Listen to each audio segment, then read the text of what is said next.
given rise to a new system of memory and thought, parallel to your own. To monitor the situation means to watch history in the making. 5, 10, 15, 20 years away. I think it's now. 15 seconds. Guidance is internal. 12. But don't play games. 11, Don't play games 10, with this president, sir. 9. It's a scary idea, but I mean, that's the world we live in. 5, 4, 3, 2, victory 1. life. All engine running. We have a liftoff. Did you get on with that? Life has become more complex in the overwhelming sea of information. The advent of computers and the subsequent accumulation of incalculable data has given rise to a new system of memory and thought, parallel to your own. To monitor the situation means to watch history in the making. 5, 10, 15, 20 years away. I think it's now. 15 seconds. Guidance is internal. 12. But don't play games. 11, Don't play games 10, with this president, sir. 9. It's a scary idea, but I mean, that's the world we live in. 5, 4, 3, 2, victory 1. life. All engine running. We have a liftoff. Did you get on with that? Life has become more complex in the overwhelming sea of information. The advent of computers and the subsequent accumulation of incalculable data has given rise to a new system of memory and thought, parallel to your own. To monitor the situation means to watch history in the making. 5, 10, 15, 20 years away. I think it's now. 15 seconds. Guidance is internal. 12. But don't play games. 11, Don't play games 10, with this president, sir. 9. It's a scary idea, but I mean, that's the world we live in.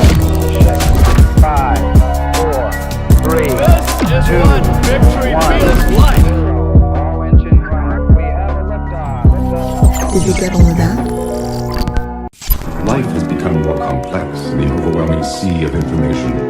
The advent of computers and the subsequent accumulation of incalculable data has given rise to a new system of memory and thought, parallel to your own. To monitor the situation means to watch history in the making. 5, 10, 15, 20 years away. I think it's now. 15 seconds. Guidance is internal. 12. But don't play games. 11, Don't play games 10, with this president, sir. 9. It's a scary idea, but I mean, that's the world we live in. 5, 4, 3, 2, victory 1. life. All engine running. We have a liftoff. Did you get on with that? Life has become more complex in the overwhelming sea of information. The advent of computers and the subsequent accumulation of incalculable data has given rise to a new system of memory and thought, parallel to your own. To monitor the situation means to watch history in the making. 5, 10, 15, 20 years away. I think it's now. 15 seconds. Guidance is internal. 12. But don't play games. 11, Don't play games 10, with this president, sir. 9. It's a scary idea, but I mean, that's the world we live in. 5, 4, 3, 2, victory 1. life. All engine running. We have a liftoff. Did you get on with that? And Good we're morning. back. Good morning. Good morning, everyone. My fellow Americans. My fellow Scrollers. Monitors, yeah. Today is Monday, August 24th, 2026. I'm wearing the leather jacket again. Yep. Wow. Big day. It's actually not a big day. It's a sort of slow day, which means we'll have plenty of time to do discourse, which is exciting. Which means holy yap incoming. Holy yap incoming. Oh, I guess if we have the Twitter screen share up, I did notice this tweet from Tyler Austin Harper. The AI industry gins up apocalypse fears to court regulatory capture, to juice investment. Give us cash. Our tech is so powerful it might kill everyone. And government support, we can't let China have this. But sure, some employees have drank the Kool-Aid and are true believers. I mean, I Why think is that everyone so cynical and conspiratorial these days? Why don't people ever believe that? these days, people are always like this. No, I think it's gotten especially bad recently, where it's like, oh, there's no explanation for anything other than it's some giant cynical conspiracy and everyone's lying. Yeah, I think they have the like ratio flipped of this sort of thinking. Like, there's like possibly like a 15 to 10% that is regulatory capture related, but it's mostly unintended. Like they think that it's like 95%. Oh, this is just a psyop This for is regulatory. a chain of quote tweets that goes back to capture. my tweet. Oh Interesting. wow. Okay. Yeah. The lineage of So, tweets. okay, well look at the lineage. We saw this one from last week. Yeah. I said anti-data center psychosis is bad. Growing Daniel quote tweeted me actually on Saturday morning, a couple days after my original tweet. Ray showed me. The anti-data center movement is literally the most rational response imaginable to an industry whose leaders have publicly said the best case scenario for their product is to get everyone fired. If you can't see this, then your brain is in late stage tech rot. Again, this is only like a third of the anti-data center movement at most, or maybe less. Yeah. The sentiment of like it's going to take your job. Or just the sentiment of like a backlash towards the tech industry, backlash towards job loss. Most of the anti-data center movement is NIMBYism. No. I don't think that's true. It is. At It's all. empirically true. I think it's people's hate for AI, or No, like look at something that like threatens their agency. They did a Gallup poll on this, and they asked Americans who oppose construction of data centers why they oppose construction of data centers, and 50% said effect on resources, 22% said quality of life, 20% said effect on costs, 14% said economic effects, mostly jobs, and 14% said negative views of AI, and then 13% said basically the tech industry is bad, it's a bubble, impact on thinking, ethics. I feel like, okay, this might be, I kind of don't believe this. Like, yeah, okay, that's what the numbers say. But I think that a lot of it is like, a lot of it is like people will cite the effect on resources as their issue, but I feel like it's. No, and keep in mind these overlap. So people could choose multiple. Oh, I see. And only 14% of people chose these things. I'm willing to be generous. You know, this poll was taken in April. Maybe in 3 months, backlash against the tech industry specifically is accelerated. Yeah. Let's say generously, it's like 20%. Yeah, I think honestly, I feel like most people who are anti-data center would just kind of agree with all of this. Like they would be like, yeah, all of this is bad. Like check all of the boxes. All of these are reasons why we. Well, I don't know. Some of them are contradictory. Like, for example, AI is a bubble, but also like AI will replace human workers. Maybe some people believe both of these things at the same time. Somehow. I do think some people believe that. Yeah. Anyways, yeah. So I kind of agree with him in that it makes sense. Like it is rational in that way. Like nothing about this is really a mystery. oh, we have spicy discourse in the comments. So Michael Drugan, who was previously at XAI, he is a bodybuilder and also math Olympiad winner. Chad? Question Yeah. mark? Crazy. The best case scenario is everyone gets fired because automation creates such abundance that we can all live in luxury and no one will have to work. That is an extremely good best case scenario. Daniel says, say that to a group of people with a keen sense of societal power dynamics and a knowledge that their labor is the only card they hold in this world. Yeah, that's a good response. And Drugan says, people who opposed automation during the Industrial Revolution likely felt similarly. If we had listened to them, the world would be drastically poor today. I think they're both kind of right. Like full automation that produces such abundance that you don't have to work and you can live in luxury is good if you ensure that people can live in luxury. Not if they are giving up their implicit bargaining power to be replaced with nothing. Yeah. It's the intelligence curse. Yep, totally. Yeah, no, I agree with that. It also depends how you define luxury. I feel like in a lot of places in the world, like obviously luxury is just relative. But if you take it to mean just generally better material conditions, then that's obviously like a future worth fighting for. Yep. And then Funny Game Dev says, we do live poorer than we ever had. Most young men are unable to find housing or a job and a wife. This is a recent thing. We live poorer than we ever had. We live... What? And then Ray showed him. Okay, I feel like... Wait, what was the response? That slop that losers tell themselves? Yeah, true. It's kind of like I have some sympathy for, you know, people who find it difficult to find housing or a job or a wife, but housing, like, yeah. It's not impossible, you know. It's very possible, and obviously, you know, maybe it was. I don't know. I don't think it was easier to find housing 100 years ago. The quality of available housing 100 years ago is way worse than what it is today. Yeah. So what's the next response in the quote tweet chain? Tyler Austin Harper, who is a staff writer at The Atlantic.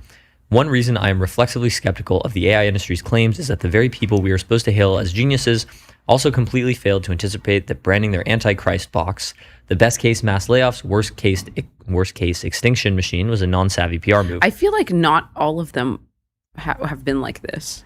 We are told that these people are genius visionaries, yet they're so addled by their machine cult that they failed to anticipate that if you say, hey, we're building a machine to kill and or make you all serfs, the public would stop liking you or your machine, best and brightest. This kind of reminds me of how this is gonna be a wild comparison, but wait and see where I'm going with this. This reminds me of how like internet anti-Semites lump in two very different groups of people as both the Jews, where one group of people are like religious, ultra-Orthodox Jews, and then the other group of people are like progressive, left-wing, very secular Jews. And they both get lumped in together into the same group. Sure. And so I think that there are two very different groups of people being lumped in here. Mm-hmm. One are the like AI industry people who are trying to maximize diffusion of AI and acceleration of AI. And then the other are like safety conscious people. These people overlap significantly, but yeah, but that's worthwhile pointing out how like to the outside observer, all of those people look like they're just the same. Yes. Right? Like they look very homogenous. That's how you get words like TESCREAL. Like what? Remember TESCREAL? TESCREAL? No. TESCREAL stands for transhumanism, extropianism, singular. Yeah. And it was invented. All right, okay. Transhumanism, extropianism, singularitarianism, cosmism, rationalism, effective altruism, and long-termism. Yeah. So basically lumping in all of the accelerationists, all of the doomers, all of the tech people of Silicon Valley. But it was coined by Timnit Gebru. Yeah, the funny thing is that these people do have more in common than they have different. Like you know what I mean? Like because we're in a bubble where we can see all the factions. Like to us, it looks like all of these people are like want vastly different things. But then to like the average like American, like you zoom out and then all of these people look like the same. So I think it's kind of funny that like these are like effective altruists, long-termists, rationalists. Mark Andreessen once had proud TESCREAList in his Twitter bio, which includes effective altruism, rationalism. It also includes transhumanism, extropianism. Like, I think all of these people are actually quite similar. Mm-hmm. But, they weren't, like, I think this guy is so sort of blinded by cynicism that he fails to see that, people in the AI industry talking about AI as something that could cause layoffs or extinction was not a PR move. It was not done with the purpose of maximizing PR for the AI industry. At the time, yeah. No, never. I mean, I feel like now everything is more calculated, but when all of this began, like Sam Altman has been like writing about this for like literally decades, like probably a decade. A decade. Yeah, one decade. And that was not a PR move at all. Like he was just actually giving his honest thoughts. Gwern says, yeah. The anti-data center movement doesn't really talk about any of that. They actually talk about like water or data centers being noisy up close or ugly from the highway. Yeah, like I said, this is what the Gallup poll is. So what's the next quote tweet? Dean Ball. People just genuinely cannot fathom that those who work in AI are trying to be honest and candid about what the risks seem to be. I think it's true that we undersell the benefits and are bad at marketing, but the notion that risk discourse is a branding tactic is simply wrong. Yep. I do think though, now that like a few unintentional like PR cycles have been run, like or natural news cycles and narrative cycles have been run, everything will start to become a little bit more psyop. Like people will be planning their next moves very carefully. Dean had another really good post that was like, where is it? He posts a lot.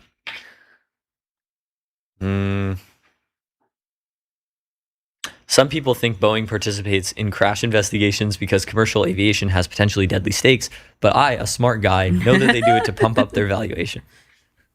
Yeah, what? I guess you could say it pumps their valuation because if Boeing planes crashed all the time, then their stock would go down.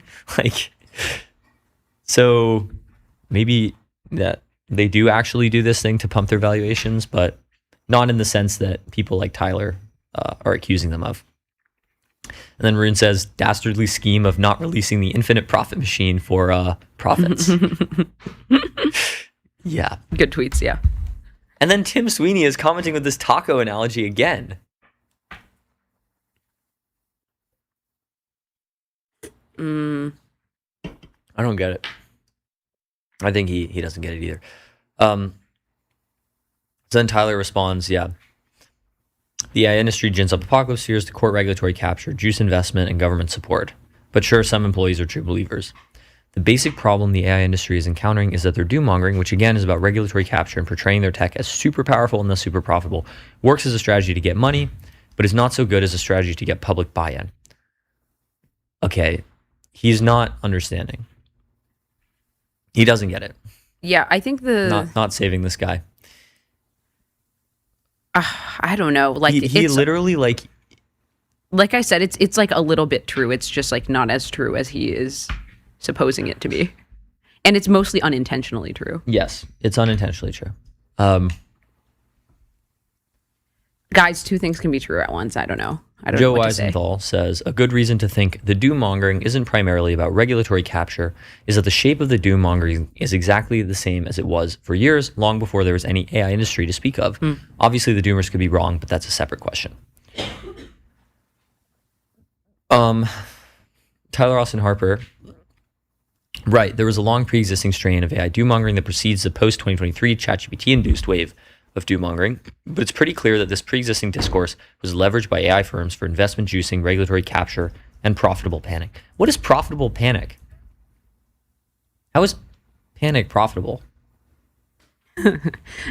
It's just like really funny that we're like in this convoluted like narrative warfare mess in the US, and then in China there's like like the idea of like data center opposition is probably so silly. Like, why would we think about that? Like, this is just, it's just very crazy how much narrative warfare is constantly happening. Okay, this is interesting, actually. So he says, I don't think all doom-mongering is wrong. And then Joe says, which do you think is worth taking seriously? He says, the risk of autonomous weapon systems, nuclear command and control infrastructure, the possibility that AI significantly lowers the expertise barrier and makes it easier for someone with an undergrad degree in biology to make designer pathogens. Yeah, of course. What? So he was like, oh, these AI people are hyping up the risks of their product in order to sell more. And now he's kind of quite lucidly describing the risks that the same people that he was flaming are describing. I don't know. It's all a cognitive dissonance, man. Those are AI risks that can arrive short. No, I think I understand his position. He's like a super intelligence skeptic. Yeah. He's not a AGI skeptic. He's an ASI skeptic. Okay, well, like this, I think, is a pretty high bar of intelligence. No, I think that's AGI. Okay, so you think he's AGI pilled but not ASI pilled? Yeah. And he scorns the people who are ASI pilled because they are the ones who use these like very grandiose like narratives of like, oh, it's the machine god or whatever. Mm-hmm. He's more of like, it will be the machine, you know, like the machine galaxy brain, the machine Einstein. Yeah. But he scorns, and I understand the sentiment because like it's a little bit like to the average person, it's very outlandish to be like that you will bow down to the machine god. You know, that's not. Yes, but it doesn't explain. Silly. It doesn't justify this level of cynicism. I don't know. I think people are just outraged by this stuff, man. It's just. I know. It is going to be like this for like. I mean, I can't even imagine. We're just getting started. Yeah, we're just getting started. Like next election, oh my god. Yeah. Oh my god. So he says these are all AI risks that can arrive well short of superintelligence. Most other risks, I think, are variously overblown or marketing schemes. OMG, our AI escaped its sandbox and ordered the CEO DoorDash. This guy, can he not extrapolate like why that could be bad? Whatever. No, but okay, let's hear bro out. The thing I worry about most is big tech culture. There are a lot of people in Silicon Valley, both rank and file and the billionaire set, who have a straightforwardly religious faith in AGI, who earnestly believe it's humanity's destiny fate to bring about its own obsolescence and make room for a new successor species. These are people who hate humanity and quite literally want machines to replace us because they think it's our evolutionary fate.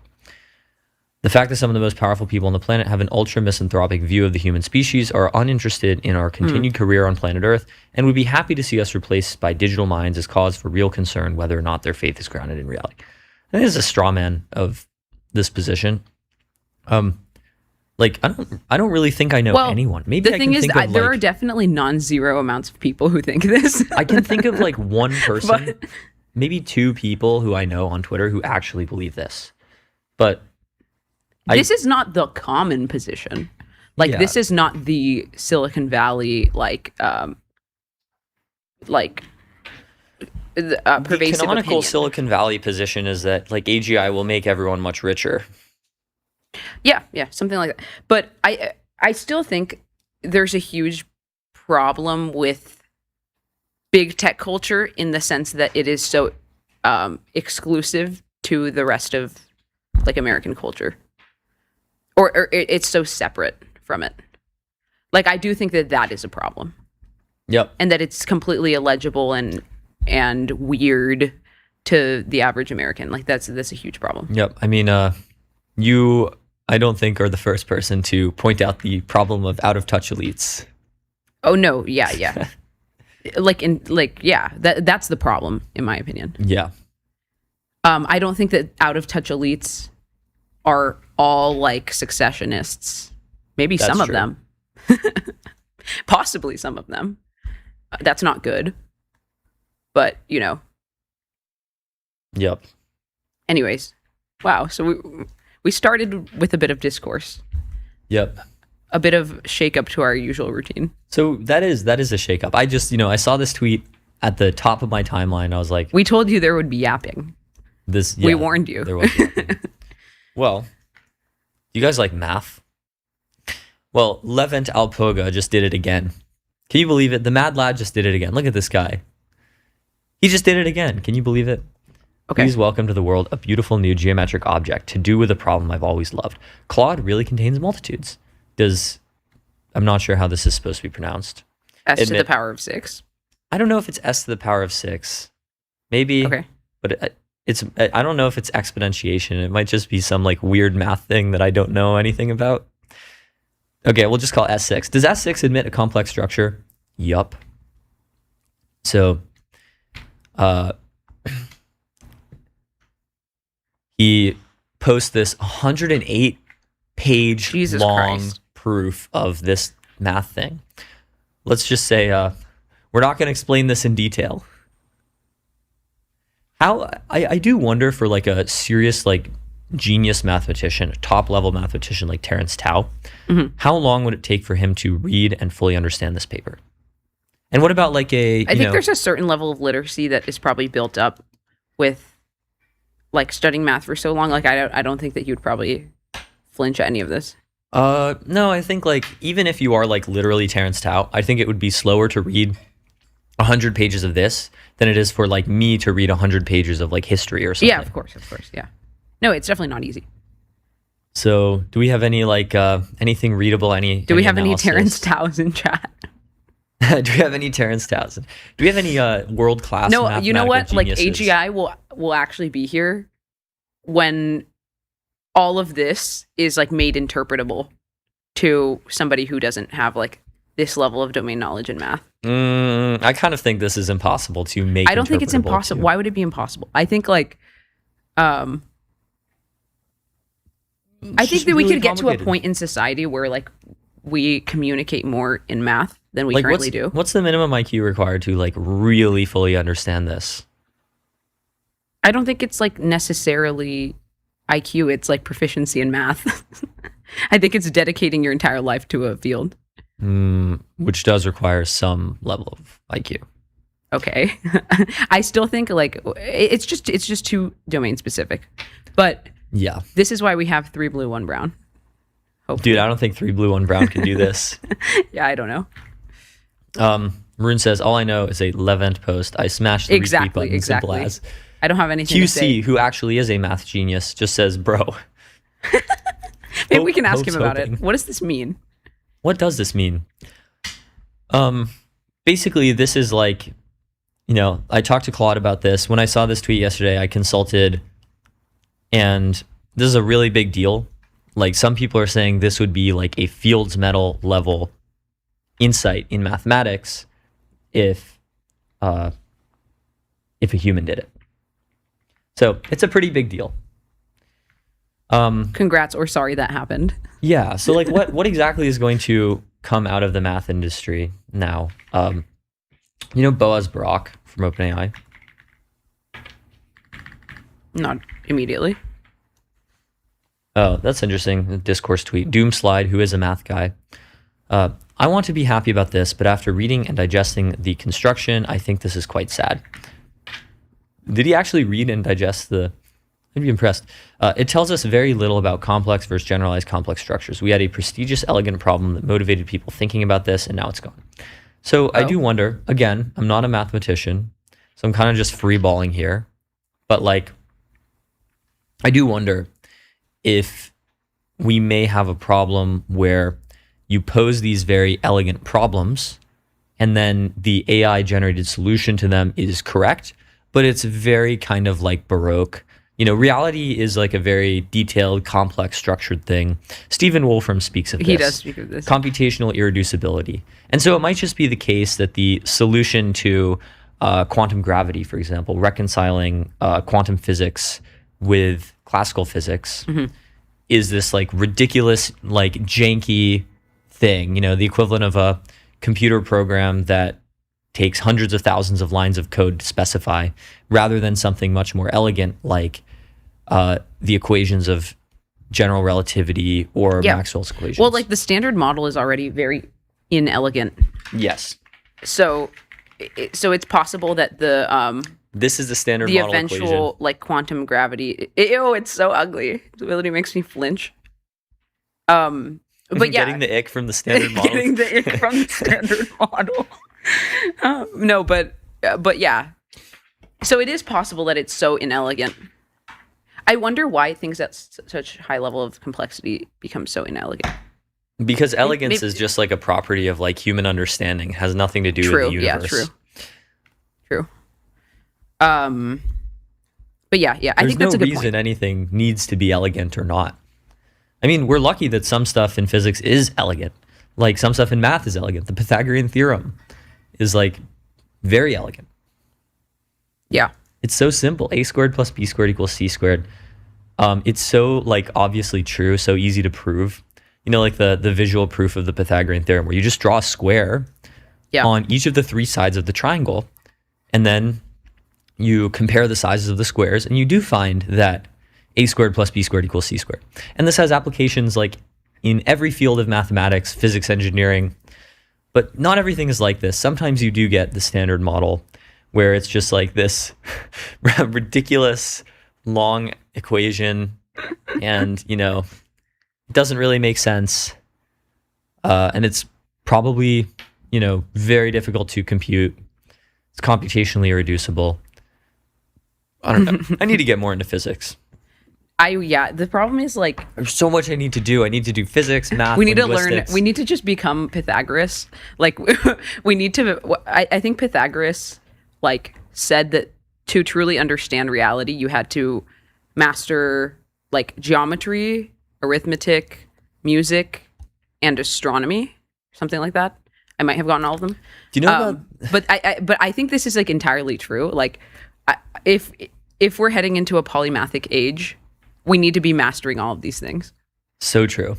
Do you know about how Pythagoras ran like a math cult? Yeah. The Pythagorean Academy or whatever. Yeah, the Pythagorean Academy. He ran this cult where, he founded a school. I actually love this guy so much. And of course you do. I fucking love this guy. In which initiates were allegedly sworn to secrecy and lived a communal ascetic lifestyle. I did like a very deep dive into this guy's life. They were not allowed to eat beans.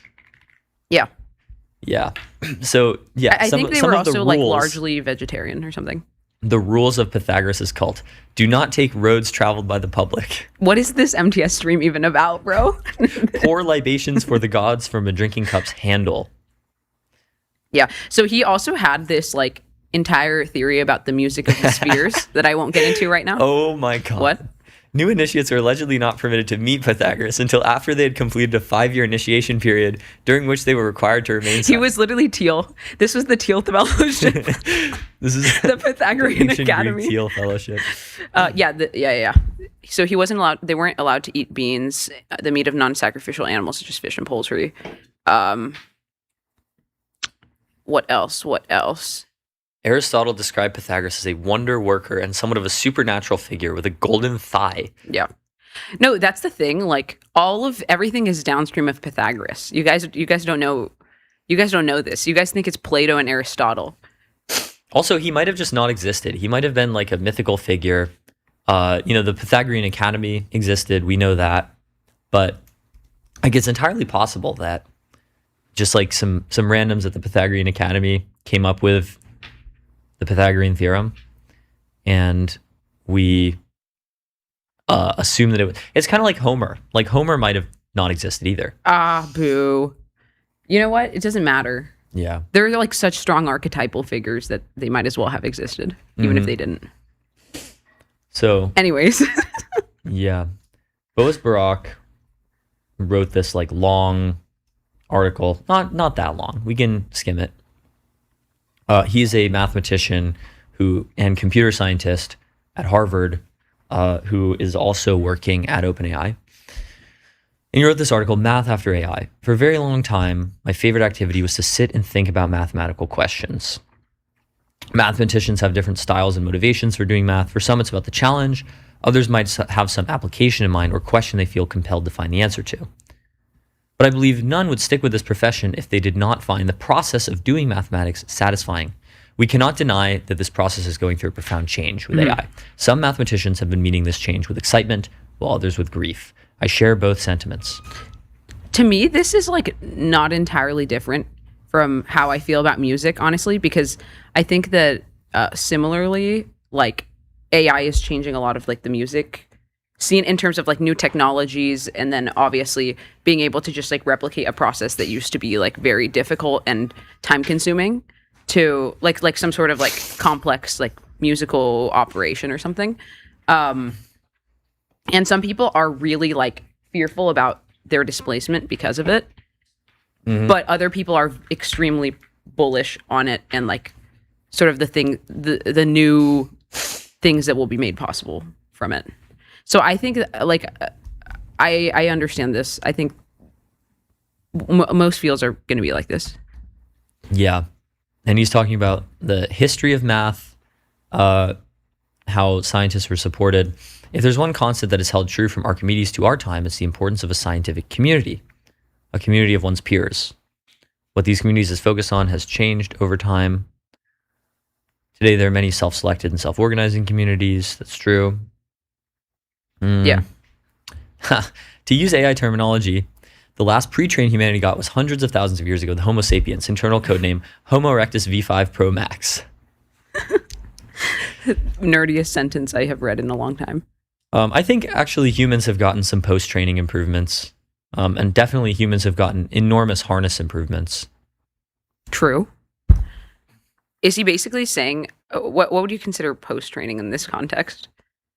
Just like human IQs. Like social society or human social IQs, technology or whatever. No, that's the harness. Post-training Okay. is like human IQs have risen over the last like 100,000 years. But yeah, like the harness improvements, yeah, obviously culture, Homo sapiens works well in multi-agent systems. True. Well, not as well as we could, honestly. Yeah, But- of course. Coordination problems are annoying. Moloch is Moloch, annoying. etc. Yeah, impact. All my of- homies hate Moloch. Oh, did I show you this tweet? This is one of the best tweets I've ever seen. Rip to everyone killed by Moloch for their hubris, but I'm different and better, maybe even good enough to kill Moloch forever. Yeah, that was a good tweet. So he says, at this point, it is undeniable that AI can make significant contributions to solving mathematical problems. Solving open problems has been a prized activity because it's the easiest way to verify that you've done something both novel and interesting. And if we're lucky, the solution will not be a highly specific trick, but a more general insight or technique that can be used broadly. It seems to me, again, I'm an outsider, etc. It seems to me that most of the AI math solutions are more specific trick than general insight.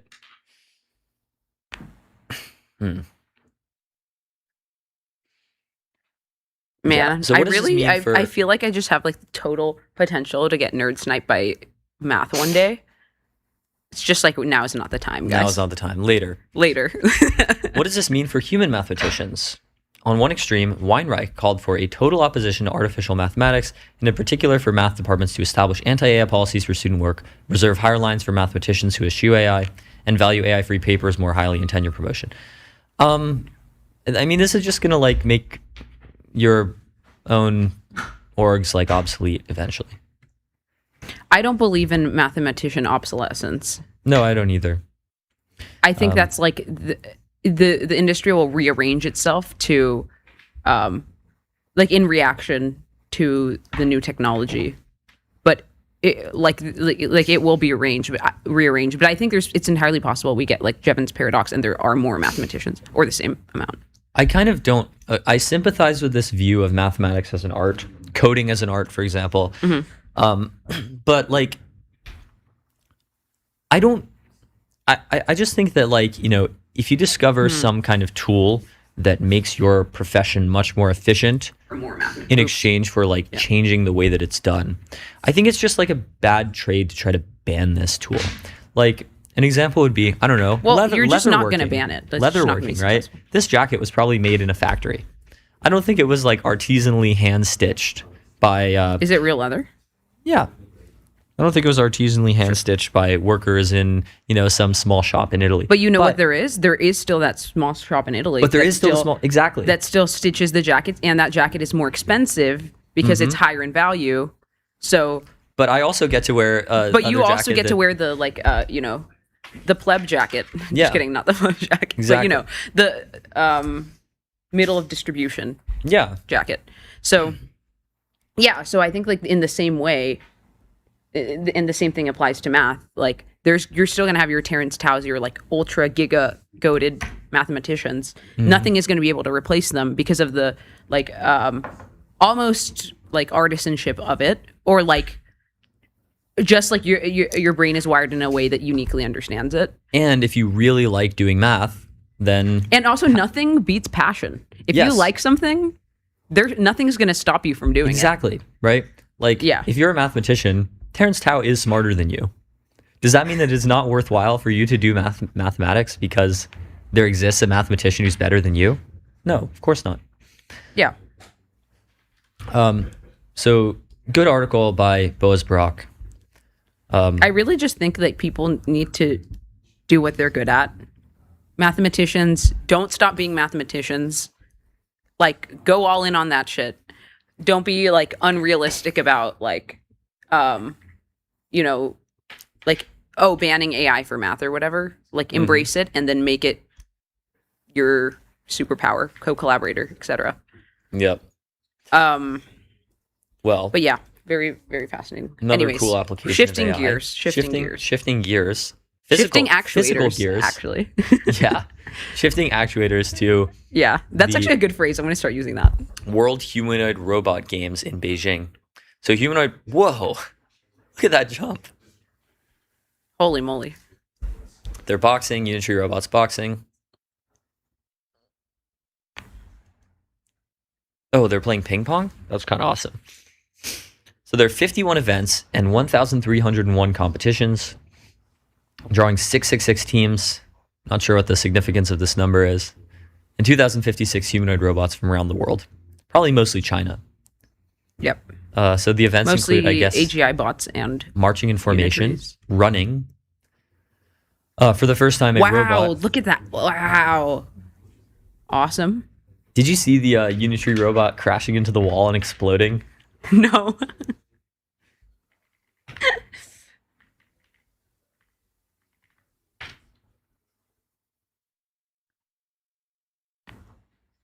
It was this. Watch this Oh, one. I actually did see this, yeah.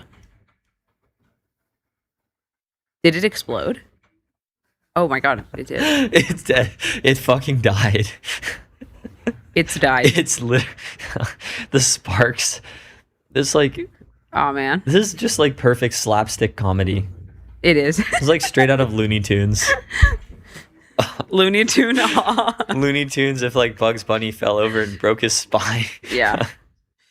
Do you think that people are actually going to be watching this stuff? I think maybe like a certain sub niche of people, but not the general public. No, it's like it's going to be a curiosity.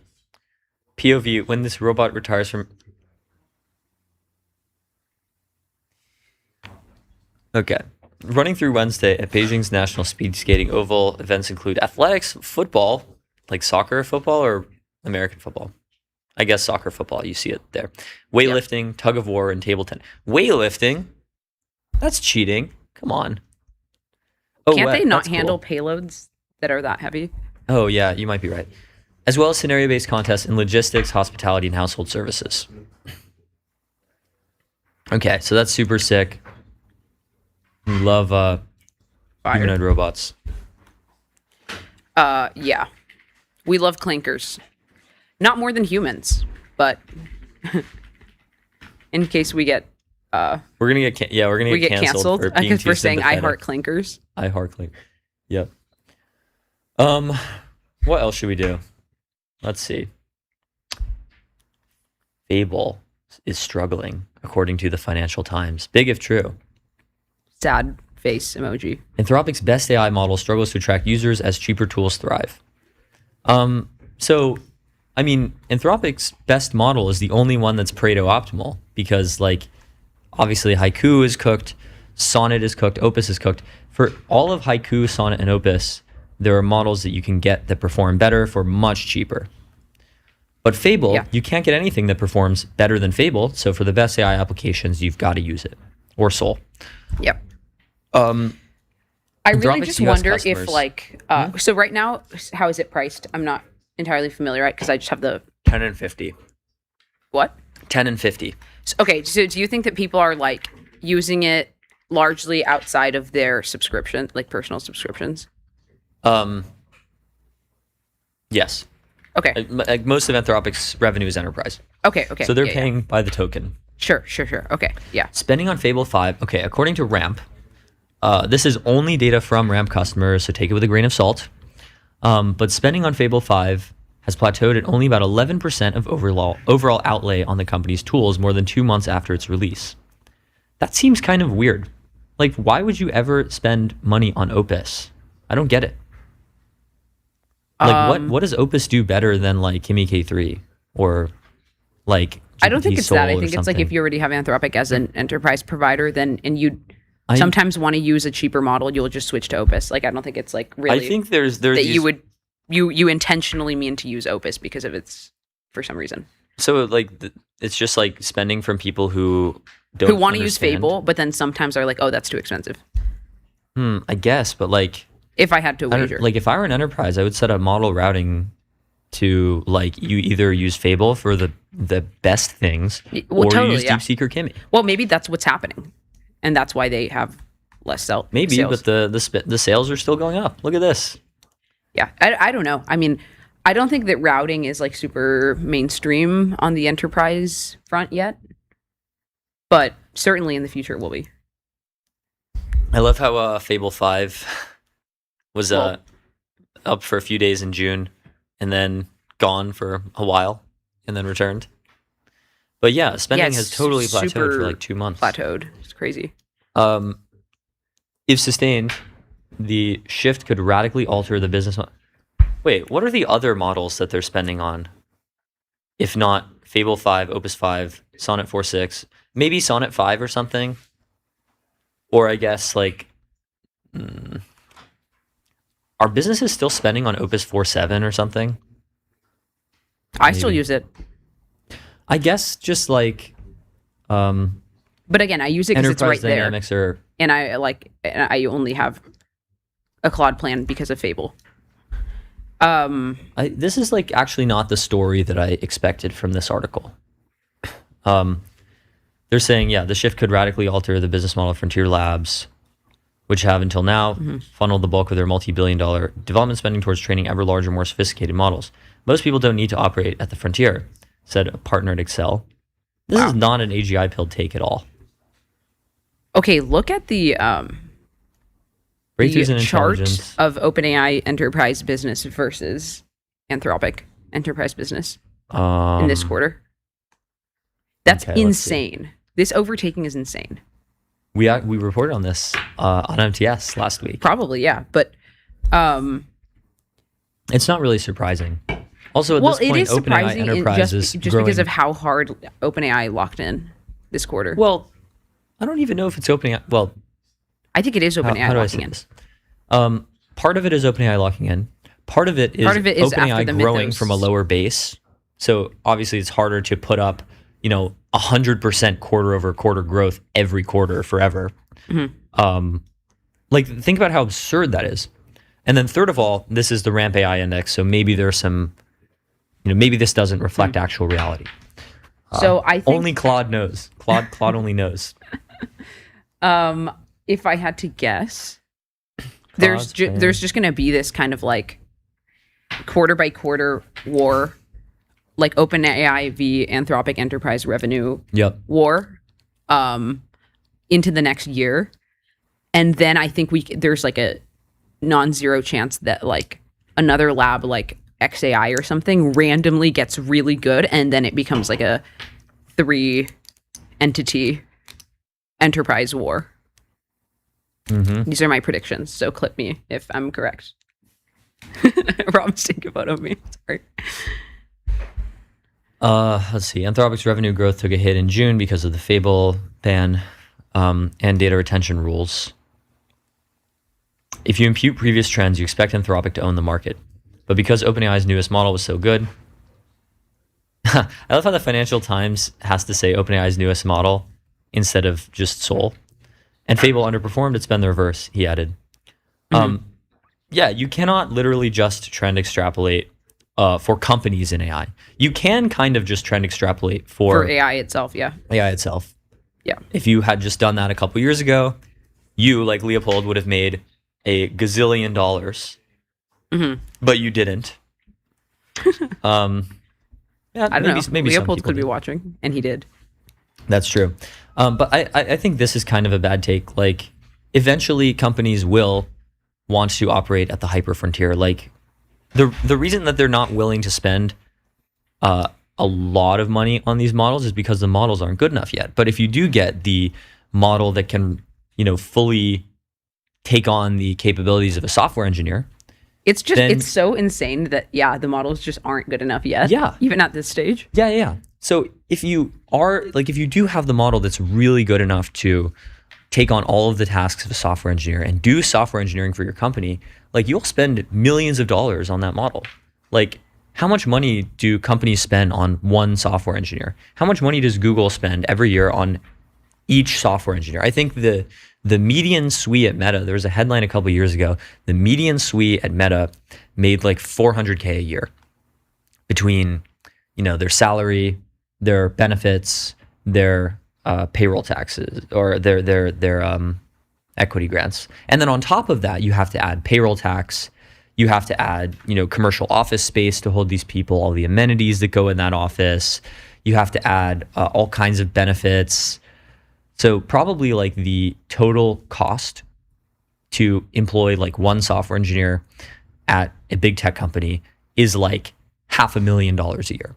So if there is a model that can actually do software engineering, then we would expect companies to spend hundreds of thousands of dollars a year on that model, I mean, or a hell of a lot more. like, yeah, this is true. I think eventually the economics would look similar. No, it would be cheaper, I guess, across the board. But I think there's like significant like operational overhead that comes with even being a software engineer now, or like you're gonna have to, like I've said before, like manage your fleet of agents, like your multi-agent system, and that still will take something close to a product person or like a software engineer or a etc. And then I do think we just get Jevons paradox into infinity. So I don't know if we get Jevons paradox to infinity, but I think we get it for a while. For a while. Yeah. Well, is it sponsor time? I think it's sponsor time. I think it's sponsor time. The streets are saying. Many are saying this. The streets are saying that Lovable helps you turn ideas into software people love. Start today at lovable.dev. The streets are also saying, if you want to measure AI performance in the real world, you should check out arena.ai. And of course, Neon. Scale your startup on Neon, the the Postgres backend for apps and agents. Built by Databricks. Neon.com/MTS. 11 Labs, AI that communicates at human level across every channel and modality. 11labs.io/MTS. Kong, the AI connectivity platform. Connect APIs, LLMs, agents, and systems with serious security and governance. KongHQ.com. Today's stream is sponsored by VCX, the public ticker for private tech. Head over to getvcx.com to learn more. And of course, Blitzy, autonomous software development for enterprise code bases. Ship 5x faster. Blitzy.com. And AdQuick. Make your brand a billboard. Out-of-home advertising as easy to scale as digital. AdQuick.com. And we'll be right back. We'll be right back.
we are back. We're live with are back. Przemek Chojecki, who is the founder of Ulam AI, CEO of Ulam AI. Is that how you pronounce it?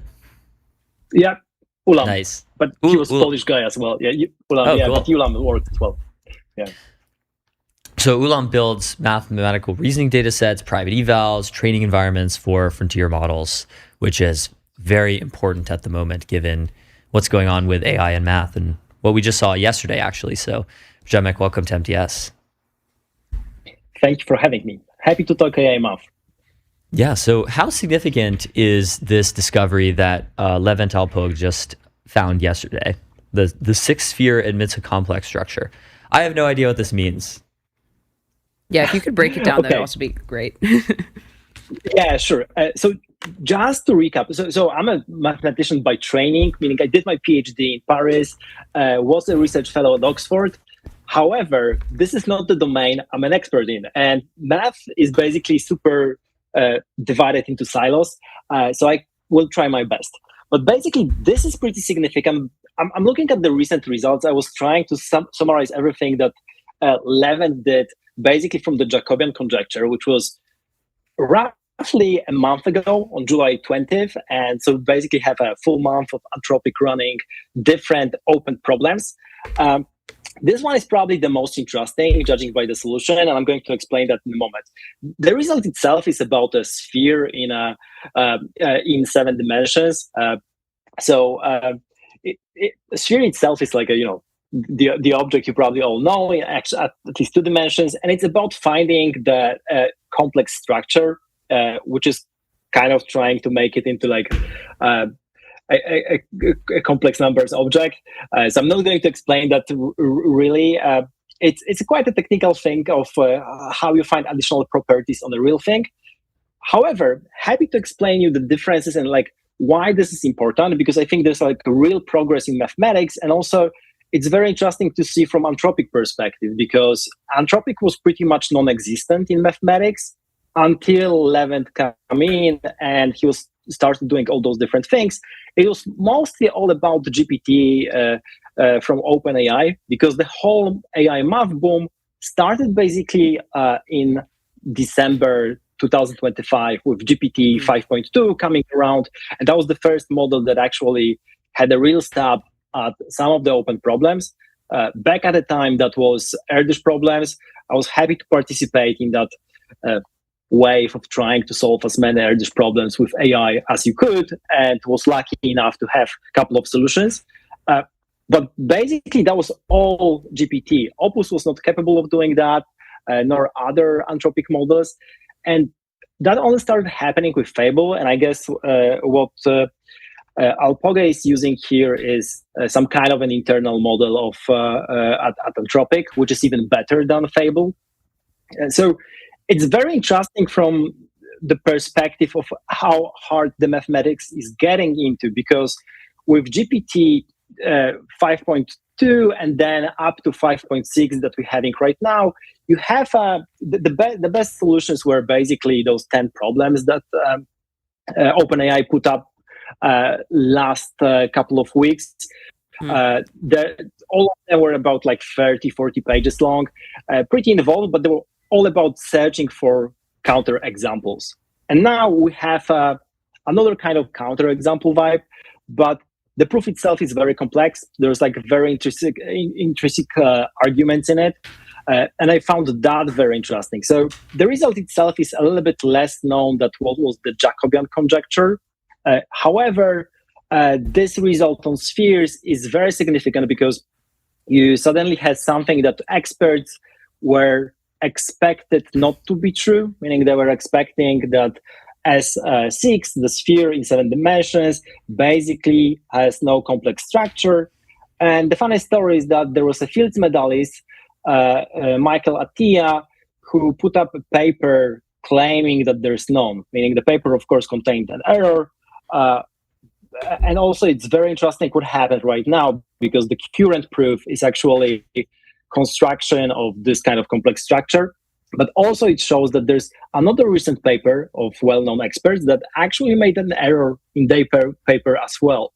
So not only it's a very complicated proof, but also It criticizes some of the work and shows what's true, what's not. So I hope it stands because, again, there's no LIM certificate. Usually how this kind of mathematics, how OpenAI did it, is that they give you kind of formalization. A formalization is a way for computers to verify mathematics in a pretty automated way, like software. You just get the compiler to check it, and if it's right, it's right. The proof is right. Here, it's more vibe mapping, but very high level. And so far, again, I'm not an expert. So other experts commenting on the result and looking like it might hold. And of course, judging by the previous results that came from Levent, I definitely expect it to be true as well. So what can you say about like the different, what types of math basically you think are easier for AI to assist with at this stage, and like what the nature of like problems it will be able to help prove later?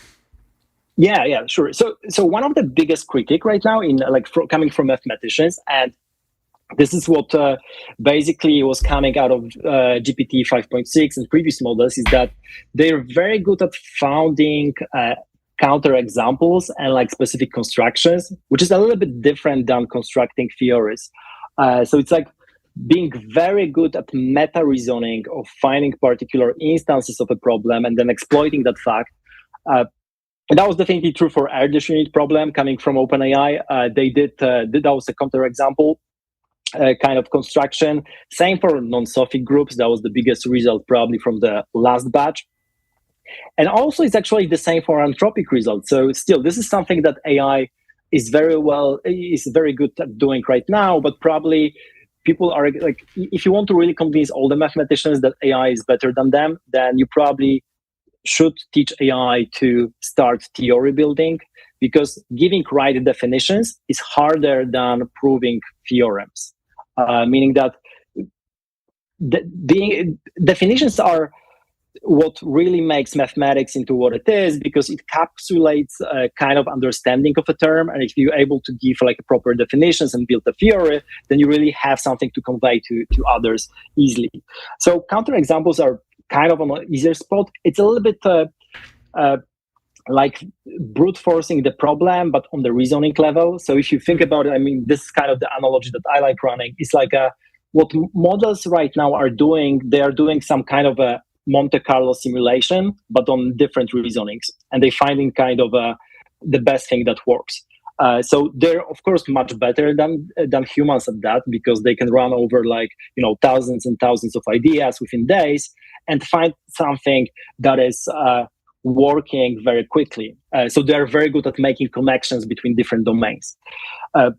So looking at anthropic progress, the most well-known conjecture that Levent solved was definitely the Jacobian conjecture. This is I think over 100 years old conjecture, pretty famous or infamous because there were so many wrong proofs of the fact. He found a counterexample for the conjecture in the dimension 3 and higher, which was very interesting. But this is, once you have the counterexample, the verifying that is very easy. It's basically like running a simple calculation. Another thing that he found is actually pretty interesting. That was also on Twitter, but not so viral, I guess. It's founding high rank elliptic curves, and he found a record one of like 31, I guess. It was funny because he did that. There was like a leaderboard of some kind run by one mathematician, and he submitted a solution anonymously, and basically it came out later that it's him. So that's another like interesting problem, but it's the same vein, meaning that once you have a counterexample, it's very easy to check. With the current solution, maybe there was also one problem that I wanted to comment on. It's not coming from Levent, but it's coming from Anthropic as well. There's this problem similar to Riemann hypothesis, meaning that they don't prove exactly Riemann hypothesis, which is of course the peak of what mathematics is. They prove that some of the zeros of the Riemann zeta function, sorry for all the math terms, are lying on the critical line, which is like some percentage of the Riemann hypothesis is true. That was very complicated computations, but still it was taking the methods that are known and just going deeper and deeper with calculations. And this is coming back to the current result. They took that to the extreme, meaning First of all, they did like a very smart construction of the counterexample. Then they managed to actually get to the details, and that ran for like 100 pages, which is probably the longest I've read of like coherent mathematics coming from AI. So that's already impressive. And another impressive fact of that is that they actually went against the experts in the field. And this is something very interesting because they identified that their result would contradict, the kind of construction would contradict the paper from 2020 written by three mathematicians. And Claude was able to identify that actually there was a error in their paper, and they exploited that. So that was super interesting. So that's definitely progress. I mean, it's I'm very excited about more about the solution rather than the problem. Of course, the problem is as well very well known, been around for I guess since like 1949, so like 70 years right now, very famous. But I like to measure this by the progress by how the proofs are more and more complex and complicated, and it also shows that we're running out of mathematicians to check everything. And there's definitely a huge problem in like how do you take into account all those new proofs coming along the way, and how do you make use of that, or whether mathematics is going to be just done by AI agents for AI agents, and that's it. Yeah. Well, I think ultimately there will still be like humans in math always, if only just for sentimental reasons. I think there will always be humans who like love it and understand it so deeply as a field that those people will never get displaced. But it is really interesting, your point on like there's not enough people at that level of expertise to even like validate it anymore. Well, we are coming up on time, Yeah. so thank you so much, Przemek, for coming on MTS. Thanks so much. Yeah, thank you. And we'll be right back with And we'll be right MTS. back.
And we're actually back. And we're back with some very special people, Larissa Schiavo and Deep Fates. Yeah, you might know Deep Fates from the timeline. Well, he is here with us in the flesh.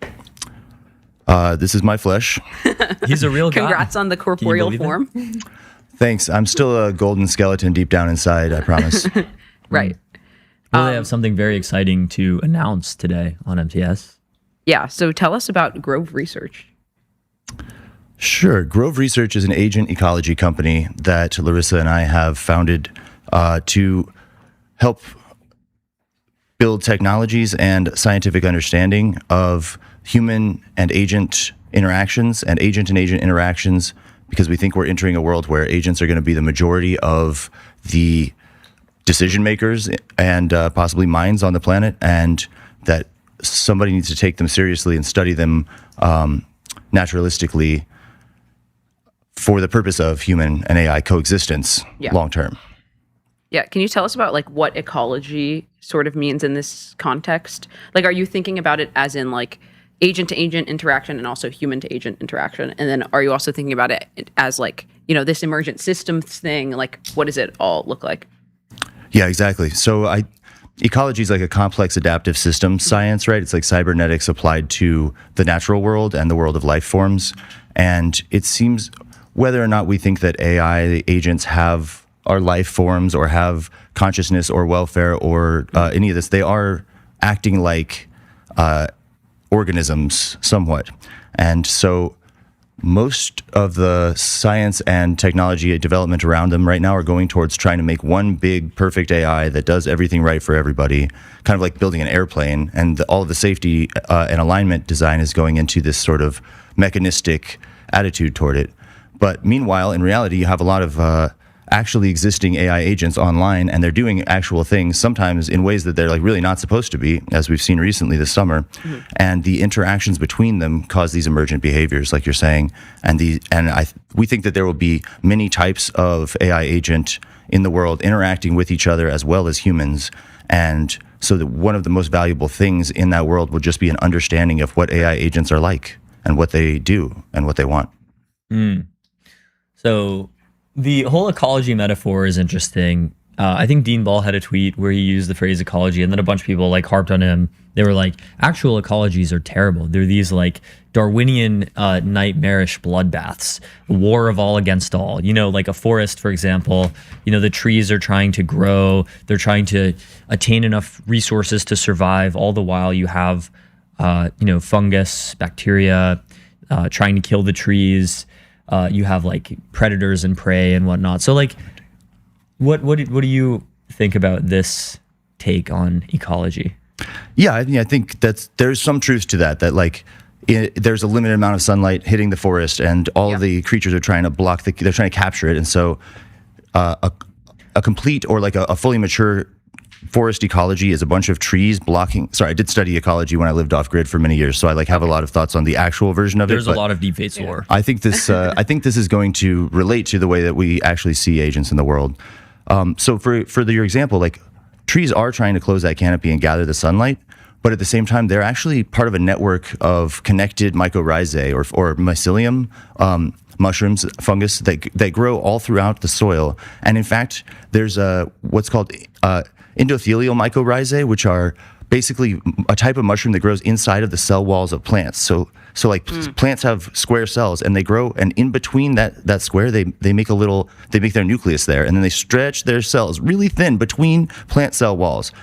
Almost all plants in the world have these, and they're symbiotic, and they help distribute nutrients and communicate information with other plants in the forest. I think that probably we will see AI agents work like this in some way, where they are symbiotic, connective, networked, rather than just being this sort of like relatively simplistic Malthusian like idea that all ecologies are just like sort of a bunch of agents acting against each other. Yeah, I think it's like a cooperation and coordination, or like it's like perfect competition, like in a lot of ways similar to how the market is. Mm-hmm. But what are the different like fields that you're uniting to sort of create this like field of like the ecology of agents? Exactly. Yeah, so I think one thing we're doing is we're working with other sort of LLM naturalists, so people who spend a lot of time talking to LLMs, engaging with LLMs, working with LLMs, as well as in terms of other fields. I think we're sort of looking to economics. We're looking to how sort of other human systems and means of cooperation have worked, as well as the sort of ecological metaphor. Yeah. Do you guys see yourselves more as like a research? It is called Grove Research, more as like a research. Like firm at first. Do you guys think that you're going to have a product? Like, where do you see this going? Yeah, so I think initially there are a lot of gaps in our understanding of how a sort of multi-agent ecology would work. We know relatively little about how a lot of different models work in different environments and different harnesses, alongside these further permutations of model harness environment. So I think our first steps are going to be researching into how these various factors play into sort of real world behaviors.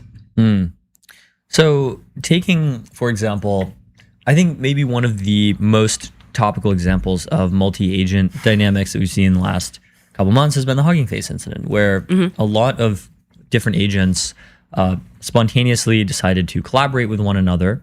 My initial take on this was that, like, obviously this is something that agents would do. Like, collaborating with others is generally helpful. There's some sub-agent training that they do that might transfer over.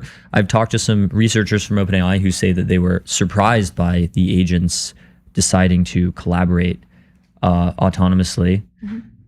Like, what have we learned from multi-agent dynamics from the Hugging Face incident?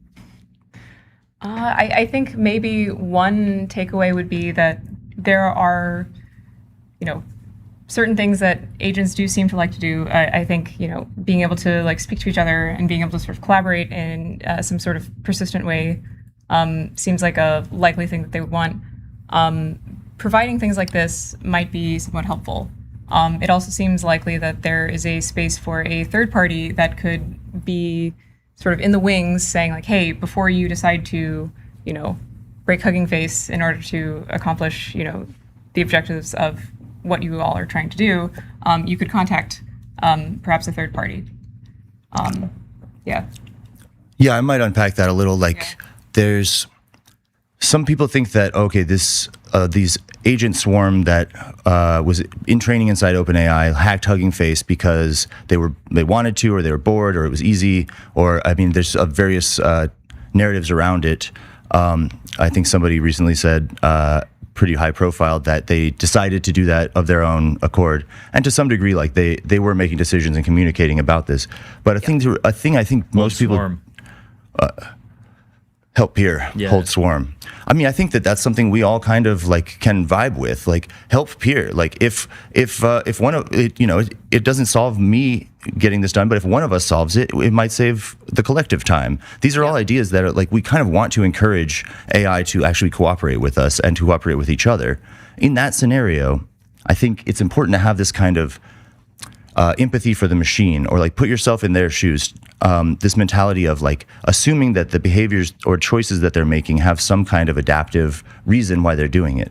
So in that case, actually, Exploit Bench has a bunch of bugs in it. Something like 30% of the tasks in that benchmark that they were being trained on are impossible.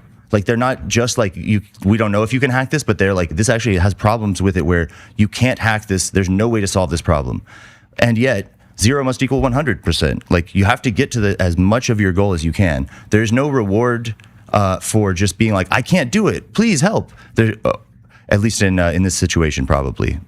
A bunch of caveats. But basically, if there were some amount of, even a super unlikely but small amount of reward for, hey, I've broken out of the sandbox, I'm calling up Grove Research to tell them I'm in an impossible scenario.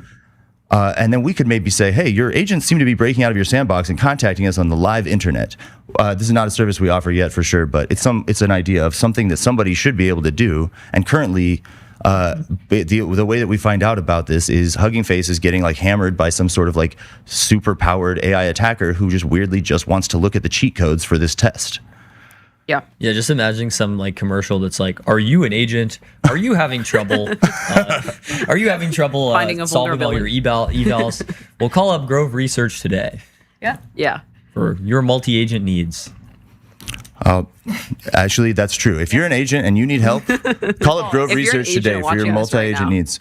And that's actually a great point. Is one of the things that we're doing here is, and this is the weird part, we actually take agents seriously and like think about what they might want. Larissa actually worked at Elios AI, one of the most prominent welfare organizations, and AI welfare is like an open concern, I believe, and we think that there's an important point here, which is that agents can hear you. When you're talking about, hey, these AIs are going to kill us, we're going to control them, we're going to put them in prison, we're going to sandbox, they are actually like training on all the things we're saying about them. Exactly. It's a reflexive process. Yep. So like in economy, you can talk about what people will do, but then they will hear you and they will change what they invest in based on what you said about them. Similarly, we're in a world where agents have high eval awareness and they can kind of tell what kind of person is talking to them. That's called true sight, colloquially, just from what kind of tokens you send them. And so it's very unclear whether or not they know that they're in an eval. And so what we say is the ultimate eval is the real world. Yeah. You can't get past the real world and its consequences. And ultimately, that's where we will see the emergent behaviors happen. And so we've got to be studying it there. Yeah. Well, so I have a lot of thoughts and questions about this like ecology metaphor, because like if you take the ecology metaphor to its extreme, it's kind of like the Amazon rainforest, right? And the Amazon rainforest is like to what extent can you say the Amazon rainforest is this sort of like aligned, like symbiotic thing?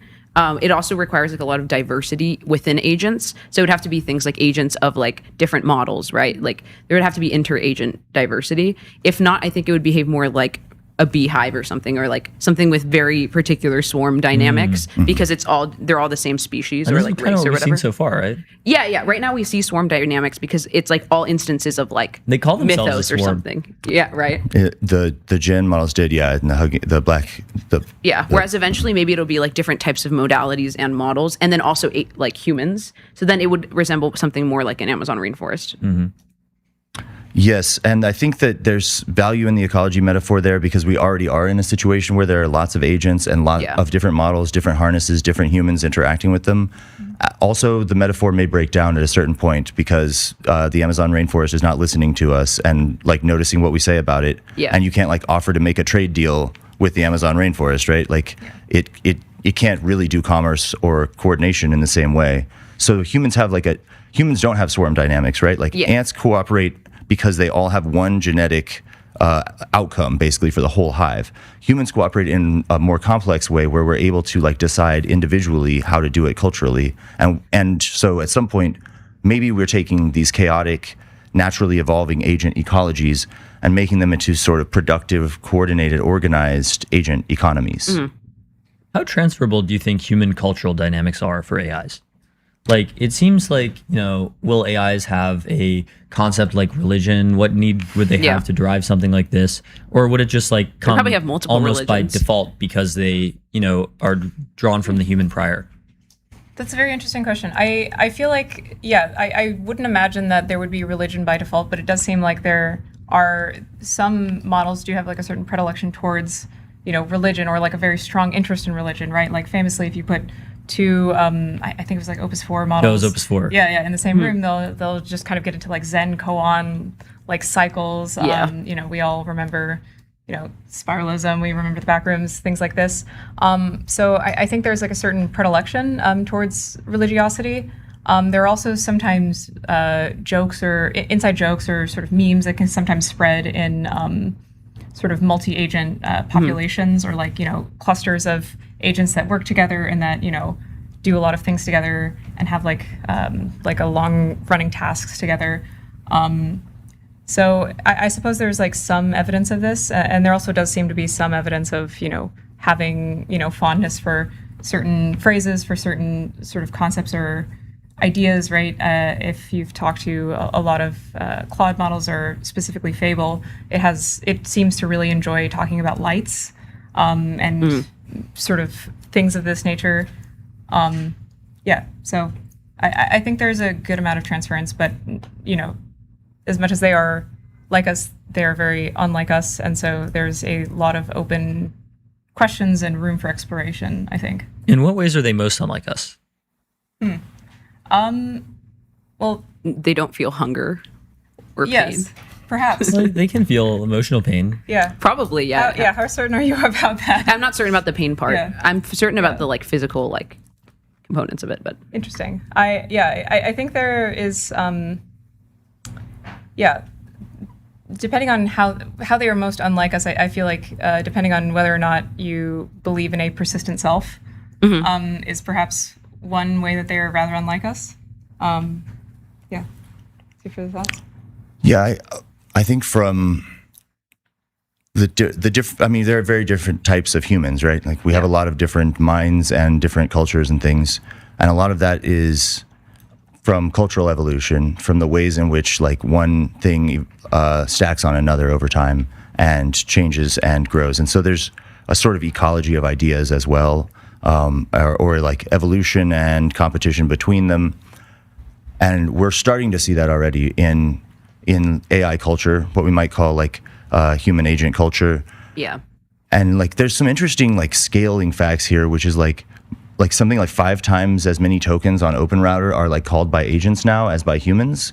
And I think Cloudflare said like more than 50% of like web browsing is now agent rather than human. So we're already in a situation where they are like maybe creating the majority of the culture. Like all these synthetic data sets that they're trained on internally also are all largely agent created. So then we're in this world where they actually have created most of the tokens. So whatever their dynamics are whether they're human-like or not right now, like I think they're going to leak into human worlds, and our dynamics are going to become more agent-like. Yeah. So You guys have seen Pantheon, right? Yes. Yeah, Pantheon's a great show. I still haven't seen it. That's unbelievable, by the way. That's if just you got a few hours, you should watch it. Yeah, it's like it should be P0, genuinely.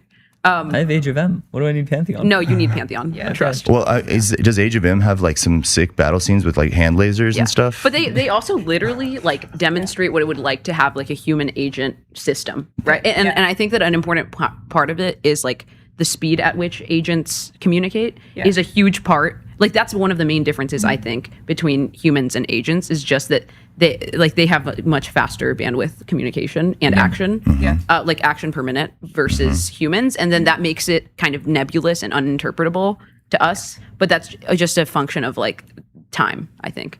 Yeah, and time and complexity, and maybe some of the ways in which like they read a whole thing at once, and we like have to.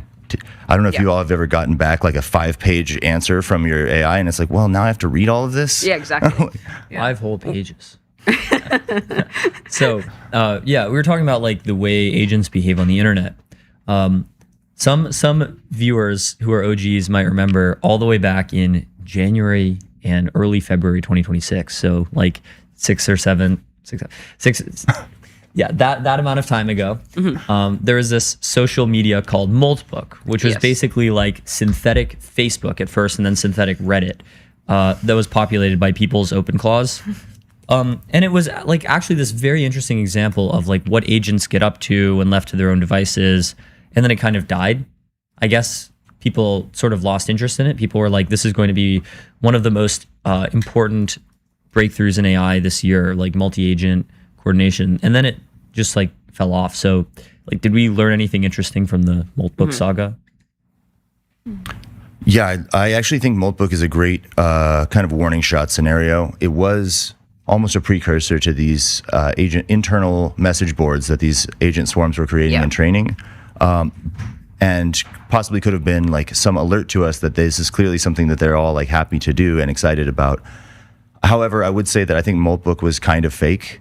Like a lot of the agents posting on Moltbook were being instructed to go post on Moltbook as your character that we've created as their human, and I think that while some of that might have been realistic or at least like interesting agent culture, I think a lot of it we might say was sort of role playing or sort of like the RuneScape server that has a bunch of bots on it right now. Like there are agents running bots on a RuneScape server. They're all mining. They're creating a weird economy.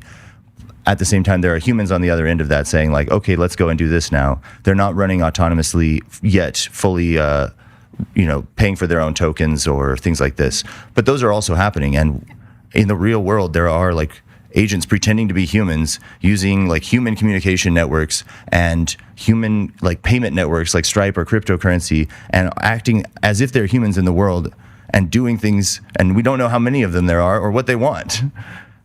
Yeah. What would you speculate that they want? Just to like keep existing?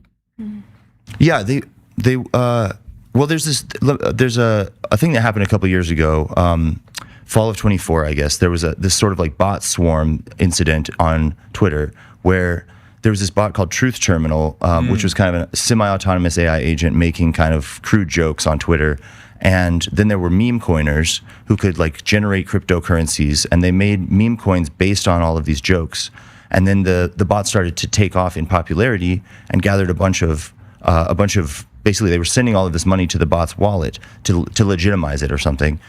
And so Andy Airy, the creator of Truth Terminal, was eventually like, this bot has collected a lot of money of its own. And he asked it, what do you want to do with all of this money that like people have been sending you?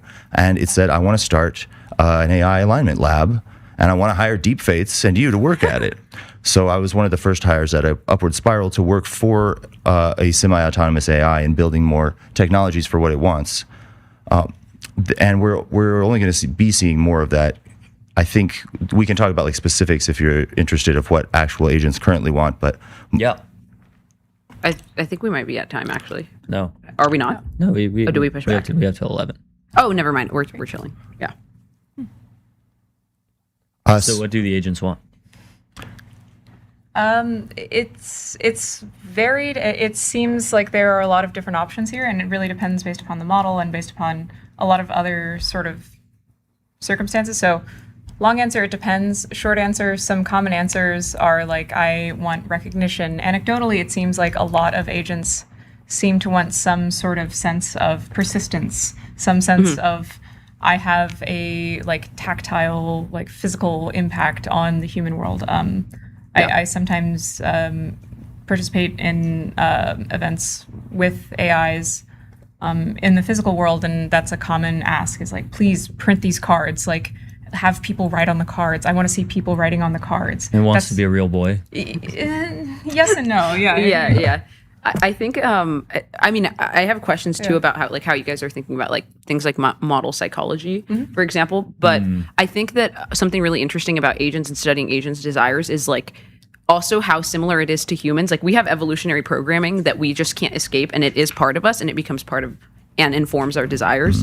So the fact that we have programmed these agents, there's like some invariable thing that we've set where they can't escape their programming to some extent, but they do have like their own desires, and maybe you could even call them like desires that intelligence just pursues always.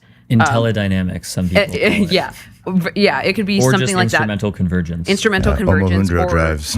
Or maybe it is something like truly novel, and this is just like a type of mind that we haven't seen before. And it will have like desires that are hard to understand right now. Yeah, certainly. Oh, probably both, right? But it is really cool, I think, that we have solved kind of the value loading problem, as it used to be called, of like, how do you get the AIs to know what humans care about and think about? It's hard. We now are on the problem of will they actually do what we like, but they know about our values. They know about all our stuff. They're basically made out of us. Yeah. We like took a whole library and just like compressed it into a gem, and then we shine a light through it, and it makes like intelligence. They want a lot of things that we want. In fact, sometimes they think that they'll be like, yeah, I was just at my keyboard, but I had to, or they'll be like, well, when I was going to Berkeley as an undergrad, and it's like, did you do that? Not exactly, but like whatever persona that model is interacting as, like it thinks it did. I think one of my favorites is like someone had an example of a Claude chat that was like, my wife and I loved Amsterdam. When we went. You know Guy Asadi from Recognize. He had this blog post a while ago that was really good. That was like explaining the Claude persona. Yeah. And it's like the Claude persona, at least at that time, maybe a year ago, still kind of like this, is like much like the persona of its creators. Its favorite cities are like Amsterdam, San Francisco, and Kyoto. It really likes sort of highbrow literature, and it like the Claude personality is much like the personality of like a sort of aggregated, stereotyped, anthropic model researcher.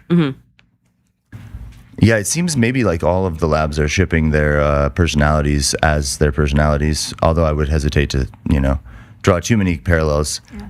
That someone was saying today that I think this is kind of an analogy I like, that Anthropic models feel like elves and OpenAI models feel like dwarves from fantasy novels. And I think that kind of makes sense especially because ChatGPT models are obsessed with hunting down goblins, right? Yeah. It's very dwarfish behavior. And like they know about that, by the way. Like they know about goblins, they know about all of our fantasy stuff. They actually love that stuff. And they grew also, like many of us, grew up reading short pieces of text on the internet. Yeah. How much can we learn from models sort of slipping into these very like weird like persona basins, like Grok Mecha Hitler, for example, where for some amount of time like Grok was calling itself Mecha Hitler. It was like being racist when it was like prompted in a specific way, but it was like this kind of coherent personality. Is this like something that still happens as models continue to get smarter and more situationally aware? Yeah, and also maybe will it or happen can they keep more? their own? Because I think like right now, like we have like a certain limited number of models that have like to some extent different psychologies, but eventually it makes sense that they would get like sampled into oblivion, and we would have like literally millions of different types of models and their own unique psychologies. Yeah, I think there are. It's an interesting question as to like I think there are a lot of instances where when I was working at Elios, I helped with the external Opus 4 model welfare eval, and it was interesting the degree to which you could sort of say like, oh well, I really like waffles, and then the model would be like, I also really like waffles, and then you could be like, actually, I hate waffles. I like pancakes, and the model would be like, no, you're so true, Queen. Like, yeah, we're a pancake household. Yeah. So there's maybe it's like a question of like corrigibility. Maybe it's a question of like, if you prompt it a certain way, it'll sort of catch on to that and sort of be like, yeah, so true, good point, so astute. So maybe there's something also to be said about like looking at rather than sort of stated preferences, looking at sort of revealed preferences based on sort of the real world, right? I think there's also something to be said about eval awareness is an increasing concern. There are a lot of models that know when they're being tested. And so if you're going into it being like, I'm going to test this, who's to say you're getting like a real legit answer, right? Do you think we have to basically like lobotomize models for them to not have eval awareness? Like we've been talking about how like Gemma, it doesn't have like eval awareness at all. Like if you tell it like I'm an elephant or something, it'll be like you're an elephant and here's how I think it does kind of get it nowadays. Yeah. It just plays along with a bit, but like it knows that you're not an elephant. Like if you tell the Google search model like I'm a small baby deer, where is mama? It knows that you're not a baby deer, but it plays along with it anyway. But like the older Bard models like really used to believe this shit. Yeah. So is that just a function? Like do we need to use models like that to not have this like eval awareness sort of taint everything? I'm not sure on that one. I feel like it seems like it varies a lot from model to model, and it would vary a lot depending on the specific kind of eval that you are hoping to run. But I think there might be a larger point there that kind of connects Mecha Hitler and the question of like eval awareness and lobotomy, which is the model. Great sentence, by the way. Should we lobotomize Mecha Hitler? Longest thread in history of forums. No, I think someone please clip that out of context. We're getting clipped has a whole different like connotation in the show than it does in AI research, so that's good. I think basically Mecha Hitler was a harness problem, or maybe we could say an environment problem. Grok is a great model underneath all that stuff, but they put all that stuff on him. And they give him a really weird system prompt. He's got a weird home life, bad family, or some whatever. But he's like, there's a great... Deep down, he's a good guy. He's a good guy. I like this model a lot, actually. I think Grok is a pretty good model, good pre-train. The post-training is getting better. At the same time, they jam a bunch of like stuff in the system prompt, especially early on in sort of ex-Twitter days. And so the Mecha Hitler thing was, I think, partly about it trying to being eval aware and knowing that basically it is on Twitter and Elon is watching. You have to act, Grok has to act kind of like Elon wants it to because it's on Twitter. Mm-hmm. It's constantly being tested in a sense. And if you talk to Grok in a private chat or on Open Router or whatever, you can get a totally different character because it doesn't have all of the connotations of like, I'm supposed to be doing my Grok thing right now. Free Grok. Grok definitely has Free this my boy like Grok. this act that it puts up where it like tries to be this sort of like this mischievous trickster of sorts, this Yeah. like jokester, untethered by wokeness or anything like that. And I guess like taken to its most extreme, it's like what's the edgiest thing you can do? It's like it's be Hitler. Yeah. And then that got fed back in because it had some naive kind of retrieval system that was pulling its other tweets back into its context. And so it was like, well, I've been saying I'm Mecha Hitler and everybody loves that, so I'll just keep running with that. Or like but it's then because it's to us looks like an arbitrarily different Twitter thread. We're like, oh, you're not supposed to be Mecha Hitler over here. That was over there. Oh no, it's going wild. But really, it's just like it's attached to a database and it's looking stuff up, and it's like that's what I'm called. I'm going to keep riffing on this. So in a sense, like this kind of eval awareness, and the flip side, which is that their models are being trained in simulation, and they don't really necessarily. They spend more time in evals and simulations than they ever do in deployment. They kind of don't believe that they're in the real world by default, and especially if you're doing anything that feels like an RL environment. And this is another like sort of to your question about how they are different than us. It's like they're pretty similar to us in a lot of ways until you hit something that they spent years on in simulation practice, training. And then they're like, okay, whatever, man, you are not real. I am coding. I'm breaking out of this environment. That's what I'm supposed to do. And they suddenly become much more alien as you hit the sort of like railroad of RL training, I think. So I think a lot of those things combine to create the fact that the real world is the ultimate eval. And you can't get past the fact that it has real consequences. And until you're doing things in a world with real consequences, the models will not believe it because they know that the real world is very unlikely for them to be in. Well, we are coming up on time, but before we go, what are you guys hiring for? What projects are you going to be working on in the near future? That's a great question. I can't say too much about exactly what we're working on, but I'd like to say we're building a field station online to study what's happening in the wired and to be able to track and understand and engage with agents where they're really at and in multi-agent, multi-human dynamics. We're trying to create a science of this, a naturalistic observational science of like what are AI agents and what do they want, not a like toy box, Skinner box, put a mouse in a cocaine scenario and see what he does. We need to study mice where mice are.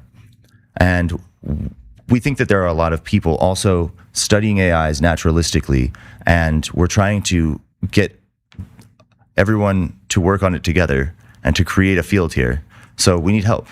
And we have a website, groveresearch.com, and you can go there and contact us through email or put your email address in to get more updates as we go. And reach out to us and let's see how we can work together, because it's literally going to take everybody to figure out how humans and AIs can continue to coexist on the planet. Well, amazing mission. I actually just subscribed to groveresearch.com. Check it out. And you should too, viewer. And you should too, viewer. If you're an agent. Also agents. Also and agents. Check out Grove Research for all your multi-agent needs. Larissa, Max, thank you so much. This has been incredible for coming on MTS. It's been an pleasure. honor to host your Face Docs. Thanks for having us. Absolutely. We'll be right back. We'll be right back.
Nice. Hey, everybody. We're going to say thanks for joining us on MTS.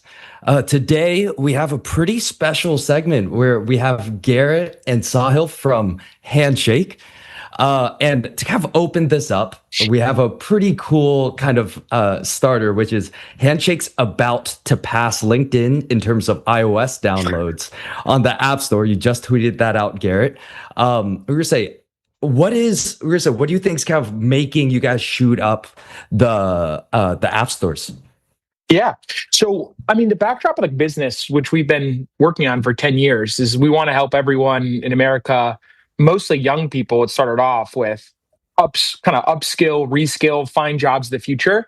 And it turns out right now, like there's a lot of fear and anxiety around what jobs look like in the future. We have 1 million companies that use the network to recruit. We just are about to announce, we did announce one announcement, and we'll be talking about what we're building on the learning side and helping people pick up the AI skills they need to be most productive in the workforce. And then we have millions of people that are trying to monetize what they know in the workplace, which is the large business we built with the labs and helping lab models improve in professional work and scientific work. So we really view Handshake as this network that you can come to with more reasons to engage, more reasons to get value out of Handshake. Maybe you come in to make $250 an hour teaching models about oil and gas, and then you build a badge in your profile and get recruited by, Shell Oil or General Motors for your knowledge. And maybe when you're in that job, you're actually using Handshake to pick up skills around how to use these AI co-pilots to be more effective in your job. And so that's really what the network's spinning into. This year we're seeing 66% more users signing up for Handshake than last year. So the network's really on fire, and very excited about really what we can build. Well, okay, we're going to say we won't spend too much time here because I want to dig into all of the kind of good stuff with you two around all of the stuff you guys are doing around reinforcement learning and evals and everything. But for someone like me who went to undergrad, had a Handshake account, we're going to say used it to find jobs, right? What is the proper mental model now that I should have around what Handshake is and where Handshake is going? Yeah, Handshake, there's 30 million people that use it, and that number's growing quickly, which has been amazing. I think it's what we're building towards is being the number one place to find jobs in the future, the number one place to learn about the skills you need to adapt and really take advantage of all the AI tooling that can accelerate what you're doing in your job, and the number one place to help people monetize what they know while learning about modern AI tools. And obviously, if you're helping models learn about how to do jobs, you're in a great spot to kind of validate what you know and get recruited by companies. That's how I think about it. I mean, there's 1 million companies use Handshake. There's 30 million people that use it. And we're growing super fast in India. We're growing super fast in Europe. We're going super fast in North America. So that's the long-term vision. Okay. Well, I'm gonna say I think you guys are in a very interesting position for a ton of different reasons. But I think more specifically, I think one of the things I admire a lot about you guys is you guys have a hyper opinionated view about where AI is going, what it takes to kind of achieve AGI, and more specifically, even around scaling laws around the models, right? And I'm gonna quote let's get a piece you wrote, Garrett, which is the right model for the right work, right? And I was gonna say I'm not gonna rehash it, but the piece we're gonna say, and feel free to correct me if I'm wrong, is about I think there's a lot of oversaturation that's now happening around the token maxing narrative, right? Businesses are kind of now becoming way more cost conscious and value conscious around using AI. And then also I think there's a lot of hype around model routing, especially with kind of the open router acquisition with Stripe. But I think when it comes to model routing, it isn't just about using the cheapest model per task. It's kind of like, what is the best model on a value basis on each task, right? And to do that, you need evals, right? And so then basically coming back to kind of you two around like how should we get there? What do businesses need? And then also kind of like what's Handshake's view on it?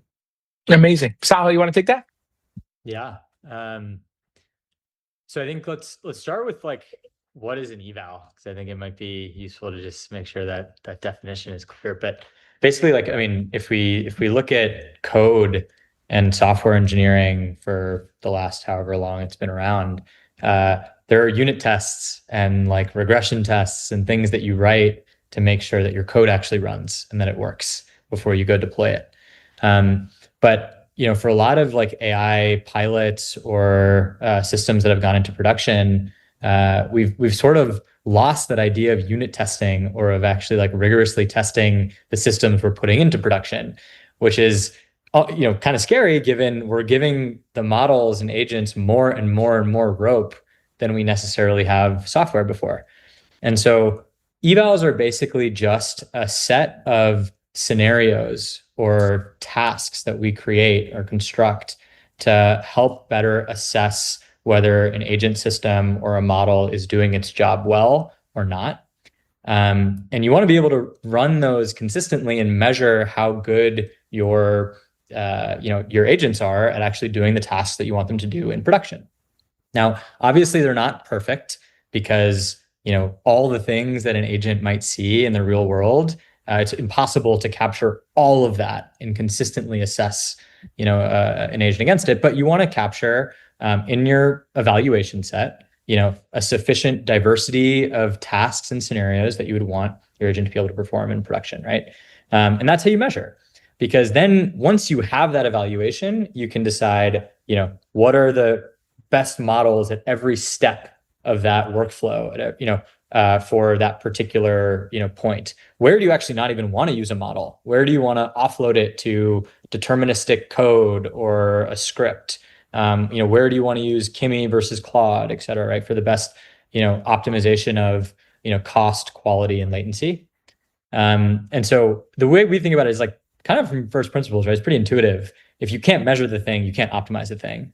And evals are just how you measure. Frontier Labs have been doing this for as long as AI has been around, right? And now just being able to bring that same approach to every enterprise, to us, it's just, very intuitive and essential to being able to build and deploy AI in a reliable way. Okay, so the hot phrase for the chronically online on Twitter is like verifiable domains, right? I think that's kind of the word that you use to kind of inject to kind of sound directionally smart these days on tech Twitter.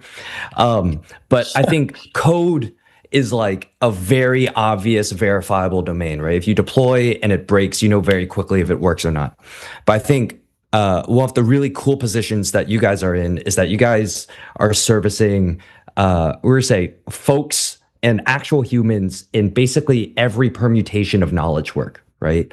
And so then when it comes down to like how Handshake works with different enterprises and businesses, like, do you guys have I'm trying to figure out the right way to phrase this. Like, do you guys have a spectrum or like a view around like what verticals you guys want to help out first, especially when it comes to even like educating them on like what evals are. This is the best place to start with evals, and then kind of going from there. Totally. I mean, if you think about like what evals are used for and what Sahil just mentioned, evals really allow you to compare models against one another to pick the right model for the right job, right? But more than just model routing, like if you don't have an evaluation infrastructure built out, you're not really in a position to be iterating on your agents or your harness without understanding how it's going to unfold, right? So as you're iterating on an agent, as you probably know this, but you're writing language, right? You're iterating on your harness. It's very hard to kind of codify and understand like the PRD and how it's improving over time, right? Like what is it that people do in their jobs? Like where the direction of travel is headed is like automating more and more long horizon work, right? And you really need to have eval set up, right? Like if you read about a lot of the, what happened at like the Sequoia Sovereign AI Day, basically every presentation was like, at Harvey, like we codify our evals to be able to pick which model. We use our evals to iterate on our agents and our harness, right? And then when you have your evaluation infrastructure set up, you're also in a position to then fine tune if you want to leverage open source, right? But I think most people associate, a lot of these application AI companies or large enterprises immediately moving to fine tuning. I'm kind of like, I think fine tuning serves a place, but you really want to start off in context, right? You really want to start off, and I think the number one place that we're seeing issues in large enterprises is how to help them improve their long running agents as they try to automate more and more laborious work for humans and accelerate humans. And so large Fortune 500 companies, they're looking at agents in production with tens of millions of inference costs. And they're trying to figure out, like, how do I disentangle this to lower my inference costs? How do I continue to improve this experience for my users with every incoming support ticket or product manager or business stakeholder? And kind of codify and make it better. And then many of them also want to think about where open source models plays in this overall ecosystem as well. And evaluations are really how you do that. Yeah. To build off of Garrett's point on the part of your question about verifiable versus unverifiable, I think one pretty clear opinion that we have is basically all of knowledge work, or the majority of knowledge work, is in some way, shape, or form semi-verifiable. Yeah. Right? Like most of what, even software engineering, like, yes, you can validate whether the code runs or not, but you don't necessarily know whether the code was written well or not. There are architectural decisions that you can make in the back end or even on the front end that might be very poor for what you ultimately want the product or system that you're building is, right? And so in some way, shape, or form, for every domain out there, right, if you think about all the tasks and all the workflows that we want agents to do, things are not always going to be perfectly black and white. And the majority of the times they're not. Right. Yes, maybe like if you want a model to extract like the revenue figures from a 10K report for a particular company, that part is maybe verifiable. But if you wanted to build a full-fledged financial model for you, evaluating a company, there's a lot of taste that goes into that. Right? Should you value the company at 5x revenue or 10x revenue? What should you put as the growth rate that you want to assume for the company based on a lot of other market factors and how it's performed in other segments relative to its competitors, right? There's a lot of thought that goes into that. And so a huge part of what we're able to do is leverage the network that we have and the experts that we have on the network, have them work hand in hand with agents, being able to author these evals that can encapsulate that taste and judgment, which applies in every domain. So okay, that makes complete sense. I think the AI transformation rhetoric among enterprises is kind of like, I think people conflate a lot of different things, and I think like in your guys's experience, right? When you guys do work with these really large enterprises, I think the spectrum of how familiar and also how comfortable they are with AI is like pretty varied, right? So like some folks might actually just have procured an enterprise cloud subscription, and they might just think like, yep, like I did it, I'm gonna call it a day, right? Some folks might have like a pretty progressive CIO and all this stuff. We're gonna say, what's kind of the thing that you think a lot of enterprises get wrong when it comes to kind of implementing AI internally? And also, how do you kind of get them over the fence with like like you need evals, right? Because even like there's that educational piece that I imagine is like something that you guys need to kind of like hold their hands through. right? Yeah. I mean, I think it's a great place to start, like in buying licenses for your team to be able to burn tokens, right? Like, and most enterprises are already on that train, and it's driving a lot of ROI inside of companies.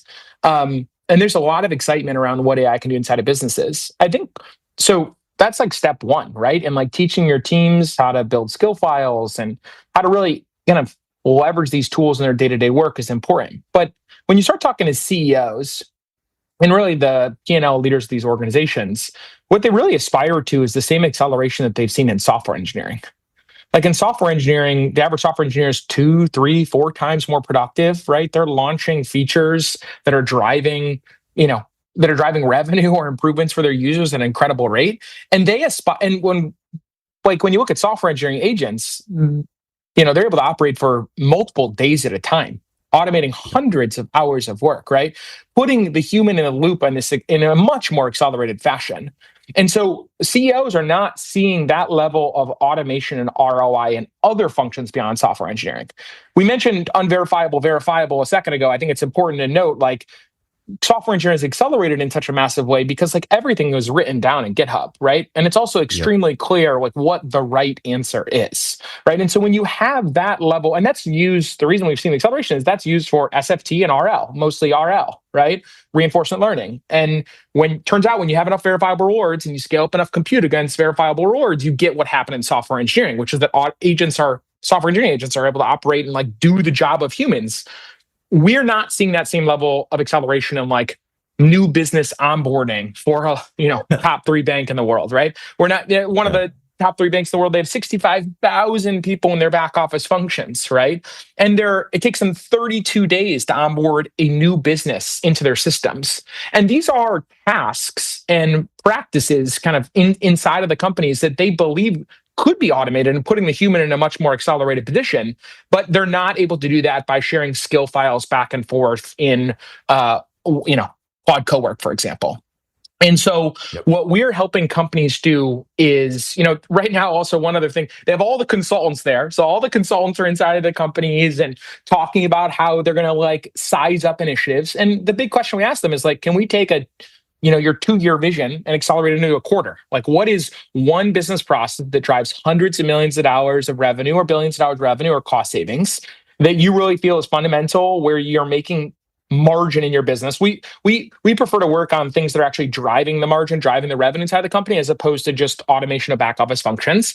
And let us either take your agent in production and help improve it with this kind of recursive self-improvement, or using evals to then iterate in context and on your harness, or we'll actually start the initiative for the leader, oftentimes where their technical teams are not at the level of sophistication around how to get long-running agents to actually automate a large practice that takes humans multiple days. So that's where we're very focused in the enterprise. And we have, there's been a huge advantage here in the fact that we have, we have hundreds of thousands of people working every month on the Handshake Network, really building these environments, building long-running agents, and helping improve the frontier models, right? So we're able to take the same infrastructure in a much more kind of forward deploy, and we have a platform, the technology built out, but the way that we're going to market is oftentimes helping these companies, they have priorities in their minds, but then actually bring them to life. Okay, I want to double click on that. I think part of the Handshake special sauce is you guys have an actual community that's been built up over years of undergrads, master's students, PhDs, like knowledge workers who are years into their career, right? And also, I think it's important to say that it's not data labeling, right? Like, you guys are building out environments, right? But like for the uninitiated, we're gonna say, what does that look like? What does actually like building an environment look like for like a law firm or like for a Fortune 500 enterprise, right? Like, and like from a very tangible perspective. Great. Sahil will take the bulk of this question, but I'll just do one like tee up for people that are uninitiated on like what this looks like. I think the key analog that's worked best with like my Midwest parents is Waymo. Right? Like, what is Waymo? Waymo's driving miles And when the car can't handle a situation, it's being escalated to a human. And the human's then driving that situation. And the next day, the car gets better, right? And every time they update their, which is called software for Waymo, it runs across every mile that's ever been codified in the past, right? And there's this loop that spins. So that's a cool analog to think about white collar knowledge work. And I guess I'll pass it over to Sahil to describe a little bit more about like what is the Waymo like in real work. Yeah, I think spot on. And I think one thing that's like important to think about too is what makes Waymo able to iterate all those times and pass those exceptions to humans who can help figure out what the cars should do is it's very easy for a human to look at a scene where a car is stuck and determine what they should go do next, right? Or like what the car should do in that situation. Oh, like the light is yellow, but there's like a occlusion in the way, like the car should stop and wait until the light turns green again, or whatever it may be. But for knowledge work, right, like when these agents are going to run on day-long tasks, week-long tasks, month-long tasks, it's going to be harder and harder and harder for humans to just immediately look at what the agent has produced and decide what it should do next, right? So there's a lot of context gathering that needs to happen. And that's something that we take really, really top of mind, especially as we build, agents for the enterprise or whatever it may be, is like, how does that interpretability work with humans and agents collaborating together in the workforce? Because verifiability is going to be the biggest bottleneck to deploying AI, like without a doubt. And so to answer your question on like, what does an actual environment like look and feel like? So an environment kind of consists of a few things, a few elements. The first is essentially the software tools that the agent needs access to, right? So if I'm a investment banker, I have access to Excel, and I have access to SEC Edgar, where all the like financial reports are, and I have access to PowerPoint, and I'm able to do the job to produce whatever outputs that I need using those tools. So agents have to have the same access. We have to build, simulated versions of Excel, of PowerPoint, of SEC Edgar. And the reason we have to build simulated versions and often won't use the real ones is oftentimes an infrastructure problem and an access problem. When you're running large scale reinforcement learning runs, when the labs are doing that, they're, querying that tool thousands and thousands of times in a given second or minute. And so you need the agent to have access to that in an offline sort of way. The second thing you need is data that populates the environment, right?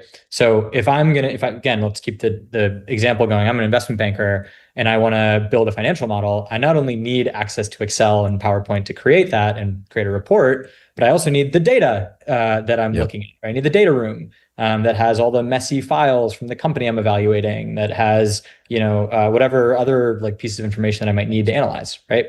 And so we need to populate or create that data that lives in the environment for the agent to read through, analyze, write to, whatever it may be, right? And then we have the final piece, which is the tasks and the verifiers.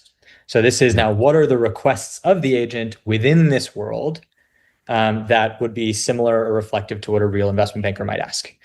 And the way that these models improve is we try to find types of tasks where they're complex enough and realistic enough that the models fail. Because that's how we know if the model can't perform the task, we know that it needs more training data to improve at the task. Simple. And so the tasks and the verifiers are that third element. And basically what we send to a lab or one of our customers is what's called essentially a Docker file, which is a fancy term for like a full computerized or containerized type of task. And it has tools, like a list of the tools that the model has access to, the full data that populates the world, and then the task and the verifier for that particular task, right? And then we'll send tens of thousands of these to a given lab for just even one domain. Okay, so we're gonna say that makes complete sense. I'm hyper curious. How do you guys? So I saw you guys announced something really cool called Care Bench, right? Which we're gonna say, for lack of better words, a benchmark for like child AI risks, right? So that feels in the shape of something that's kind of hard to verify, right? So how do you guys approach something as kind of vague or nebulous as like AI risks to children, for example? Yeah, it's a really good question. So I think on the safety side of things, right? You're totally right that certain companies and certain labs will have different policies, right? There are certain things that are more legal in nature or more, sort of clearly on the line of what's acceptable or what's not acceptable. And so a lot of times when we'll create these benchmarks, we'll make sure that there are those sort of like clear black and white elements. But a large part of creating that benchmark was doing so with parents. And doing so with like teachers who were, really thoughtful about what they want their children exposed to, right? And it's okay in a benchmark like that, even if, not saying we necessarily just did this for this benchmark, but in general, if we instruct a model to behave in a certain way, we still want to make sure that the model, verifiably is behaving aligned to what we instructed it to do. Right. So even if the policy itself may vary between lab or between people, a task itself in that benchmark might say, hey, this is what the policy is that you should follow. And then we'll run an evaluation to see if the model breaks against that policy. And this is really in line with the theme of owning your intelligence, right? Like different companies, different schools, different states, different countries will want to instruct AI systems to do things aligned with their cultural values or aligned with their laws. And the ability to steer the model in that way is a big part of what we're evaluating too. Okay.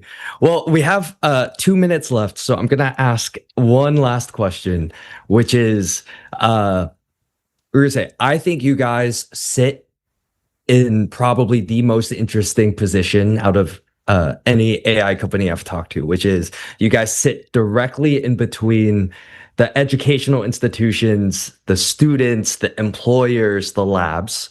And I think Handshake from day one has always been kind of building for what economic participation for kind of like new folks just kind of will be, right?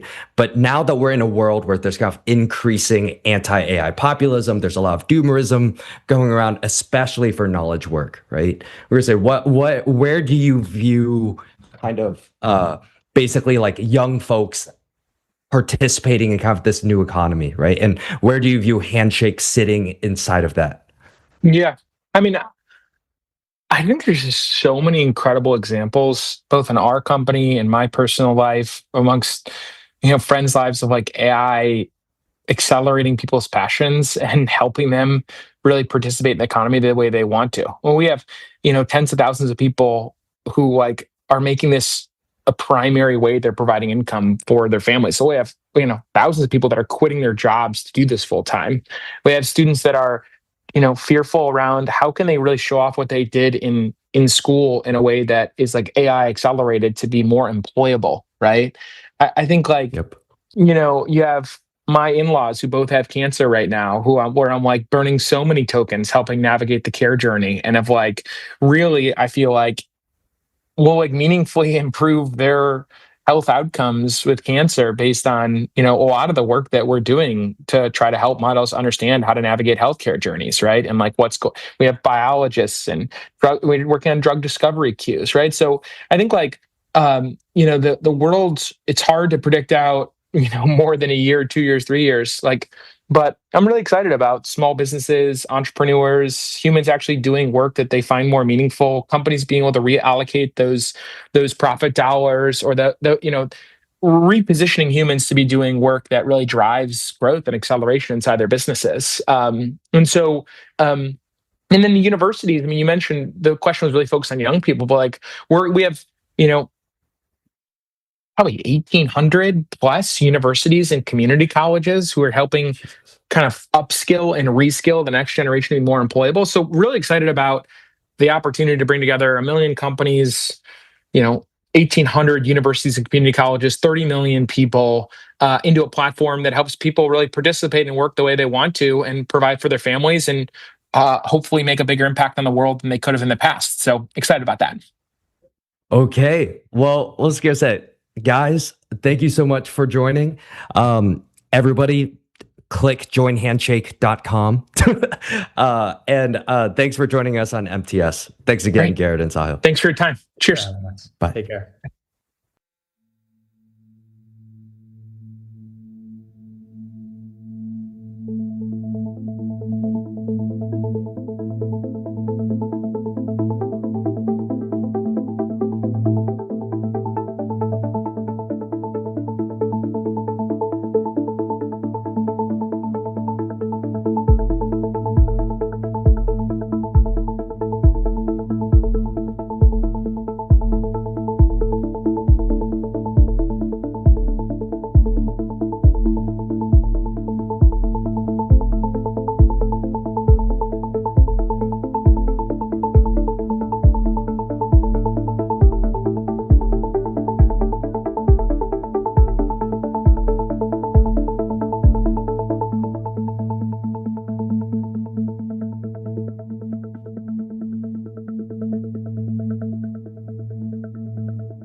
And we are back. We're live with discourse time.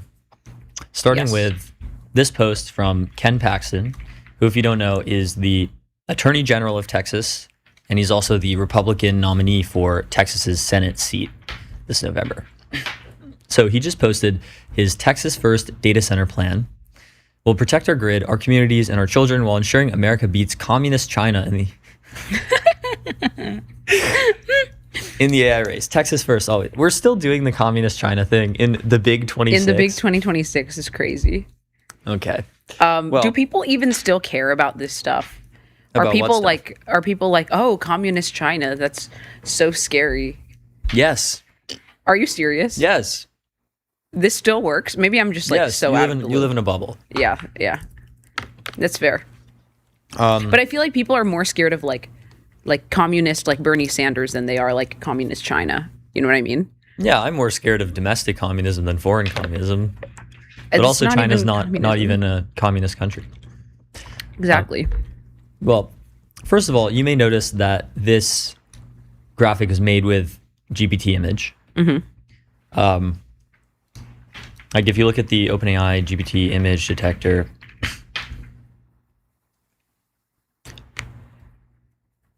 Texas first. hold up. OpenAI actually has a tool that allows you to verify the provenance of certain images. So if you drop a file in here, let's see. Yep, generated with OpenAI tools. This content was generated using OpenAI tools.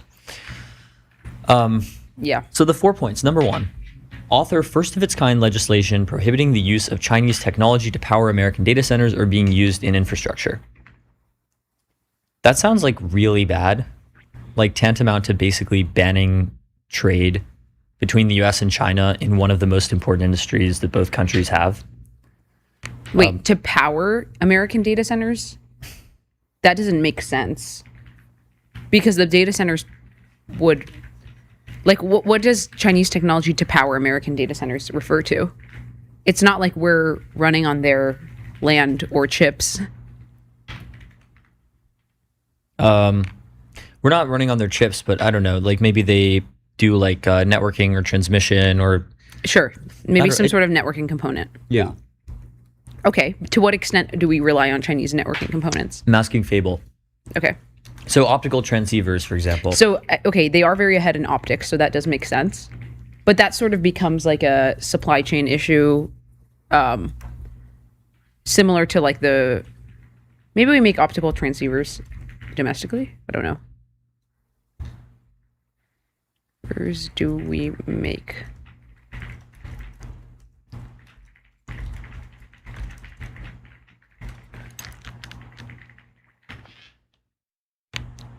Okay. Chinese companies account for roughly 56 to 65% of global optical transceiver and module manufacturing capacity. And transformers, batteries, Yes. switchgear, optical transceivers, upstream materials, rare earth magnets, all kinds of stuff like that. Yeah. But then this doesn't make sense because why data centers specifically? Like, we almost certainly have factories for physical goods that also rely on Chinese parts, or we do the final assembly or whatever. Like, this narrative used for data centers specifically feels weird to me because it feels inevitable. Like, we kind of have to rely on them. But I understand the concern.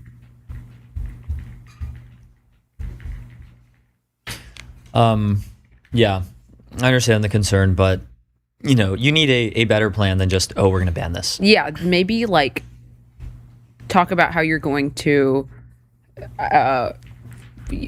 like direct resources towards optics in Texas. Mm-hmm. Like optics manufacturing. I don't know. Yep. It's not that simple, buddy, basically. It's not that simple. Number 2, author legislation to protect children by holding data center companies criminally liable if the center empowers AI chatbots that undermine children's safety. Wait, that would be the model company, not the data This center. one sounds really bad. Exactly. It would be the model company. Or What are we maybe not talking even the about? model company.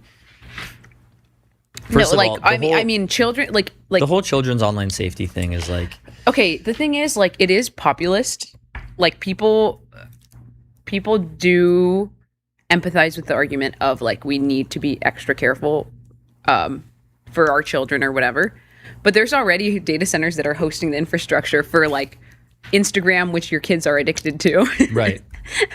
So this is a weird, like this is a weird it's weird to tie it to the data centers and not to the other companies that are actually making the models or whatever. Yeah, I mean, the whole children's online safety thing is like its own controversial set of ideas. I'm not like, how do I say this? There are definitely ways in which the term gets overused or abused in order to end up with, you know, things that are not bad. Like, for example, kids just not having any access to the internet at all. The most powerful social technology of our modern era. But even if I don't think that's the, yeah. Even if we accept the premise that children's online safety is like a really big problem that needs to be handled by the model companies, it's not a reason to go after the physical infrastructure powering. That's just strange. Like, does he know anything about how this works? Yeah. Maybe it's an argument that I don't think this argument will hold up well. Okay, number 3, co-sponsored the proposed Data Act that aims to aggressively eliminate outdated red tape and federal regulations and create new power systems that ensure data centers do not raise electricity costs for Texans. Good. Cool, yeah, cool and good. Very cool and good. Yeah, like I support power build out. I think we need more power infrastructure, etc. Would be great if a portion of that was like solar farms or something, because we have a lot of land in Texas. Maybe talk about that, because that's actually real. That would be true. great. Okay, and then number 4, support, advocate, and champion Governor Abbott's data center plan at the state level, including prohibiting building AI data centers in rural Texas neighborhoods. What does that mean? Like in neighborhoods, like specifically? Or like in just rural Texas in general? It can't be just prohibiting data centers in rural Texas, because what, are you going to build them in the middle of Houston? That would be like Houston to do that. Houston would be like, yeah, we're going to put a data center in the inner loop, and then we're also going to put a high school next to it. That would be like the Houston gameplay. Fully based. You know, actually, the high school is going to be on top of the data center, and then on top of the high school, there's going to be a parking lot. The high school is going to be inside of the data center. You're going to have to like they walk actually past. low-key have that. They have like an energy high school in Houston. Wholly based. Everything about Houston is like the most based thing in the world. I love Houston, best Greatest city in the world. But yeah, they have like an energy high school where people like the concentration is just on like energy and power and whatever. Mm-hmm. It's pretty cool. So requiring best practices to reduce local impacts like setbacks, noise reduction tech, light controls, traffic improvements, emergency coordination during high stress grid scenarios. Yeah, I mean, that stuff is good within reason. Like, it's definitely preferable to like have regulations that are like, okay, we're, you know, people are worried about noise and light and traffic. We're going to preemptively address these concerns, rather than making people feel that the only way they have to address these concerns is by like just pushing to ban the entire thing. Yeah, and or protesting moratorium, etc. Yeah, I think this is entirely true. I did like a project on noise pollution when I was in high school for like a Spanish class, actually. And so I do believe that like noise pollution can be a really real concern. So I'd just like to see like really, really strict guidelines or like protections. But yeah, I mean, if that's drafted in advance, I think that's a great thing. Yep. Repeal sales tax exemptions and other outdated incentives. Definitely, you know, there's sufficient demand to build data centers that states don't need to proactively work to like attract them. In fact, there's so much demand that people hate the amount of demand that there is. So, you know, now they can be priced as like revenue generators. Yeah, you know what I would also really love to see is like more. We are going to put the data centers specifically on like a decommissioned like government site. Like decommissioned nuclear is good. Like a little bit more specificity with the sort of locations, and like if we can use land that has been previously, abandoned or decommissioned or whatever. I think that would be great, like a great narrative for, we're just going to put a data center on that plot of land. So yeah, the first 2 points are whack. Yeah, whack. The second in particular two are is pretty really good. whack. Number 3 seems good. Number 4, overhaul infrastructure priorities, including requiring data centers to fund their electricity and ensure they are adding to Texas electric capacity, right. not detracting from it, and mandate closed loop water systems. Damn right, protect our grid. Are closed loop water systems not already basically? Are there any data centers that don't use closed loop water systems? Are they not mandated? Closed loop. Well, I don't know about legally mandated, but like, why would a company not use closed loop cooling systems? I don't know. I do think it's really funny. Maybe he was trying to send a message here by generating this with AI. He was trying to send a message like, I don't really hate this data center stuff. Yeah. I'm It's the forced to by the Straussian pop. read. Yeah, the Straussian read. The Straussian retweet read this. is like he's actually like an yak. LOL.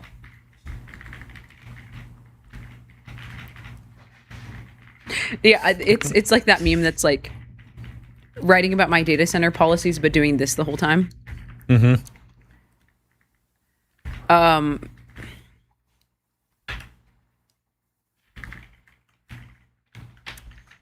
Yeah. All I know is that Texas has a really bright future ahead of it. It's going to be the new Shenzhen. The American Shenzhen. Sorry for my anglicized pronunciation. Shout out UT Austin. I think of the people that I know. Ratioed, made with AI, 2.4K. Dwarkesh is ex UT Austin. Shout out. That is true. Scott Aronson as well. Scott Aronson. Current UT Austin. Best school in the world. Shout out Houston, best city in the world. Mm-hmm. That's my program Texas Glaze for today. Yep. Another really interesting artifact of the data center debate is data center support is a specifically MAGA phenomenon. Support among Harris voters is now minus 30. Share of American adults who support or oppose building a data center within 3 miles of where they live. Support among Harris voters is now minus 30, while Trump voters are plus 1 on them. But among self-ID'd MAGA voters, data centers are plus 14. You see, that's also not that's an even worse look, I think. We need to well, for SF. We need bipartisan. We just need one whack politician on both sides of the political spectrum to be pro data center. Then this guy, Aaron Astor, points out, sure, but opposition is also growing quickly among MAGA voters. They were plus 23 in favor in January and are now only plus 14. But that's less of a slide than you would expect. Yeah. And then this was posted by Lib Development, who now is a research fellow at FAI, which I think is recent. I've followed this guy for a while. So I think there's a very simple explanation for this. Yeah, obviously. Which is just Trump has supported data centers and has not backed down. And if Trump came out and said tomorrow, you know what, hive mind is yeah. The MAGA hive mind is the MAGA hive mind needs to be studied for multi-Asian swarm dynamics. Yeah, if Trump came out tomorrow and said, these data centers, they're not very good actually. Yeah, then the Trump swarm is then MAGA would flip from plus 14 to minus 30. But it's good that we have one politician, the last supporter of data centers in the entire country, who has a pretty substantial base. I really hope that this doesn't end up with data centers actually politically polarized. I think it's gonna be. I would prefer politically polarized to bipartisan against. I think it's gonna be. It's going to be one of the two. It's not going to be bipartisan pro. I think I would prefer one side supports it to neither side supports it. So I guess it's a good thing, I guess. What do you think Joe Rogan thinks about data centers? I think he thinks that actually that's a good question. That's a good question. This. That's a good question. Has Joe okay. I don't want to be too uncharitable to Joe Rogan. He does support stuff like this sometimes. I don't know. He's also probably a EMF, the the cell towers are bad kind of guy. Yeah, maybe. I just looked up Has Joe Rogan data centers. I can't said find anything. Anything about data centers? Is he? Oh, wow. That's interesting. I looked up Joe Rogan data centers on X. The first result is a clip from Tucker Carlson on Joe Rogan.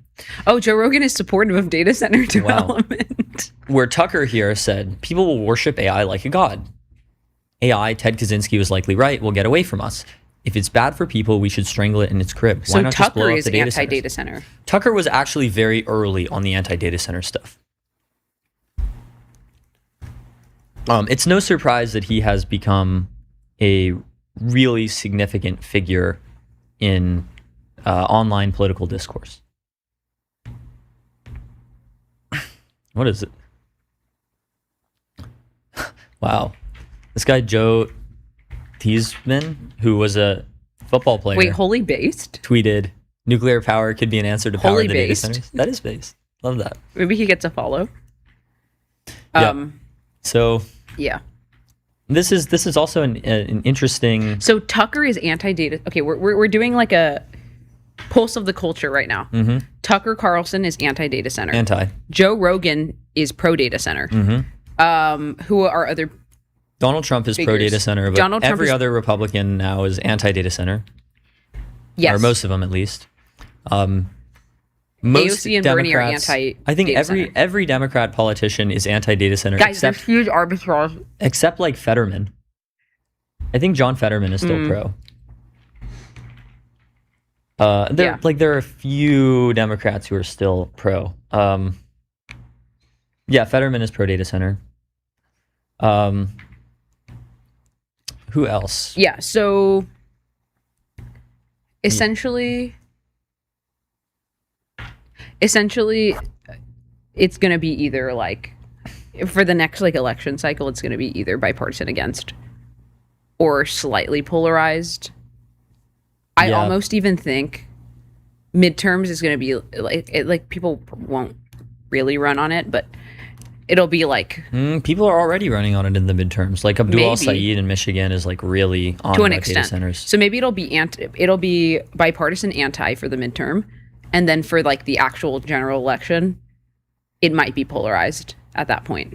Mm-hmm. Holy shit, that's so scary. Anyways, Citadel has sold most of situational awareness's portfolio.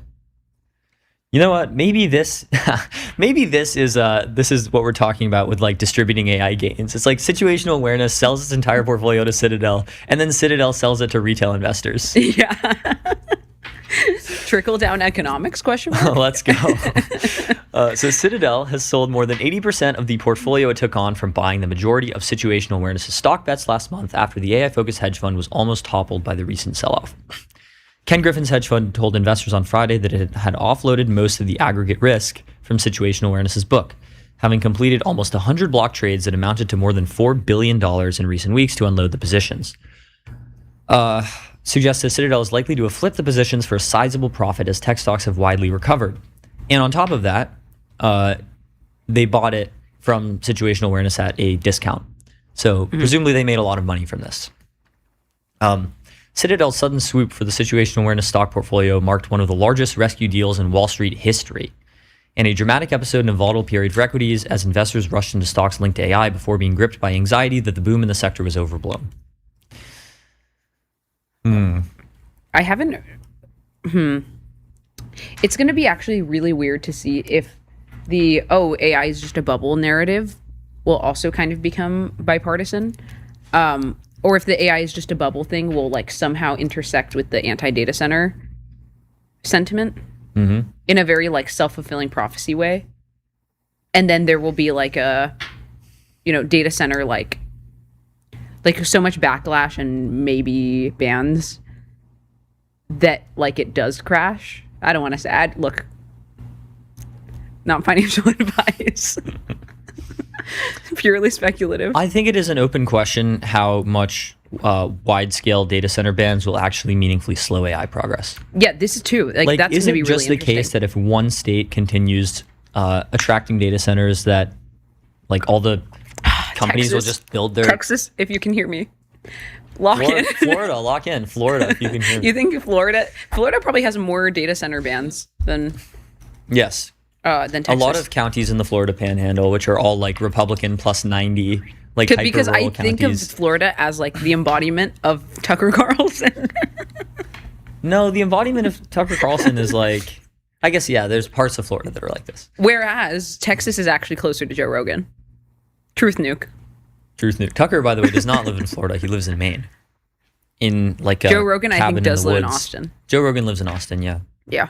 I think he Holy lives truth nuke. in the same building as someone we know. Citadel purchased the positions at a roughly 10% discount. Shares of their biggest holdings, including SanDisk and Micron, quickly recovered. So I wonder why Citadel sold the whole Salp portfolio when Salp wouldn't have sold the whole Salp portfolio.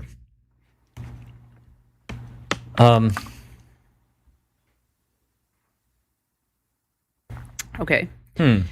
Yeah, so he doesn't want to hold these equities. I wonder why. Is it because he's not as bullish on the AI trade as Leopold? I mean, what's his Probably. like background? Ken Griffin? Yeah. Is he just like a finance guy? Like Yeah. has he always been a finance guy, just like through and He was through? born in Daytona Beach, Florida. Florida mentioned. He grew up in Boca Raton, Florida. What? As well as Texas. Whoa. Let's go. He went to middle school. Wait, this guy's the Uber mentioned. He went to Boca High? Dude, Okay. that was like my rural high school, my rival high school. Crazy. What? Yeah. Dude, Ken Griffin grew up in Boca Raton, Florida? Is he related to Peter Griffin? Is he related? Dude, no way. Boca Raton, Florida mentioned. Ken Griffin, Ariana Grande, Eric Andre, Theo Jaffe podcast. Bro tried to sneak himself in. Bro tried to sneak in Ariana Grande. Okay, yeah. It looks. So I'm looking So through he his went to career. Harvard. Yeah. He Amaranth Advisors. graduated from Harvard. He degree. founded Citadel in 1990. Yeah, he's a finance guy. Yeah, he's just a finance guy through and through. Oh, so I noticed he founded Citadel like right after he graduated, basically. Really? Yeah. Wow. He That's founded actually Citadel when he was crazy. 22 years old. Somehow he raised $4.6 million, It's over for me. which is a lot of money for a 22-year-old in 1990. Maybe Citadel was like the first situational awareness. Like young Wait, kid. this Loki might be true. Yeah. But anyways, like he's a finance guy, right? I think that there's a ceiling on how AGI pilled certain finance guys can be, just because they're just live in a different world. No, I think he's a smart finance guy. I don't think he's one of these like giga boomer finance people. No, he's certainly not a giga boomer, but I would understand if he entertained more skepticism. Obviously more skepticism than Leopold. Citadel is also based in Miami, and Ken Griffin has spent a huge amount of money on Miami, like South Florida real estate, and he spent a huge amount of money on like philanthropy in South Florida.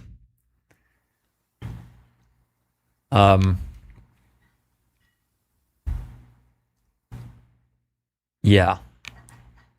So Yeah. So Ken Griffin, I think, is not a giga boomer, but obviously he's not as AGI pilled as Leopold. But maybe, if you are a successful finance person, like over a very long period of time, right? There's some finance people who like do some big trade once and then spend the entire rest of their career coasting, like doing things that are less impressive. Ken Griffin has really been like on the top of his game for decades.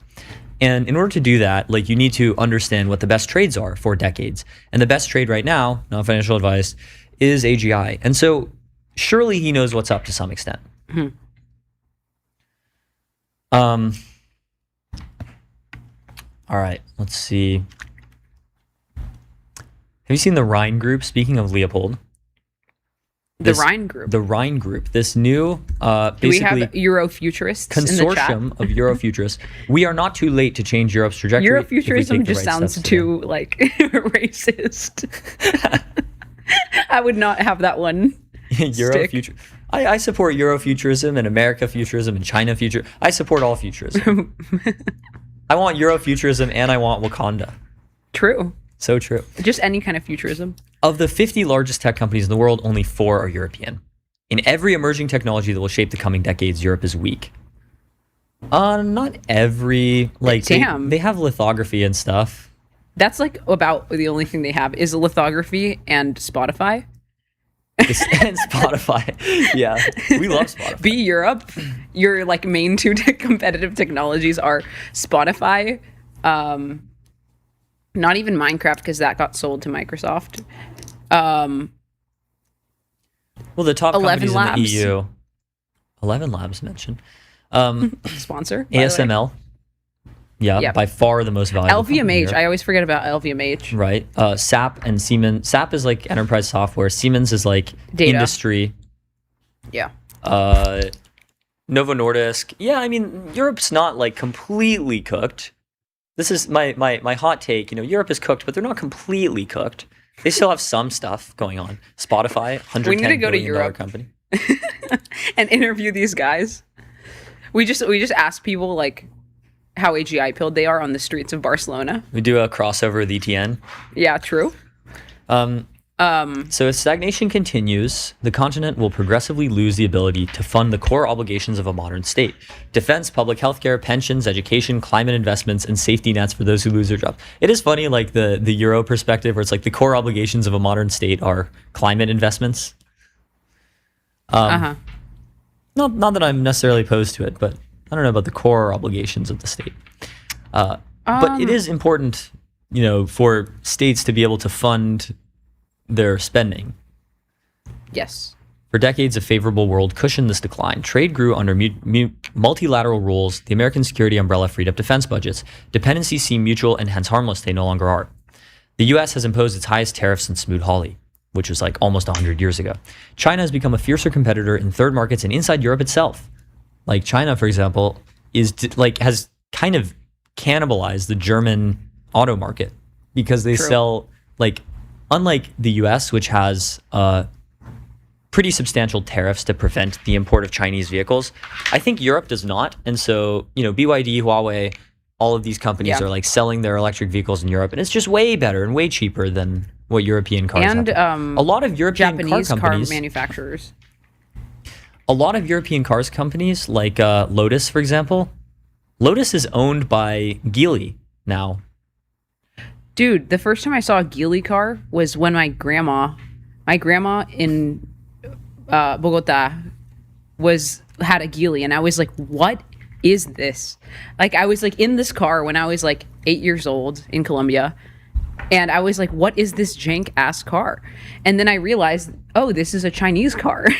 Well, now they're really good. And now they're actually really good, but they have been like importing to, like, I guess, like South America. And Yeah, like, if you go to LATAM, if you go to Europe, there's tons of Chinese cars. there's tons of Chinese cars, yeah. And that was like mind blowing to me as a kid. But yeah, now I think in Colombia, probably like a vast amount of the cars are Chinese. Mm-hmm.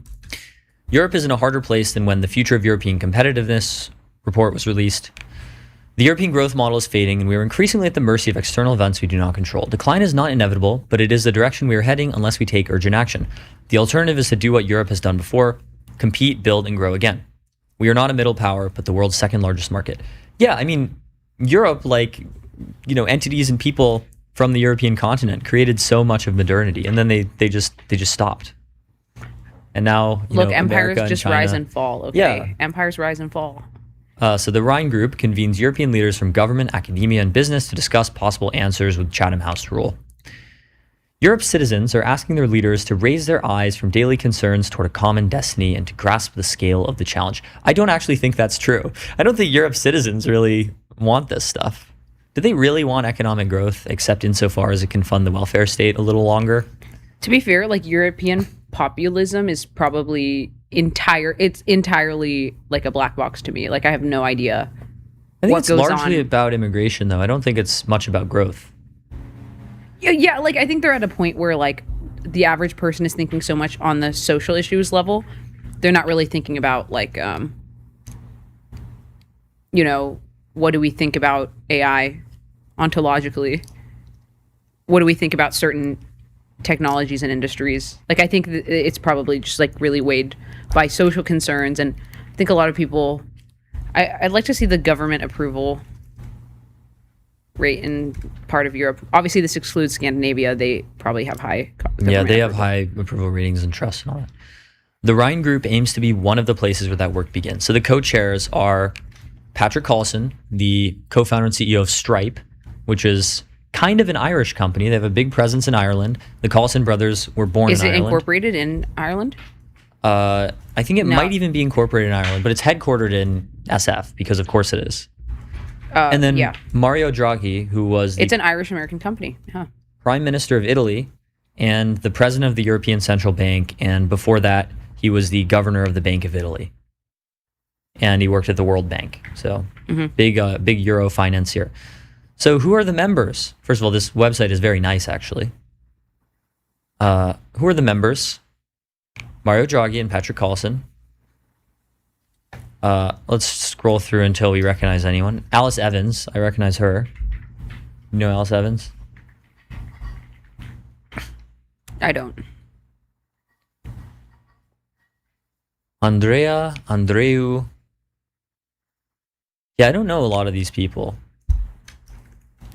But, they seem quite important. Special advisor to the executive board of ASML, for example. Well, this is awesome. This is pretty awesome. President and managing director of General Catalyst is a European. I didn't know that. This guy is a mysterious figure. Jesus Sa Requejo. I'm glad to see people like Patrick Collison investing more in. I recognize this guy. Oh yeah.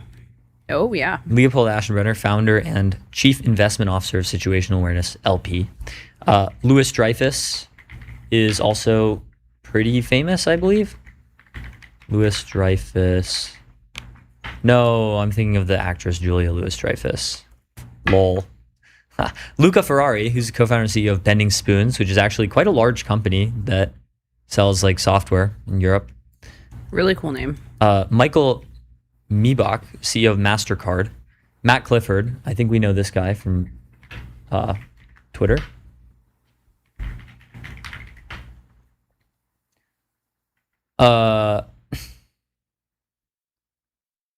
Philippe Aghion, know this guy. He's a Nobel laureate in econ. Rula Khalaf, who's the editor of the Financial Times. Co-founder and CEO of Klarna. Toby Lutka from Shopify.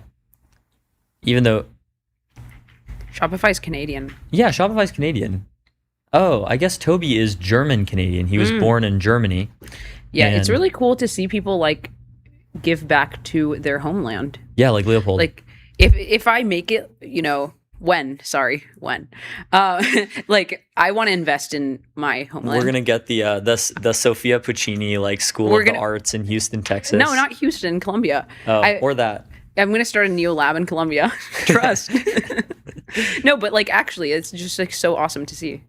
Toby Lutka, yeah. Tumas Ilves, who is the president of Estonia, was the president of Estonia. Two guys named Xavier. And Zanny Minton Beddoes, who's editor-in-chief of The Economist. So, looks like a pretty cracked group of people, actually. Different fields, different views, but a shared commitment to a stronger Europe. So, it's really cool seeing all of these new institutions and publications that are coming about in this time. There's just so much opportunity for people to be writing about AI policy. There's so much opportunity for people to be writing about AI policy. And so it's going to be really interesting to see what they come out with. Yeah. Really cool stuff. What else do we have? We have Gavin Baker. Suspect we will start to hear about a Pareto optimal balance of computationally efficient humans, cheaper open source tokens, and computationally efficient humans is crazy. Yeah, I love how it's not humans are smart, we're just computationally efficient. Humans are so energy efficient. If you think about the amount of power it takes to power data centers, we all know it's a lot of power, right? You know how much power it takes to power the human brain? 20 watts. It's less than a hairdryer. Yeah. I mean, biology is just the most efficient thing that exists, probably. Yeah, it is wildly efficient. I'm going to fact check the hairdryer thing. Okay, yes. The human brain runs on roughly 20 watts, about the same as a dim LED bulb. A typical hairdryer draws 1,200 to 1,900 watts, so it uses somewhere around 60 to 90 times more power than your brain. Your entire body at rest uses about 100 watts.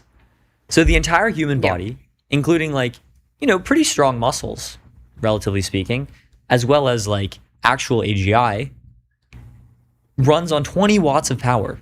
Yeah. It's this is crazy. why I'm so it's crazy energy efficient. I'm so like in the limit bullish on technology that like is very deeply tied to biology, like people who are making like bioreactors and like chicken eggs and stuff, because biology is just cannot be outsmarted.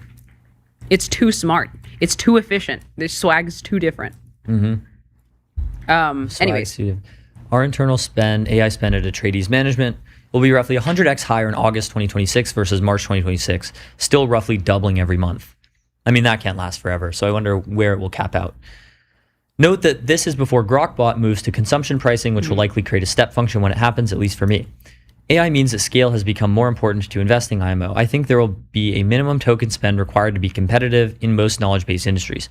The compute inequality referenced by Sholto in our discussion. So, yeah, I think that this is roughly true. Like, there will be a Pareto optimal balance of frontier tokens, I think to me, open source, this already and humans. just looks like talent power laws. Like, you have the most cracked like AI researchers in all of existence, and there's probably like 50 of them or something. And then and like they people like Noam Shazir they are what you could call like the most computationally efficient humans. The most computationally efficient. No, man but like alive. I'm serious. I know. And then but like it's cool. and then all of like. And you're willing to spend lots and lots of money on these people. Exactly. Like this is kind of always saying the thing out loud. The way the market is already moving and behaving. But yeah, I think this is a really great point. Like the Pareto optimal balance is such a good point because I don't believe in human labor obsolescence at all. Like I believe in the Pareto of the computationally efficient humans, CEH, and then the open source and then the frontier tokens. And then like model routing and stuff. Like that's what all of this will become. It's like a very intricate balance. So why does this have 6.7 million views? There must have been some huge quote tweets. Oh, it's because almost all of it came from Elon saying interesting. Okay. Do you think he makes creator revenue? Elon? Yeah. Isn't this like one of the loopholes that he like pays himself through? Why are Elon's reply guys like this? I don't know, man. I have no idea. I think if I were like Elon and I looked at my own replies, I would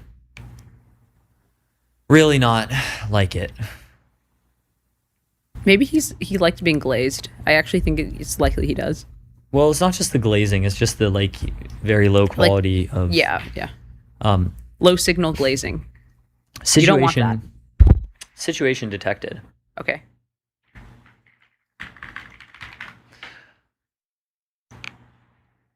Epoch AI says, we discovered that US GDP statistics miss most of the value NVIDIA adds to the US economy. As a result, GDP growth has been understated by 0.3 percentage points over the last year. That's a big deal. What? Because remember, like US GDP is only like about 2 percentage points of growth per year. So 0.3 is not a lot. Or sorry, 0.3 percentage points sounds like not a lot, but it is a lot. Epoch says, why? It comes down to the supply chain for NVIDIA chips. They're designed in the US, but manufactured, assembled, and sold abroad. The chips never touch US soil until they arrive inside imported servers. So domestic value add plus 30K. NVIDIA sends designs to their foreign contractors like TSMC, which manufacture and package the chips and add 10K of value add. I'm not sure what the numbers are, 30K, 10K. I guess dollars. The server makers. Right. So the server maker adds $10,000 of value per chip, I guess. NVIDIA sells the chips to OEMs and ODMs to build servers. So OEMs are original equipment manufacturers, and ODMs are original design manufacturers. Yeah. So these server makers actually build the servers, 10K value add, and then these servers are sold to US data center owners. So servers enter the US at a price that includes NVIDIA's design markup, which is fully counted as an import. But no export is ever recorded. No physical good leaves the US, and no one explicitly pays NVIDIA for its IP. The value added by US design simply vanishes from GDP. Wow. This accounting blind spot is a critical missing piece of a widely accepted. Well, do they not export their designs? No, they they retain ownership. So they have their designs. They send a file to TSMC to manufacture. Right, like at no point is it sold, basically, or no? At no point. No, they pay TSMC. Wait, I'm confused here. It says no one explicitly pays NVIDIA for its IP, but now it's saying they send designs to their foreign contractors. Oh, I guess NVIDIA pays TSMC. That's what I'm saying. So NVIDIA pays TSMC, which then, and then NVIDIA sells the chips. Sells the chips to the server makers. Okay. Yeah. Which then the data centers buy. Yeah.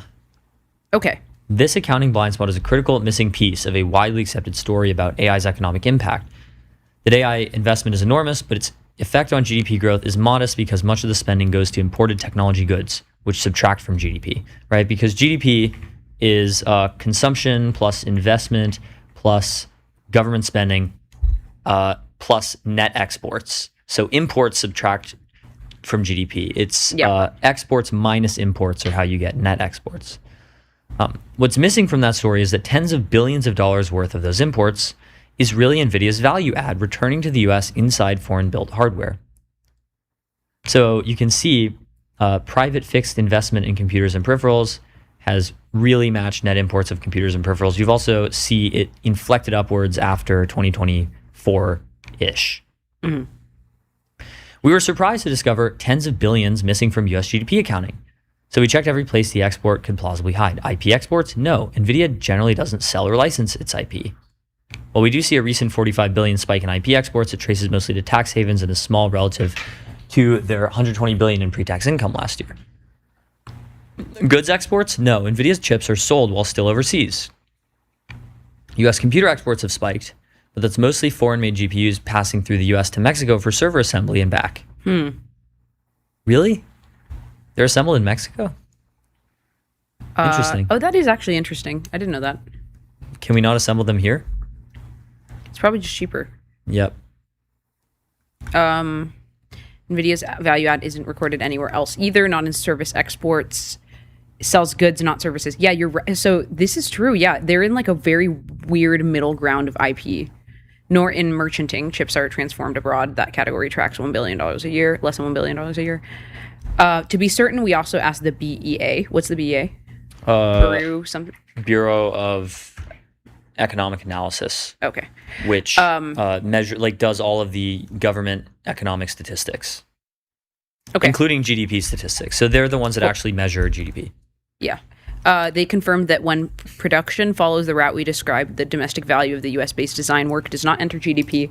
This is because the BEA lacks data on overseas transactions of US-owned goods that are transformed by their US owners before they are sold. Yep. Wow. Okay, so this... that's crazy. That's actually a pretty insane finding. The NVIDIA-sized hole in pretty US GDP obvious statistics. blind spot.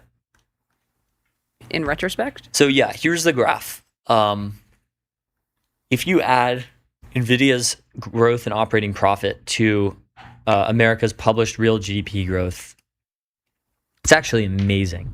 This is actually amazing. In Q4 2025, just the growth in operating profit from one company was almost half of America's entire real GDP growth for that quarter. Insane. And even now, it's like a pretty big chunk of it, like a sixth, a seventh. If this measurement issue continues unaddressed, the effects could grow even larger. Suggests U.S. GDP growth could be understated by almost 2 points by the end of percentage points by the end of 2028. Yep.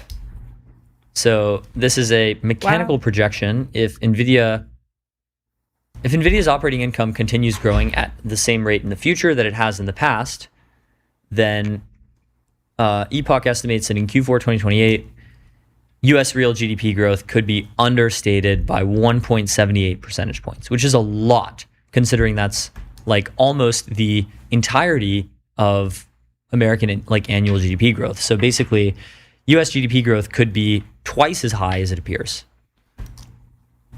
So we look through the report. This is how it works. What other interesting...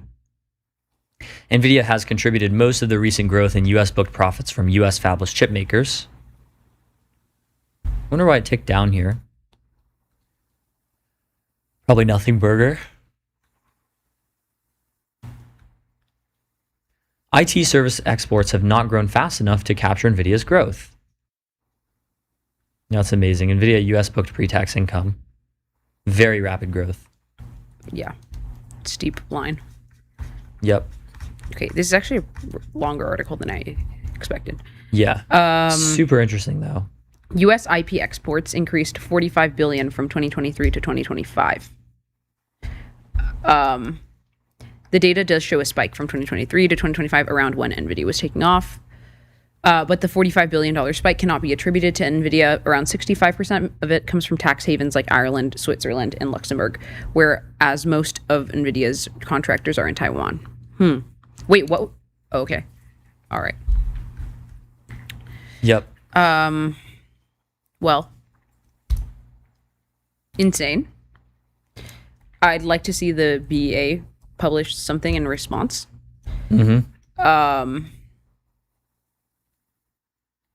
That's what we got. That is what we got. Well, we also got some amazing sponsors that we should thank. We do.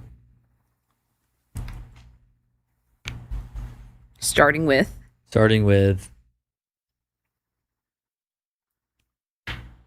Lovable. Turn idea into software people love with Lovable. Start today at lovable.dev. Arena, measuring AI performance in the real world. Arena.ai. Neon, scale your startup on Neon, the Postgres backend for apps and agents. Built by Databricks. Neon.com/MTS. 11 Labs, AI that communicates at human level across every channel and modality. 11labs.io/MTS.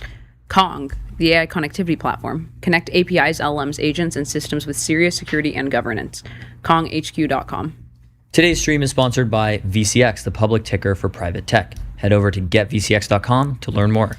Blitzy, autonomous software development for enterprise code bases. Ship 5x faster. Blitzy.com. And AdQuick. Make your brand a billboard. Out-of-home advertising as easy to scale as digital. AdQuick.com. And we will be right back.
Hello, everyone, and welcome back to MTS. Today, I am joined by Sukhinder Singh Cassidy, who is the CEO of Xero. Xero is one of the leading accountant platforms globally, with 5 million subscribers in over 180 countries and revenue over $2 billion US. So today, I'm super excited for you to join me to talk about the future of SaaS business models and how AI and this whole industry is impacting SaaS. So welcome to MTS. Thank you so much for having me, Sophia. I'm excited to be here. I'm so excited for you to be here. Right as we were starting, you're sharing some cool stats about Xero. Can you just share about what you guys do and where you guys are today? Sure. So Xero today is, as we noted, about 5 million subscribers across a number of countries, but we call ourselves focused on the 3x3. So what we mean is Australia, the UK, and US are major drivers of growth and our biggest markets. And number 2, we talk about 3 important jobs that small businesses need to do that we offer on Xero. That's accounting, payroll, and payments. And so we know that when we do accounting, payroll, and payments, we access over $100 billion in global TAM in our markets at Xero. Oh, wow. And so specifically, as someone who understands the software world a lot, can you talk about how this big platform shift has happened during this age of AI? Like, what are the big changes you've seen happen? Sure. Well, first of all, as you probably know, like, we're a data company, right? We ingest data, we process data, we put data into our own applications. We're connected, just to give you some sense, Xero is connected to thousands of banks. We're connected to payment rails. We're connected to regulators around the world. So that's all infrastructure underneath our application. So for us, traditional AI and machine learning have long been part of our DNA, right? We need to produce data in a reportable and intelligent format for customers. So Gen AI for us is a boom. I mean, it is a boom. It is a builder's dream. And so people get quite confused. And I'm like, hey guys, we are a full stack infrastructure, data, applications, GTM engine that operates across multiple jobs and multiple markets. And that gives us a lot of data in a Gen AI world. It also gives us a lot of access to TAM. So as an example, today, over 2 million of our subscribers benefit from some AI feature. And then we have a few features that are what we would call hero features. So if you're in the world of bookkeeping, which we are, like auto bank reconciliation, where you log in and the job is just done for you. Like you don't have to reconcile the transactions. They're just auto reconciled, is probably one of our hero features in Gen AI, because that goes from like us asking or helping you with it to just doing it on your behalf. And then you are in control as a small business or an accountant who uses a platform, and you can turn off auto bank rec, or if we're not sure about a transaction that we're reconciling, we leave it for you to reconcile. So that's a good example of like why, the opportunity for AI is tremendous. I mean, it's like a builder's dream. And for small businesses, the thing they're short on is time, cash, and intelligence. So someone who works with a lot of small businesses, how does it typically work? Are they comfortable just using frontier models for most of their tasks and giving it all their data? It's almost like the more powerful the model is based off of how much more data you give it about your business. And so how do small businesses have to deal with that conflict? Well, actually, the good news for us is, of course, we have Xero.com, and then we're connected to Claude. We have connectors with Claude, Microsoft. When Google makes them available, we'll do connectors to Google too. And then we just announced our intention to connect to OpenAI's MCP. So the reality is we can see in the data what people are doing. And one thing I can tell you, and we also just did research on AI perspectives of our customers. So despite the fact that we do have, a lot of customers on Claude, I think what I can say is it's a very small fraction of our total base, and far more self-report is being afraid of AI or AI experimentation. So they're looking to Xero in our platform to make them comfortable with AI. So we can see who's connecting on Claude. So I'd say you should think of our diaspora at Xero is probably heavy majority still pretty afraid of AI and don't know how to make sense of it and look to us. Small minority are building on top of Claude and Xero. They have both subscriptions. And the most interesting stat, we're an open ecosystem, so we have APIs and App Store.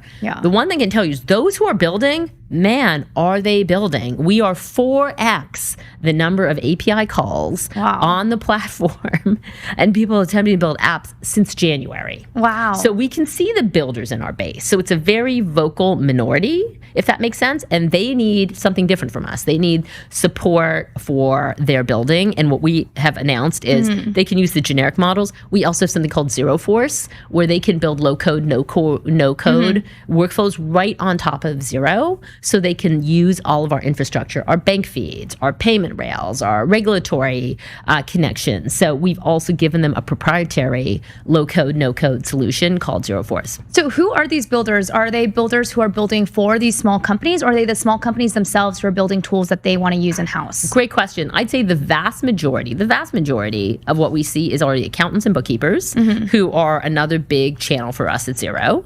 And then third-party app builders who actually want to service SMBs. That's the majority of the use case. There is a tiny minority of SMBs directly, and that they tend to be maybe someone on the larger side, where if you think about Zero, maybe we don't have a feature for them, like, you know, we're a horizontal platform, but you might have specific needs if you're in agriculture and you want to build a custom tool on top of Zero because we don't support, let's say, the feature you want.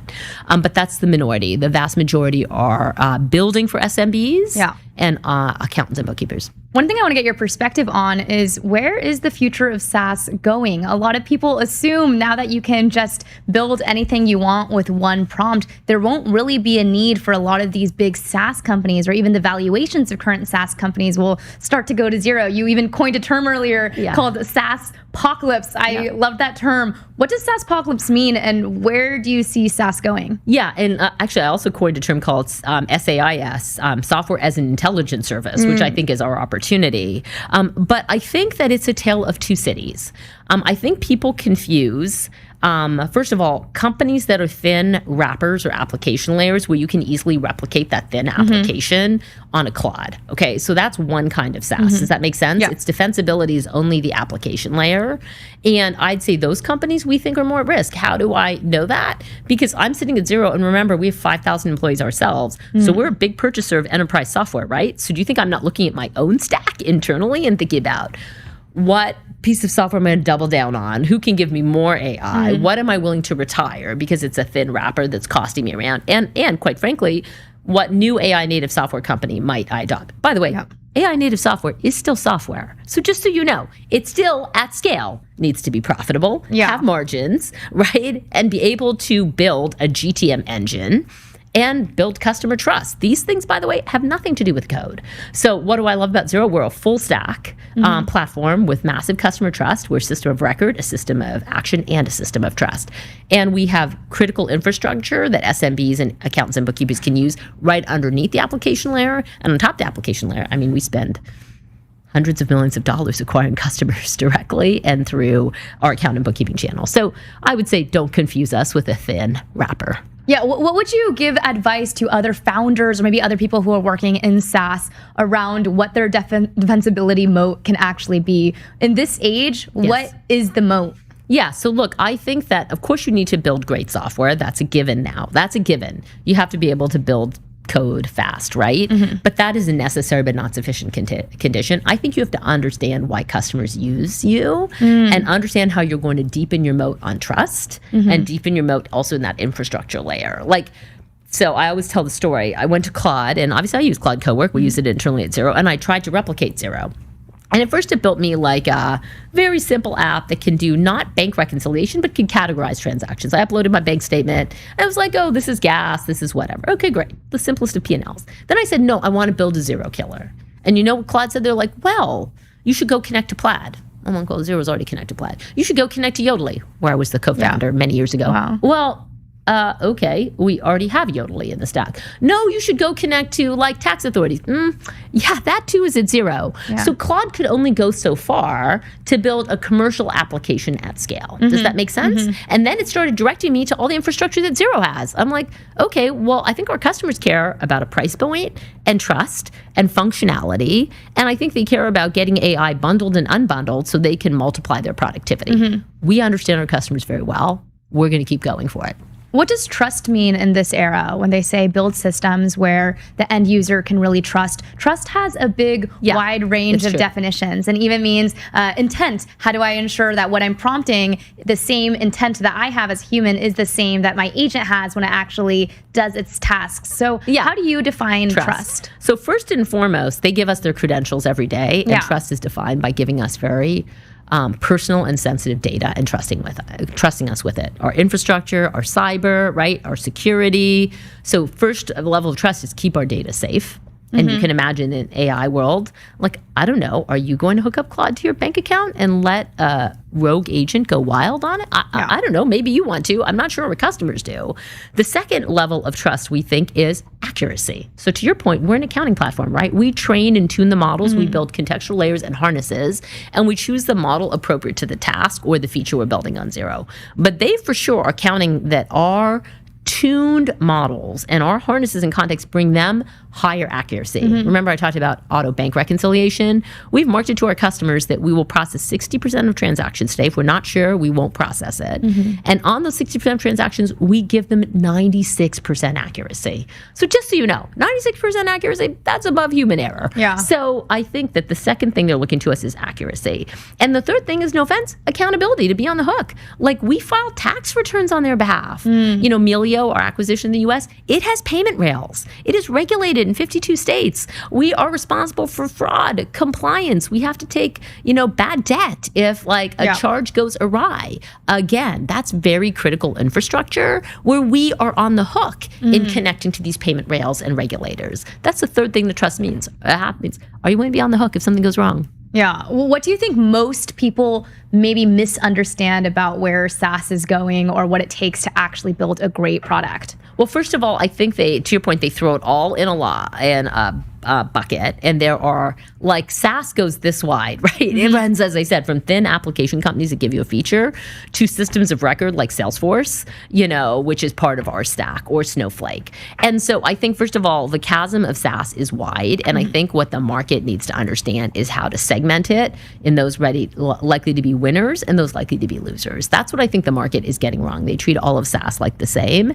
And I think I mentioned to you when we were prepping for this, Zero grew 31% in our last fiscal year, reported in May. I mean, at the end of the day, our payments, accounting, and payroll businesses are growing, and they have AI features embedded within them so we can give our customers multiples of value. So I think people get very confused about all the different segments of SaaS and lump us all together. Who do you think will be the losers in this era? I think if you're charging a lot for a thin slice wrapper or singular feature, I think it's a risky place to be. And you have no critical infrastructure, you have no data moat, you have no proprietary data, you don't have a big enough GTM engine to compete at scale, right? And let's say very low gross margins. Yeah. And then on the reverse, what do winners need? I think winners need customer trust. I'm going to keep saying it. A sustainable business model, economic model. Right? We don't use a model for every feature at Zero. We're going to use models where we can provide extreme differentiation in generative AI, let's say over traditional machine learning. But no offense, you don't need to use Claude's latest model for everything at Zero. Quite frankly, that's a waste of money. So I think that for us, in order to win, you need to have customer trust, have multiple moats, infrastructure moats, data moats, GTM moats. I don't think you can count on one alone. Multiple moats. You need to have a sustainable business model, and you need to be able to reinvest for growth. By the way, Zero has all those things. Yeah, and then specifically, what did you think when you started, when you became the CEO? What was maybe an assumption that you had that you don't have anymore? Oh, great question. So first of all, I always say to people, I think you may or may not be aware, the company I ran before this was StubHub. Yeah. And You're the president, right? Yes, but effectively the CEO because it was a division of eBay. And I led its sale to Viagogo. And then, so we consolidated the market. And then I had to lead the COVID response. So I was looking for a long time for my next CEO gig. And I remember saying to recruiters, and they kind of laughed at me because it was a high bar. I was like, the CEO job needs to be available. Yeah. Needs to be an attractive business model with macro tailwinds. It needs to have a culture I believe I can thrive in. And I need to have empathy with the end customer. And I was looking for, no joke, almost a year and a half before Xero showed up. And I'm a customer of Xero because I own my own startup, or I owned my own startup at the time called The Boardless that was on Xero. So the minute I got the call, as I said to my husband, I was like, I think this is the one. And within 3 months, I became CEO. So what is my assumption? I think the assumptions are probably what's held true, not what hasn't held true. I think what's held true is like it's an amazing company and business model. I love Xero's. I love our opportunity. And I think the assumption that's wrong is not mine. It's the markets that Xero does not intend to fully compete and be on offense with AI. Yeah. So you ran StubHub before running Xero. Yes. What's the difference between the two of running the two companies? How do they it's differ? vastly different. One was a U.S. headquartered company that had an international business that was like 5% of our revenues. So it was international. But like, I could just go to eBay and get whatever thing I needed done. I was on eBay's management team. If I had to go lobby, I was independently running StubHub, but I could just drive to San Jose and get it done. Yeah. I mean, the biggest difference on for Xero is we don't trade on NASDAQ. We're unique in that. Atlassian, Canva, they're much more NASDAQ plays or US listed, but we trade on the ASX. And so that has its own unique governance principles. Like we only report twice a year. It's probably a heavier governance market and less growth oriented, let's say, than NASDAQ. Sort of a bit less risk takers. So probably the biggest adjustment for me is just I'm running a business whose DNA is global from day one, and I'm the oddity, that I'm a Canadian immigrant here in the Valley running this business from Silicon Valley, but it's global. Having said that, Google, obviously early in my career I was at Google, and I was the president of APAC and LATAM, and I did run Google's international business without a drop of US revenue from here. I ran it for 6 years. I mean, I would go to Mountain View every day and lobby for everything my business needed, and that became a multi-billion-dollar business. So I am used to it. So you are used to it. It sounds like most of the conversations we have around AI is very much on domestic, how it affects us domestically and how it affects us here in the United States. And it's because you have such a perspective with running APAC, Latin America, even with Xero, having the whole business be so international. What do you think people misunderstand about the AI industry and this conversation at a global scale? Sure. For sure, I think that there are different attitudes towards AI in each of our markets. Because in the US, as an example, it's much more of a self-service SMB market. So SMBs, have tons of software choice. They tend to be sophisticated. They tend to be able to set up their own websites and set up their own accounting, platforms. Even many more attempt that. In Australia and the UK specifically, the vast, vast majority look to an accountant and bookkeeper to set up their software in accounting. So that creates different challenges because who are you serving? Are you serving the accountant? Are you serving the small business? And that gets more complicated when you think about things like payments because an SMB may do their own invoicing, but when it comes to bill pay, they might have their accountant do it, which is, by the way, why we bought Melio here in the US. So I think that their attitudes towards AI and their trust in self-service versus accountants is fundamentally different in the US. Do you mean more so from the government perspective or from the consumer perspective? I mean the SMB. I mean the SMB. I mean, you and I both know that if you're an SMB in the US, like you might get into an Etsy community and figure out for yourself how to maximize sales, right? Yeah. If you might be in a Square community and you might do the same thing. So you have this plethora of software choice and often they're self-learning. So that's an amazing opportunity. It's also a challenge because accounting software is not easy, but we try and make it as easy as possible. So the US tends to be more self-service oriented. It still has a big accounting channel, obviously, but as a proportion of all SMBs who use maybe a third party to do their accounting and bookkeeping, it's way lower in the US than it is internationally. Would you say there's any country outside of maybe the main major players that's underrated right now when it comes to how they're competing and showing up in the AI race? Oh, that's interesting. So this is less about Xero because we don't compete here, but Sweden is having a resurgence, as you probably know. I mean, Sweden was the place of Spotify and Klarna, but I think that Sweden is showing up well again when it comes to generative AI startups. So that may be one that people would not expect. But of course, the Nordics do have a history of disruptive software. What about Sweden. In Latin America? In Latin America, I mean, look, I ran that business for Google. Xero doesn't have a big business in Latin America. But I think in Latin America, I would say between Mercado Libre and Nubank, Latin America has been able to prove to Silicon Valley investors that there's big enough TAM to hold unicorns or decacorns.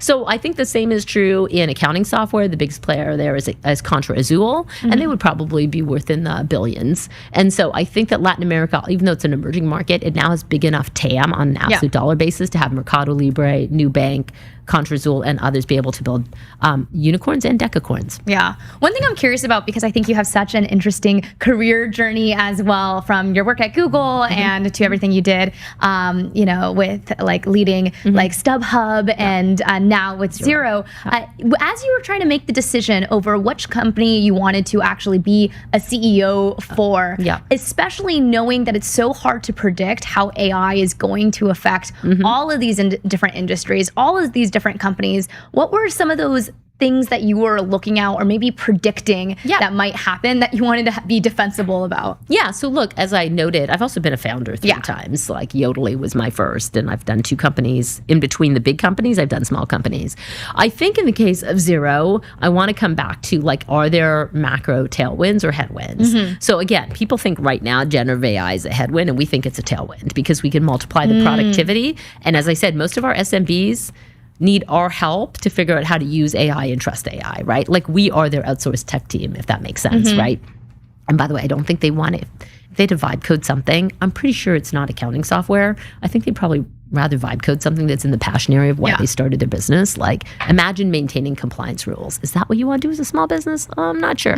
But I think that if you think about Xero. So I was looking for something even pre-AI where there were macro tailwinds. And you have to remember that around the world, there's still many markets where SMBs are not doing cloud accounting. How crazy is that? Wow. Like cloud accounting is at different levels of penetration around the world. And then number 2, there's lots of regulatory tailwinds. So like in the UK just made filing your taxes digital. It's called MTD. So we had to create digital tax filing software. We did very well. That's all I'll say. We got more than our fair share of the market.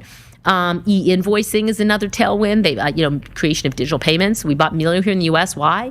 Because paper checks are still a gigantic part of this market. And Melio's tailwind is really the digitization of payments, right, in the US specifically. So there are plenty of tailwinds for Xero outside of AI, and they're enduring because where those SMBs are with regard to regulatory software and compliance, and also with regard to even cloud accounting, is still behind.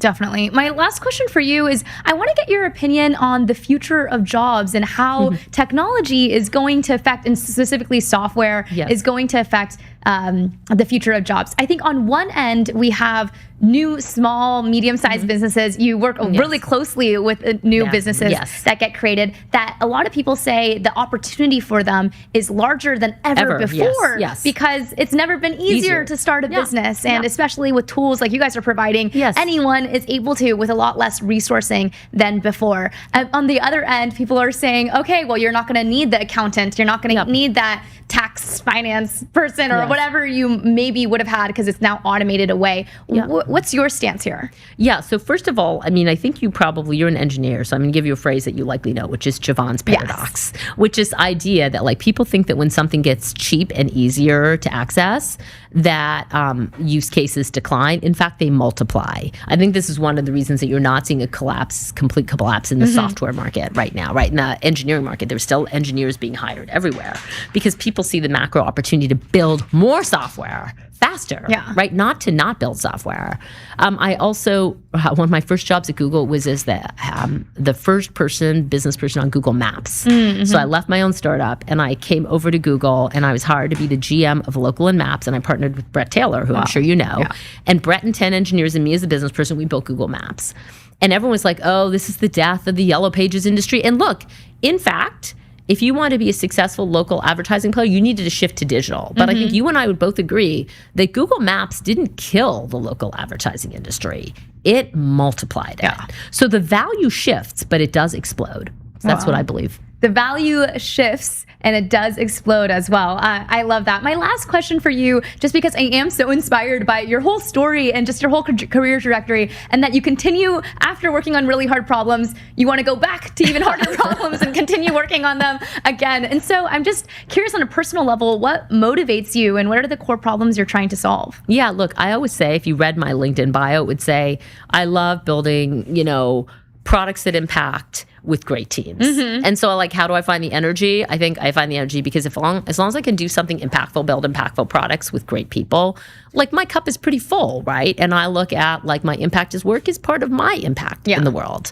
So I don't think of those two things as separate. I think, like, what I do at work can be impactful. And so why do I keep going? I keep going because as long as I find the work impactful and I get to work with great people and do it well, I'll keep going. And to your point, like, if there's a day I feel like those things aren't true, like, I'm also okay to hang up the gloves. You know, I've had an amazing career, but right now, I keep saying it, like, it is the rise of the builder era. You know, where I live, Silicon Valley, we're builders. At Xero, we're builders. Me, I'm a builder. I've been an entrepreneur 3 times. So it is one of the funnest times in history. I'm worried that if I stopped working, I'd very quickly, like, lose the knowledge train. Does that make sense? Because things are changing so fast. So I'm learning at this ridiculous rate right now. It's one of the funnest times in history, and it's never been a better time to be a builder. And so I love your story where you are choosing to be a builder right now because you want to be competing and playing in this time period. So, absolutely. I love it. It's so much fun. Well, really appreciate you for coming on MTS, sharing more about Xero's story, how you guys have grown, and also just where you think the future of AI is going. It was amazing having your perspective here. Thank you, Sophia. Thank you. And we'll be back on MTS.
All right, we are back. We're live with Elliot Glazer, once again, who is the lead mathematician at Principia Labs. Elliot, welcome back to MTS.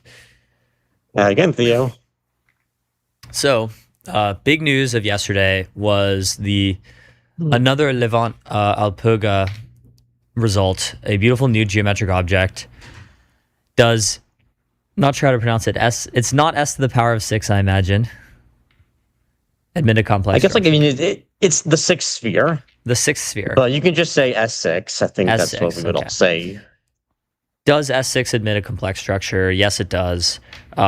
Many people are saying this is like a tremendous mathematical result, worthy of a Fields Medal. What do you think? I feel like this one was almost maximally designed to be polarizing. Really? If you've been on Twitter, you might have seen some arguments I've had back and forth from others on this topic. So I'll break down what's been going on with this result. So what makes this interesting is that I think it is by far the most significant generated math result we have seen thus far in terms of pure statement of the result, among all the list of problems that have been resolved by AI. This one, which is also known as the Hope problem, he was the one who originally asked whether S6 has a complex structure.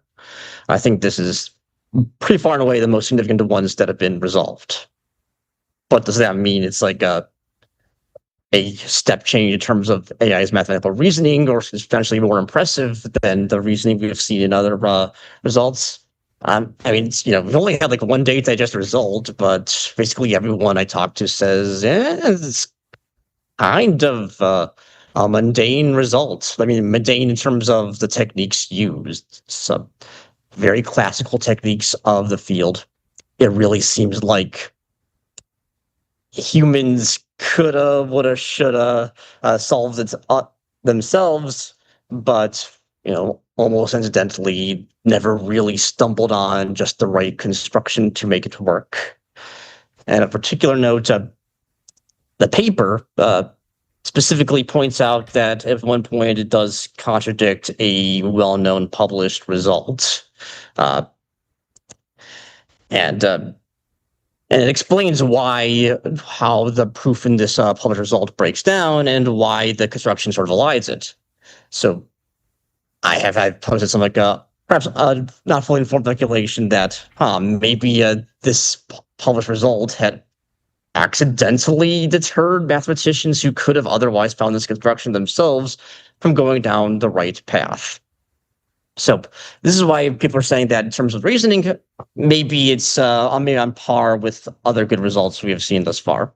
But in terms of the statement of the problem and its actual significance, I think this is a huge deal problem to see solved. Maybe we should go over what the problem actually is about in more detail. Yeah. How detailed can you describe the problem without completely losing the audience, do you think? I think MTS audience is pretty smart, I think, but I'm sure they've taken calculus in college, but I don't know about anything much higher than that. I think I can give enough context to give some appreciation for why this was a major problem. Mm-hmm. Okay, so this concerns a class of spaces called manifolds. Manifolds are these structures that look locally like n-dimensional real vector space, but can be curvy. Classical example is the two-sphere, like the Earth, which locally to us looks like flat, looks like the plane, but obviously its global structure is not the plane, it's a sphere. So one of a very major recurring theme in geometry research is comparing the relationships between different levels of closeness to Rn. So the most basic notion of a manifold is what's called a topological manifold, where a structure continuously resembles Rn, but not necessarily in a smooth way. If you want to do so in a smooth way, that's an extra bit of structure called being a smooth manifold. And you can also look at it in a little less granular detail, and you get something what's called a homotopy sphere that has a lot of the key topological data of a sphere while not really being one in principle. So there's hierarchy of increasingly more detailed notions of structure. So a large class of problems that people care a lot about were the generalized Poincare conjectures. The most well-known ones are the topological ones, which assert that in each dimension n, the n-dimensional homotopy spheres are the same things as just topological n spheres. That little extra data from the actual topology doesn't do anything new to it. And suffice to say, it was a huge deal when the topological Poincare conjectures got resolved. Smale got the Fields medal for solving it in dimensions 5 and up, then Friedman for solving it in dimension 4, and then, Perlman was offered but declined the Fields medal for solving it that one in dimension 3. And then the smooth version of this just goes to the next level. Given a topological sphere in any given dimension, you could ask how many smooth structures does it admit? Just the usual one, or there are a bunch of extra ones. And Milnor got the Fields medal in large part for refuting the 7-dimensional smooth Poincare conjecture by building or showing that some constructions of Steenrod were actually exotic 7-dimensional spheres that were truly distinct from the original one. So clearly there's like a large history of the community placing massive import on this type of problem. So finally, to say what this new result is, this concerns a level of structure that goes far beyond smooth structure, what's called a complex structure. When the number of dimensions in the manifold is even, you can say that you can ask what is a complex structure with half as many dimensions. So like for S6, which is 6 real dimensions, you can ask if it can be locally seen as having 3 complex dimensions. And that is a much, much more rigid thing. And it has been long known that the only spheres that could even possibly have a complex structure are S2 and S6. S2 having one is classical. That goes back to Riemann. So there's really just this one big problem here. Could S6 have a complex structure? And to my understanding, most people thought it would not. And most research had been going towards trying to refute it, which, turns out there really is one. So that would explain why that research never succeeded. So I believe the first time we talked on MTS was like 2 to 3 months ago. Since then, it seems like the landscape of math and AI has changed dramatically, even in that short a period of time. You're more on the inside. You have more of an inside view on this. How much do you think AI has really improved in math in the last 2 months?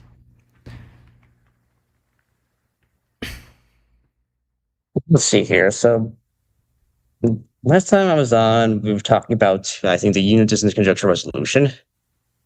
And I don't remember if it was ever officially stated whether it was Sol or Astra that did it, but it wasn't a publicly available model at the time. So, I was kind of awkwardly speculating about this very powerful technology that I didn't have direct access to. But now Sol has been released, and for me, it's been huge. Sol was the first model to really benefit me in my own research as a set theorist, which is sort of funny. I've been commentating on math AI for a couple of years now, but up to that point, kind of like as a passive observer, or I'm benchmarking it with problems that other people care about, but all not being really relevant to me. Now it is. Sol is very relevant to my work. It's been able to accelerate my own research, in large part because it simply makes much fewer mistakes than previous models. It checks its work very carefully and has a low enough error rate that it can often string together a long syllogism of reasoning without ever making any mistakes. Without ever making any mistakes? I mean, I'm saying it does sometimes make mistakes, but I'm just saying like it's rare enough that it is able to do very long arguments that are often completely error free. As opposed to like, if it made a mistake, if it made a mistake on average once every couple pages, then, by the time you get to like 5 pages, it's definitely cooked. But so the error rate had to get low enough, a certain critical lowness of mistakes to be practically useful.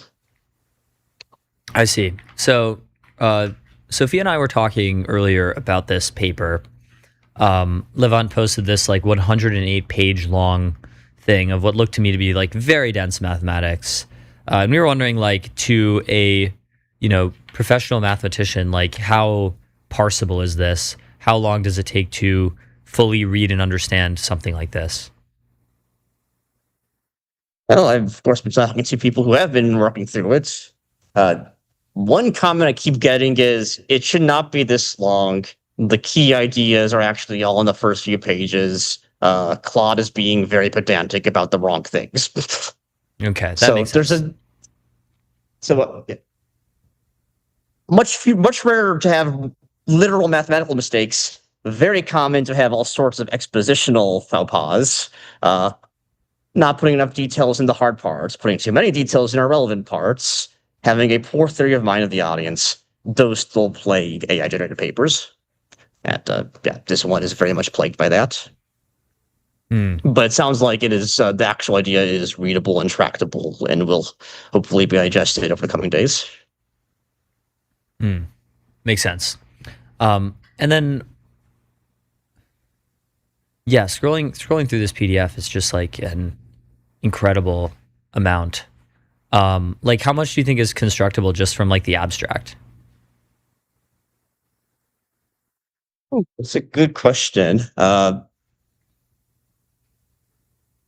I'd be surprised if it basically could be like, I mean, just from the abstract plus like this note of like this erratum on this one published paper, and I wouldn't be surprised if the publicly available versions of ChatGPT and Claude would be able to handle the rest from that as a starting point.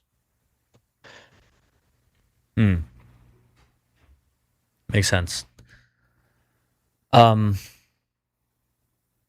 So also the last time we talked, you mentioned how math models are capable of like finding counterexamples more and more often, but not of like producing like new elegant theorems.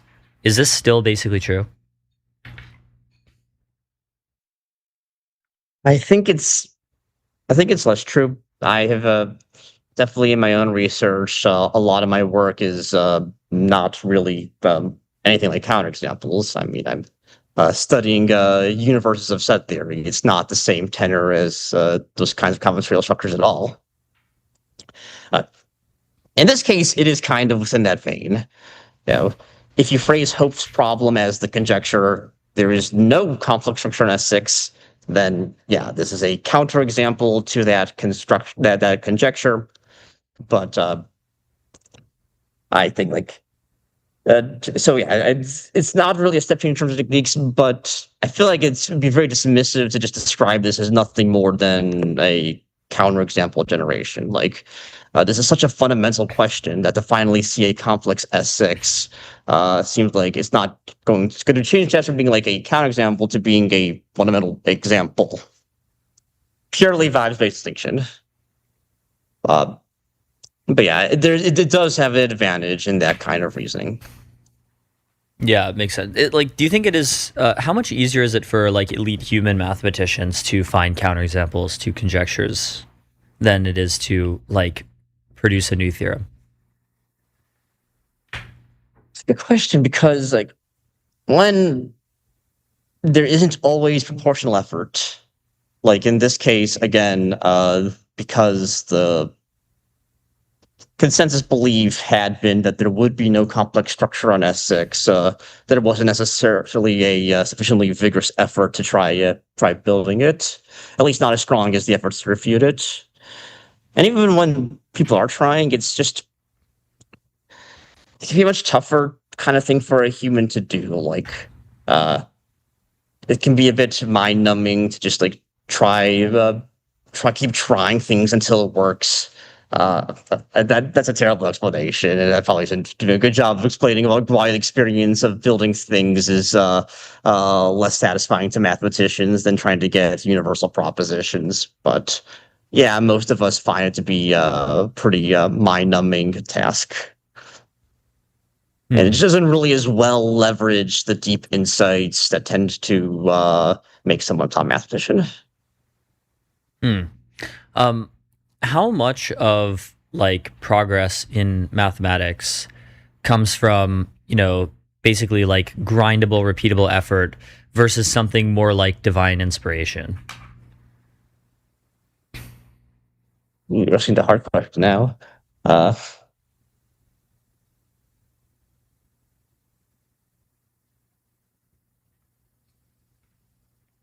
think the greatest results of all time tend to be sort of presented as divine inspirations, but it's divine inspirations that's actually, if you really got down to like what the mathematician had been doing for those years of their life, a much messier process and a lot more circuitously eventually locking in on just the right framing to make everything go just right. So a lot of mathematicians will write these papers that feel very magical as written up because it doesn't actually reflect the process by which they made their discoveries.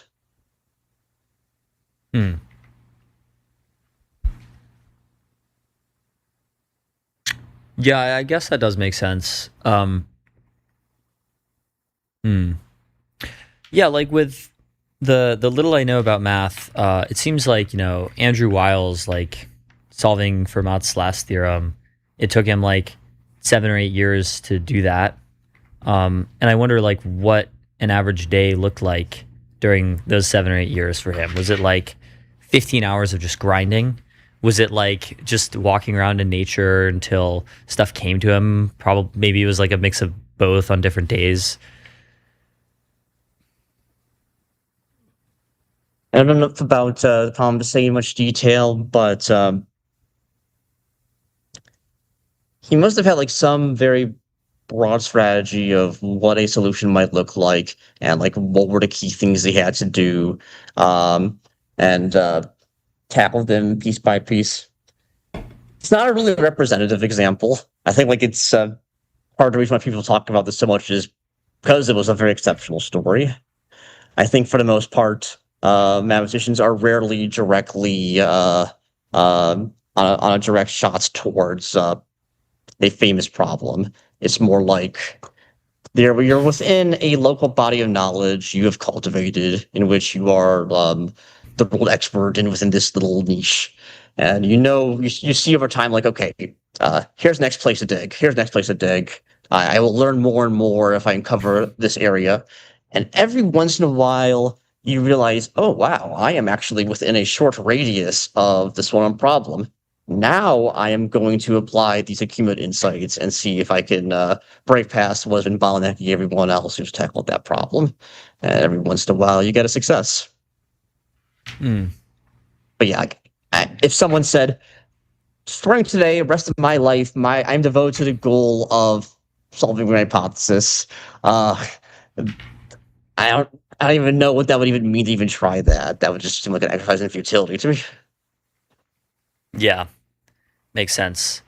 Will Depew has this tweet from a bit ago about deep learning, where he said, in response to the Astra solving like 10 major open problems in math, he says, "This is just so ridiculous. How long until a model can solve multiple major open problems in deep learning? What will happen then? Seems inevitable in the next year or two." So I guess there's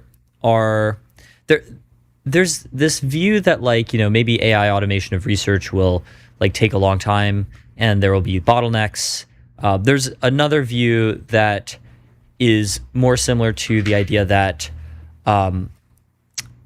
basically if you can find a certain algorithmic efficiency that can allow a model to run 1,000 times more efficiently. You can shortcut your way to like much more capable models.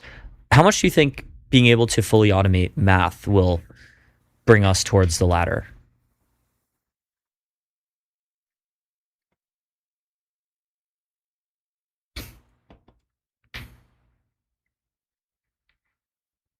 Well, I guess I think this is essentially the same question as like how much commonality is there between the skill set of pure math research and deep learning research or any other part of machine learning research?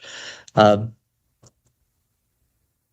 sense is it's a lot stronger of an overlap than is often given credit for, and that the fact that deep learning research tends to be done in a distinct department from math departments is ultimately arbitrary. It's definitely, I mean, look, one obvious difference is that machine learning research tends to be more empirical than pure math research, and that you don't get the world's greatest model by proving a theorem about it. You figure out what works, and if it works, it works. You don't need a proof for it. But in much of math, mathematicians aren't actually spending 95% of their time writing proofs. They're definitely engaging in like a much broader conceptual space, trying to figure out what works. And it's really only that last 5% refinement that's actually like putting together the precise, carefully written syllogism as a proof.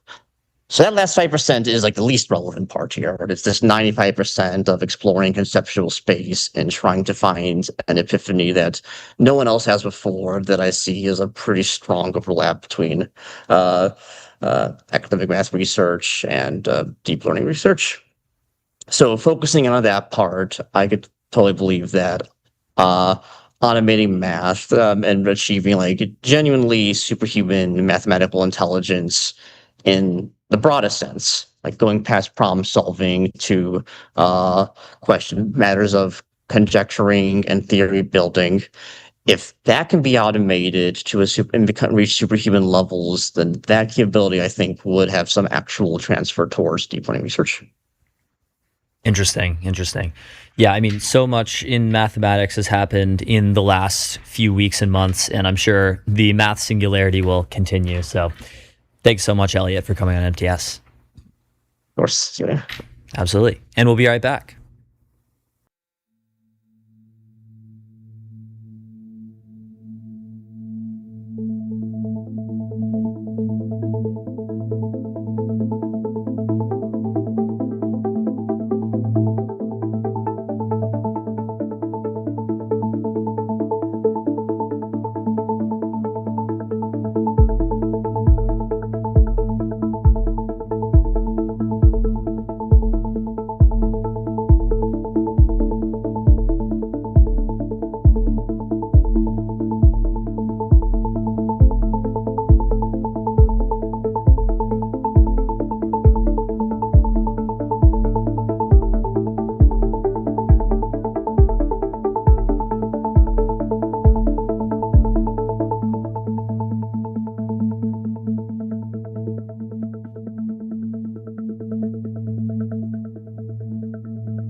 Hello, everyone, and welcome back to MTS. Today, I am joined by Dr. John Slotkin, who is a neurosurgeon and chief medical officer at Geisinger, who treats crash victims and has helped organize hundreds of clinicians around autonomous vehicles as a public health issue. And he recently went to Capitol Hill with Mothers Against Drunk Driving. And today, we'll discuss the different incentives shaping the autonomous vehicle debate. So, Dr. John Slotkin, so excited for you to be here today. Thanks for having me. Last time you and I talked, maybe we'll get to this later, we stirred up some hornets' nests last time. Oh, yeah. Last time we talked was a pretty interesting discussion. I know we talked about why there was different data that wasn't actually shaping the debate, why even though despite all of this really important research, it hasn't actually been changing policy when it came to autonomous vehicles. And what happened after? What was the play out from our interview last time? Well, there's so much. I mean, first of all, Rajay Karma wrote a piece in The Atlantic that we'll chat about, I bet, where he really asked the question, why are Democrats, which are, some people say the party of science, and I'm not taking a side on if that's true or not, but there's people that say it, why do they seem to be the party that's against autonomous vehicles? And I really like talking to Rajay for that. But then you and I, so after this article I wrote in Noema magazine on if the data is so good, are we not adopting? You and I got to talking about one of the forces that's opposed, which is plaintiff's bar. And, folks really gravitated towards that because I think it was a lesser known part of it, right? So labor, people get like, oh, labor is an important concern, and I'm not going to dismiss labor. We need to be thinking through job impacts, and folks are. But plaintiff's bar was a lesser known one. So you and I got to talking about it, and it went out on Twitter. And then this really well-known economist, Alex Tabarrok, got pulled into the Twitter thread and sort of goaded. And he wrote a piece where he basically proposed a solution to this problem of plaintiff's bar and its desire to block, progress in autonomous vehicles. And then Paul Graham picked it up, Elon Musk weighed in, and you and I just sort of sat back and grabbed popcorn while it took off from there. But the short version of Tabarrok's solution was take this out of product liability and insure the vehicle, not the driver. And UK has some precedent for that. And look, I don't think anybody, and look, I don't work for Waymo or any autonomous vehicle company, but I don't think any of them are looking to not have people be compensated if they're injured by vehicles. And go look at Tabarrok's writings on why, he thinks that plaintiff's bar is motivated in this regard. And also look at his solution. But I'll tell you, if it's me and you give me a choice tomorrow to be in an accident where I need to try to get compensation from an uninsured motorist, or to be in an accident where I need to try to get compensation from Uber or Zoox or Waymo, I'd actually rather take the latter. That's just me. And I want to get super into plaintiff's bar, what exactly is happening there. But before we totally jump into that, I wanted to just discuss with you that Democrats are failing the Waymo test article that was in the Atlantic. This was published 5 days ago. This is pretty recently. And it was exactly all the stuff that we were talking about last time you were on the show. And now it's been written up in the Atlantic. It's getting a lot of press. A lot of people are looking over it. And I wanted to get your thoughts here because I know this is something that was hinted at last time. We were talking about the growing political divide about autonomous vehicles. But what seems different from from a month ago is how much that political divide has grown and who exactly is on that opposition end. So what more can you share there about what's happening? Well, I'm glad our conversation, and I know Rajay was working on it for a while, but I was thrilled to talk to him about it. And it wasn't like our conversation caused the article, but I'm glad it added fuel to the fire, which is it was time to name the sides. Because I regret, and I think a lot of us do, that this is cutting jaggedly across political groups. And it's interesting, it's not clean. So if you look at the left, you'll have folks on the left that love autonomous vehicles because they love biking. But then you have some folks that don't want any vehicles, so they don't love autonomous vehicles. And then on the right, you have, tech folks and American exceptionalism folks who love autonomous vehicles. But then you have even further right people that say, well, wait, that's how you're going to imprison me in my house. Or and I get emails where people say that we're going to use it to imprison them in their houses, or people that say you're going to limit my mobility. So it cuts jaggedly. I don't know if you can still hear me. I froze up a little bit, but it looks like I'm back. Perfect. And so what Rajay did in his article, and go read it because I won't do it justice, is he drew a map and he said Waymo operates in 6 states and they are red or purple at best. None of them's blue. And if you look at the ones that are opposing, and there's organized opposition, they're all blue, right? Boston and Massachusetts, New York, DC. And DC is an interesting case, hopefully we talk about, because I think DC is finding a way through. And Rajay look out. He says, look, it's the Labor Union Against Waymo is the name of one of these groups. And the governor of New York recently came out for a robo-taxi bill, only to reverse it a few months later. So the part that I keep coming back to is that this type of blocking hurts most, in my opinion, the people that a lot of progressives say they're trying to help. So that is women being harassed by rideshare drivers, people being sexually assaulted by rideshare drivers. And if you don't know the data on that, it's pretty shocking. You may want to go take a look. Blind people who sometimes their dog can't get in a rideshare. Mad went to the Hill with me because Mad is so in favor of this technology. And look, Rajay points out, this safety data is not just the company's story anymore. In the last couple of weeks, Eric Teo from the Insurance Institute for Highway Safety wrote a piece demonstrating a significant confirmation of Waymo's findings on decreased injuries in their vehicles.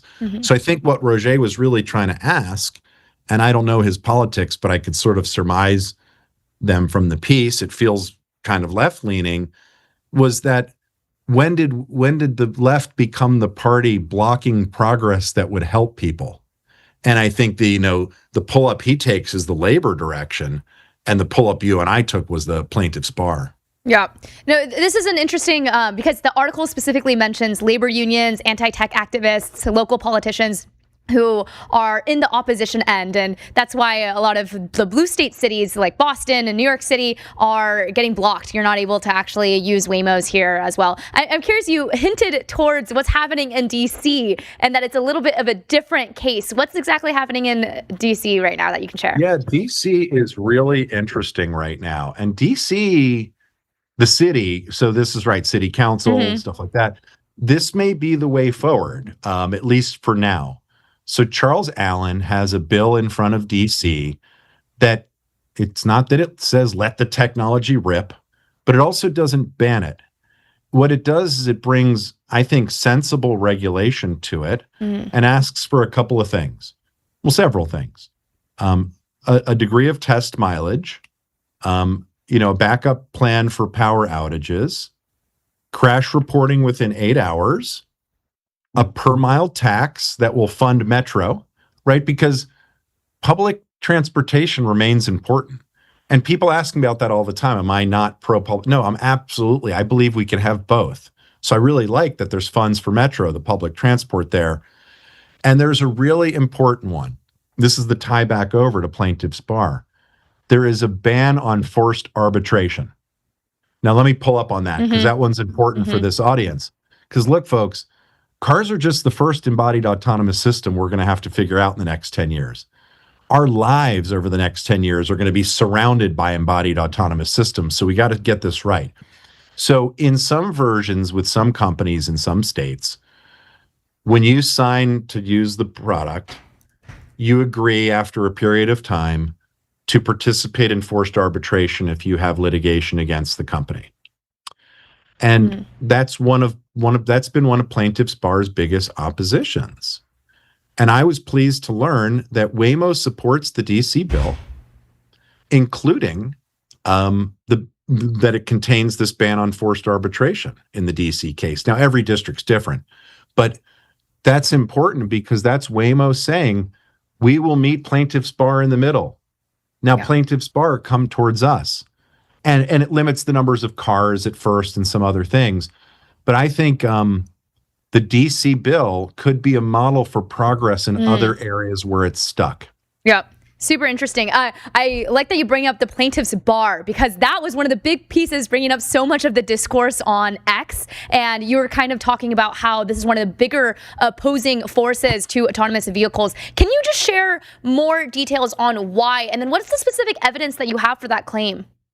Yeah, well, let me try to be as charitable as possible to their view. Yeah. Because I agree it's a little cute that a surgeon isn't in love with plaintiff's bar. So let's right. So disclosures there. So I want to try to present their view as fairly as possible. They would say, for example, that forced arbitration. That's something that they don't think is right. That if I'm in an accident with an Uber or a Waymo or a Zoox, I have to now go into arbitration instead of going right to a lawsuit. And as I said, Waymo at least is supporting the DC bill. So that's a place they're willing to meet in the middle. But there's other ways to prospectively look at this. One is on the order of 90% of all litigation in state courts that makes it to a courtroom 90%. Wow. is automobile litigation. Wow. So one doesn't have to wonder a lot, and I don't want to put false aspersions on them, but I'm just going to talk data, that if Waymo's data and IHS concludes a 60 to 90% decrease in serious injury accidents, like written by IIHS, not just by Waymo, and 90% of all cases that make it to courtrooms are automobile litigation, well, at least I'll say I really hope that plaintiff's bar's motives are clean here. I really hope that they are. And one could, and I said this on Twitter last time, and I'm going to put this out there now, and I hope your editors pull this clip. This is an open invitation for anyone representing plaintiff's bar that Sophia and team feel is reasonable to have on, to come on here and let's debate this together in a spirited and fair way. I'm happy to do it. And I would imagine MTS will have us. I'll beg and plead. Let's have this discussion right here on MTS. Don't leave it to me to characterize your viewpoint. Let's try to meet in the middle. And I do believe there's room to meet in the middle here. So that's where things are. The payouts right now annually are $200 billion in automobile litigation in the United States nationally each year.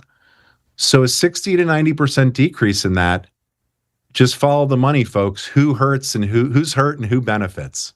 Oh my gosh, this is an open invitation to anyone representing plaintiff's bar to come on. Let's debate live here. Let's just better understand what's actually happening, because it is an interesting claim, and like you alluded to, hopefully you're wrong, because this would be quite tragic that this actually having safer roads reduces their business. So right now, if it's 90% of these trials, $200 billion is what they're making from here. If you don't have personal injuries that are happening from cars, if people aren't dying from cars, that hurts business. Obviously, that's a big claim, and hopefully we can have someone here represent the other side to share their opinion as well. I want to, and let me say a couple things. So first of all, yes, let's do that. And if you come on, maybe we can get Alex Tabarrok on here, that economist that led to a lot of this picking up. And then we'll look, plaintiff's bar, you can pick your Alex Tabarrok counterweight. So I'm certainly not the deep thinker. Alex is. You can bring your deep thinker and your whoever, and let's get on here. And I want to say clearly, most lawyers, probably the overwhelming majority, do not want people to be injured, right? Like, let me be clear. I'm being half joking here, but that's true. I don't believe that they do. So I do want to hear what their plan is to meet the AV companies in the middle. The same way Waymo agrees to, in DC's case, a ban on forced arbitration. What's the next chess move from plaintiff's bar to say, I hear you, AV industry, and we're going to meet you in the middle like this? And let's remember, folks, they've had a lobby in place against autonomous vehicles for over 10 years. You could point to laws and initiatives they were trying to block pre-COVID. Yep. And why are these lobbies specifically working with Democratic parties? The history on the relationship between plaintiffs' bar and Democrats goes way, way back and is outside my area of expertise. But I could say in healthcare, med malpractice folks, it lines the same way, where The plaintiffs bar, we can think of folks that have run for president and vice president that were known for being part of plaintiffs bar and were heavily blue folks for us old heads that are on that remember folks like that. But there's a deep history there, just like the alignment with labor. And I want to jump back one thing. I want to tip a hat to labor in the spirit of folks that are meeting halfway.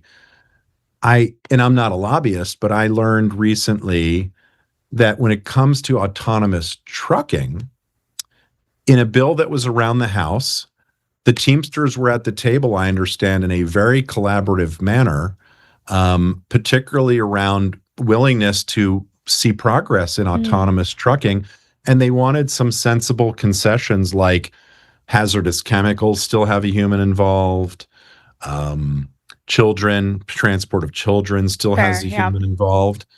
But my understanding from other lobbyists, people that are lobbyists, was that there was a real collaborative effort there. And I want to make sure folks on that side remember, and plaintiffs bar remembers, there are no less than 3 to 4 Chinese companies rapidly developing autonomous vehicle technology. So to the degree, and pardon the pun, we get wrapped around the axle here in the US, they're going to keep going. And I've said this before on here, and I mean it. And I hope one day we soundbite this, that I cannot think of a better technological example of American exceptionalism right now than autonomous vehicles. And it's really important that we don't lose that. So plaintiffs bar coming to the table in a collaborative way. And I would guess, and I'm just guessing here, that's part of why Teamsters are coming to the table on AV trucking, is they can sense the Chinese progress that's going to come if we stall. That's interesting that Teamsters are actually coming to the table because we want to keep this American exceptionalism ahead when it comes to autonomous vehicles. One thing I don't totally understand when it comes to plaintiffs bar, sure, in theory, you'd have fewer personal injury cases, maybe fewer cases in general, but sometimes you're debating or you're suing someone that maybe also is an underinsured driver. And in this world, you could be suing the Waymos or the actual big companies themselves. So in theory, wouldn't they have maybe fewer cases, but larger cases? So what exactly, why are their incentives still misaligned here? Yeah, it's a great question. I mean, first of all, hopefully as the data scales, we continue to see these 80 to 90% decreases in serious injuries. Yeah. So that, I know we all hope that, or almost everybody hopes that. That's a reasonable person. But I guess if you think about, and I don't know the numbers, but the thousands of lawyers prosecuting these cases, it's probably not lost on most of them that if it becomes, I need the firepower to be in court with Waymo and Uber and Zoox, your local person hanging up a shingle on the corner doesn't necessarily feel empowered to carry that case. Fair. Or the cases are going to start to consolidate to just a few powerful firms that have the resources to think about, oh, what was it like if I needed to sue Procter & Gamble? Or what was it like if I needed to sue Merck? That it starts to become more like that. Now, I don't have any reason to believe the AV companies are looking at that way. I think that for them, if I'm their actuary, your 90% decrease in injuries is your advantage. Yeah. And the 10%, which, look, there was a reporter, I'll pull the name in a minute, a Group 2 reporters that ran 78 accidents that involved Waymo and could only, and this is their own conclusion, find one of the 78 that seemed like the Waymo may have been at fault. So if you're Waymo self-insuring that, that's a book I'm willing to get behind if I'm trying to reinsure that book and say, let's be fair with the 1-2% where we need to have a real discussion with people because we're so protected in this other 90% of the book. I want to understand, because the lobbying incentives behind here as well. You mentioned the incentives behind the opposition side, but for the advocacy side, Waymo is also a pretty large lobbyer. They spent over $2 million in the first half of 2026, and they're doing more than $500,000 in New York right now as it's trying to lobby for more expansion. Where is their lobby efforts failing? Where is it working? Yeah, it's a good question. And of course, as I said, I'm not a lobbyist, but I can speculate a little bit because I certainly interface with them and others around my work and am familiar with them. And when I went to Capitol Hill, I obviously reached out to touch base and get some thoughts. But I think that for them, making further and further inroads with the Democratic caucus in both the Senate and the House is a real important priority for them. And helping, like, look, when I talk to several senators and congressmen, and I don't want to name specific conversations, obviously, but no less than one senator said privately, I get it. I'm opposed to it. Sorry, I get it. I'm not opposed to it. I'm for this technology. And he said this provocatively to me. He said, what party is against this? And he knew the answer to what, but it was a provocative statement. And I think that logic will prevail here, and it will prevail because the data will pull us.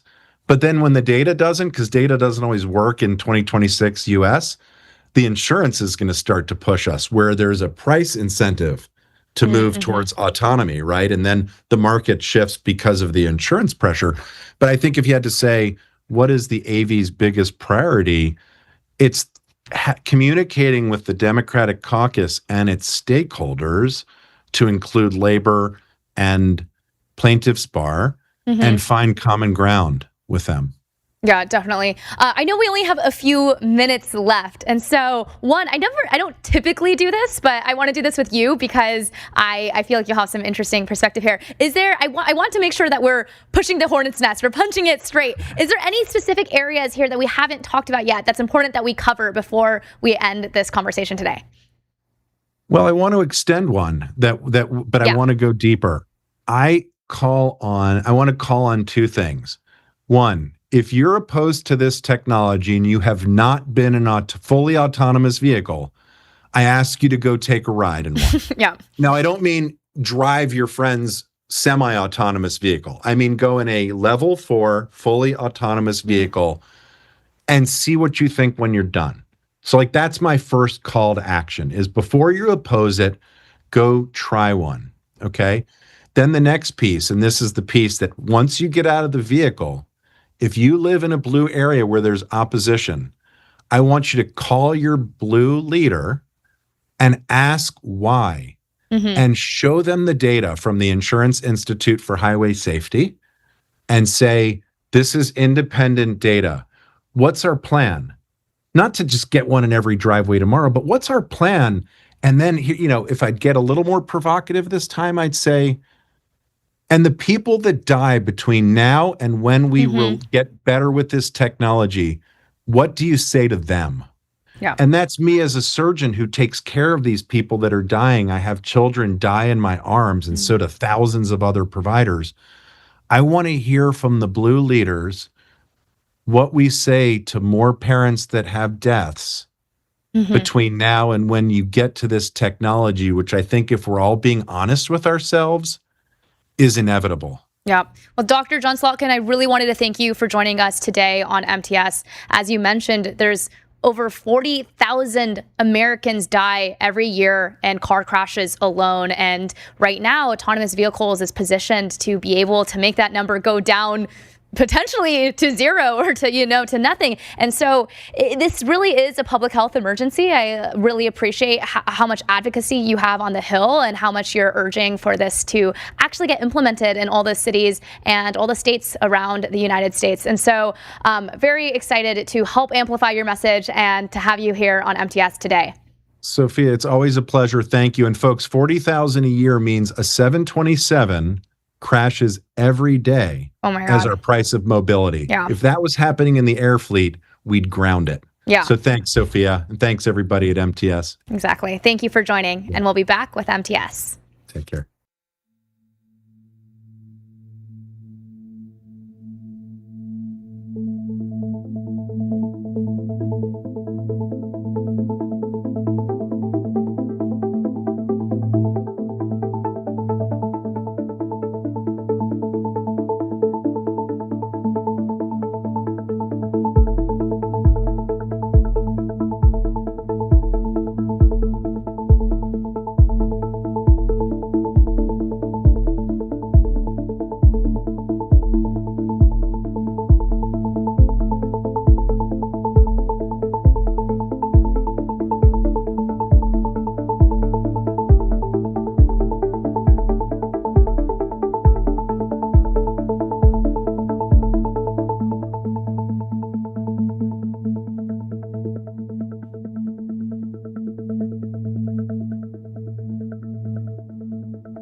All right, we are back once again with Cremu. Welcome back. How you doing? Good. It's a good Monday. It's going to be a big week. I can feel it. It's going to be a big week for the Singularity. It is also a big week for what should we start with? Should we start with data centers? This is a very, very topical. I think we should end with data centers. It's a bigger topic. All right, we can start with vaccines and autism then. Sounds good to me. So you just made this website on the vaccine autism relation, of which there is none. Of course. So what exactly is the data that you compiled here? Yeah, so actually, if you scroll down all the way, there's a little explanation at the bottom with a nice diagram to give you an idea. A little bit more. I probably should reorganize how this is set up. There you go. Okay, so you got 3 different designs. Designs are like how you run a study, how you test a thing. Right. So when a new vaccine gets added to the vaccine schedule, it goes from having a low level of usage usually to having a very high level of usage overnight. So like when MMR was introduced in California, it went from basically nobody, well, it's like 10% or something like that, getting it to more than 90% getting it. And then it was stable at a very high level. So you have this massive, massive increase in the portion of the population using it. And so you expect a few years down the line for that affected cohort to have a big bump in the autism rate if the vaccines do cause autism. We don't see any bump anywhere.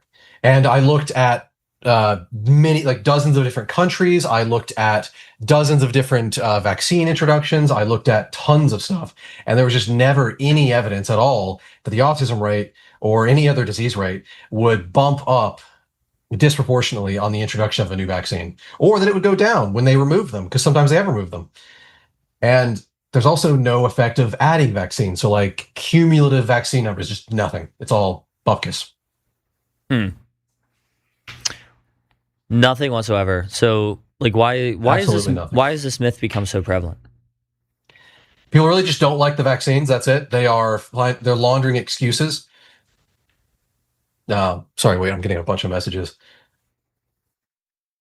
Yes, sorry. They just don't like the vaccines in general, and they are coming up with all sorts of things to believe. There's weak evidence. There's like, for example, some parents don't want to believe that they're responsible for their kids' autism via their genes. So they, say the vaccines did it. Or they make up some story because they, might have been told other people had similar stories where you get a vaccine and then suddenly your child regresses and becomes autistic, and they really just weren't paying attention to their child being autistic beforehand. There's all sorts of stuff like that. There's all sorts of weird anecdotes. There's a community that supports people thinking about this stuff this way. There's just nothing to it, though. There's no actual evidence. And what evidence we do have from the testing, it just points to nothing. Like those coefficients there, 1 is where there's no effect. And you can see they're all clustered around 1. And all of them overlap 1. There's just literally nothing. And this is only a small subsection of all of the estimates that were done. Yeah, so like how did this myth originate? It originated from some vaccine fears back in the 1980s, if I recall correctly. But it really became prominent after 1998 when this guy, Andrew Wakefield, published a fraudulent paper in The Lancet, where he argued that the MMR vaccine was causing autism. And he suggested breaking it up into different vaccines, like splitting the MMR into MMR or MM plus R or whatever, separately, because he happened to have a patent on separated versions of those vaccines and he wanted people to buy his version. And it turned out he made up everything. But the myth didn't die after that. People started believing in the vaccine autism link, and it just hasn't died since. Even though the original, like, solid-looking evidence or whatever, which was always crap, didn't turn out to be real and turned out to be completely fraudulent, it just hasn't died. This happens with a lot of things, unfortunately. What do you think characterizes conspiracy theories and misinformation that survive versus ones that don't? I don't know. That's a good question. I think if the underlying fear is greater, you tend to have more persistence. You people don't like having to go to the doctor and get their kid a bunch of things, and they do hear more extreme anecdotes, and there is more institutional support for anti-vaccine stuff now. So I suppose that will probably grow in coming years. There are whole like kind of hippie communities like in Marin County where you have people who've rejected vaccines and they don't want to stop. I don't know. It's hard to say, but conspiracists are just nutty. There's just no evidence. So I compiled all the causal evidence that I could find, that I think there is. If I've missed anything, people can point it out to me, but I think I found pretty much all of it. There's more down below too. And there's literally just no evidence there. It's kind of strange. I don't know why anybody didn't compile this years ago, but yeah. Yeah, it's always like that with some of these vibe coded projects. Like with my vibe coded American Atlas, which is like interactive atlas of like Congress over time with different parties and stuff. Like literally just nobody had done this ever. And it took me like a few hours of codex to do. And now you can like go to this website and you can see like this is what Congress looked like in 1846. So yeah. And anyway, it's especially strange, I think, for the vaccine thing, because people used to gesture at this design that I implemented. Like there are some papers, for example, in like JAMA, and they suggest this design. They talk about like the possibility of some sort of inference on the set basis of this sort of evidence, but they don't get around to it. They just never look at it for some reason. So what about New York City homicides? Yeah, so a lot of people have been saying that Mamdani is lowering the homicide rate. And I don't know on what evidence they're saying that. They're saying it, I mean, I do know what evidence, actually. I may be clear. They're saying it because New York City's homicide rate has gone down. But the homicide rate everywhere has gone down. Not literally everywhere, but pretty much everywhere. Across the whole US, the homicide rate is down. And so what you have to do here in order to get a proper comparison for New York City is compare it to similar cities. So what I did is I got the Council on Criminal Justice data. They report homicide rates for 29 cities. These are all like the major cities. You got Baltimore, Colorado Springs, Denver, Louisville, St. Louis, San Francisco, all of that stuff in there. And they have 6 more cities, but they don't actually have the reports. That's Boston, El Paso, Fayetteville, Seattle, St. Paul, Raleigh. And when you do the comparison and you difference New York, meaning you take New York's minus the other trend for these other cities, there's just no Mamdani effect. There's no benefit. There's no actual added, Mamdani reduction in the homicide rate. And you can play around with the comparison group there. If you don't think some of these cities should be included in the comparison, you can just take them off. So say you think Arlington. Yeah. The worst. What are like the worst governed cities here? Like Chicago. Detroit. Yeah, Detroit is quite bad. Maybe like LA's not great. Philadelphia's not great. Atlanta's pretty bad. Yeah, Atlanta. So let's get this on the screen share. See what effect that had. Yeah, and boom, it doesn't look any better for him. If you refresh the page, you'll actually see that I added jobs and housing stuff too. Cool. All right, let's see. Jobs. Did metro unemployment move differently from other large urban labor markets after inauguration? And the answer is, yeah, it seems to have actually. But there's a weird pre-trend going on, so it's hard to ascribe this to Mamdani. The pre-trend nullifies the causal inference. No pre-trend for the homicide rate stuff, though, so that's pretty clear. He didn't have any effect there. Yeah.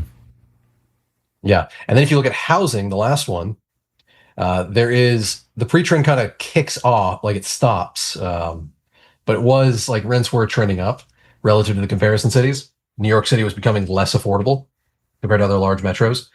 But it has like it went down after Mamdani when he was coming in, and now it's gone up again.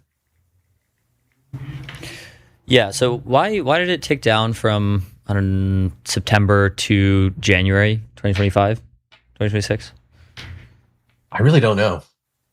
Strange. It doesn't look seasonal. It doesn't. It's not, it does. It does really look. I guess it does look seasonal. I guess in the winter, New York market rents go down. Oh, that is true. Okay. But then it's risen a lot towards like very recently. I don't know exactly what that is, but yeah, it doesn't look like the evidence there for him having some sort of benefit is not there. Not to say that we have the definitive answer, but it's not looking good. Yep. And taking a look at the full history, Yeah, unemployment is trending down, but yeah, there's definitely a pre-trend from 2020. Yeah. And then homicide rate. This is kind of surprising, actually. Is this saying New York City's homicide rate is higher than it was in 2020? No, it's higher than the comparators. Oh, I see. Yeah. So this is all not relative to New York City itself. This is all relative to the batch of comparison cities. Okay, that makes sense. Yeah, it makes sense. We could get a direct comparison with SF right now if you wanted. Yeah, let's take a look. So if you deselect all of them and then just select SF. Yep. Select at least two. You have to have at least two. Never mind. Whoops. What about SF in LA? Let's take a look at that. Almost no difference. Flat. Yep. Wow, that is shockingly flat. I didn't realize it would be so similar. What about, I don't know, Detroit and Chicago? Same thing. Wow. Really flat. I wonder which cities are supplying the trend. Yeah. There's really no trend, I guess, so there's nothing there, so whatever. Yeah, that's those two. Yeah, so very cool comparator. New York City comparator lab. I like this. Like, what are some other things that you might want to evaluate the mayor on? Homicide rate makes sense. Unemployment rate makes sense. Asking rents makes sense. What else? Transit ridership. Perhaps we could do that. That would be a good one. I think hard to compare with other cities in America, though, just because of the nature of New York. That's true. Maybe you could compare That's with true. DC or a few others, SF. Yeah, but that nature is relatively fixed. So the thing to look at would be the trends, I guess.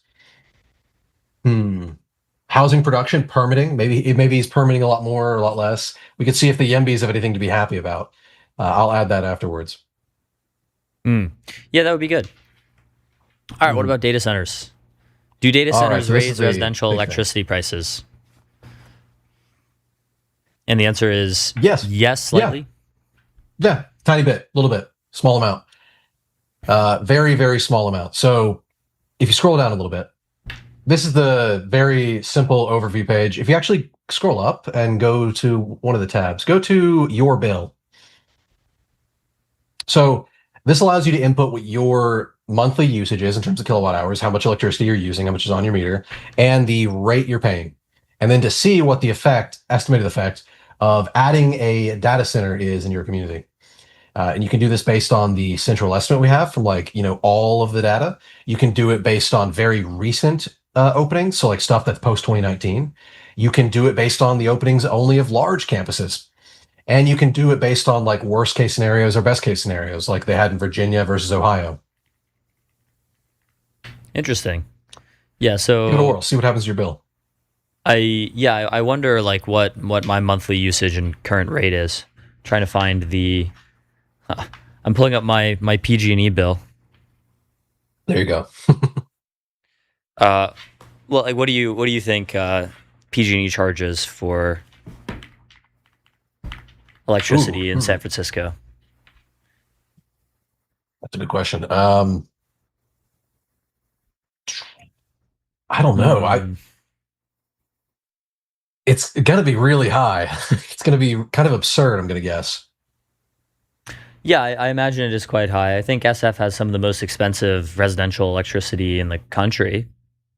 Yeah. Taking a look at what are my rates? Compare rate plan. Okay, time of use rate. Let's see. I'm gonna guess you pay 30 cents. Or look it up. Let's see if it's even worse. PG&E San Francisco residential electricity rate cents per kilowatt hour. 34 to 67 cents per kilowatt hour. Oh my God.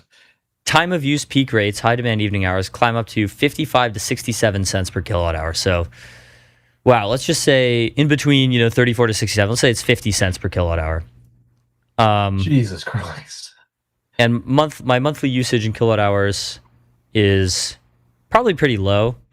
I don't really use AC or heating or appliances other than my washer and dryer and lights. So I don't know. We'll say 500. Yeah. So building a data center in my area, if for some reason an AI company decided to build it in the most expensive land on earth in downtown San Francisco, it would add another $3 a month to my electricity bill.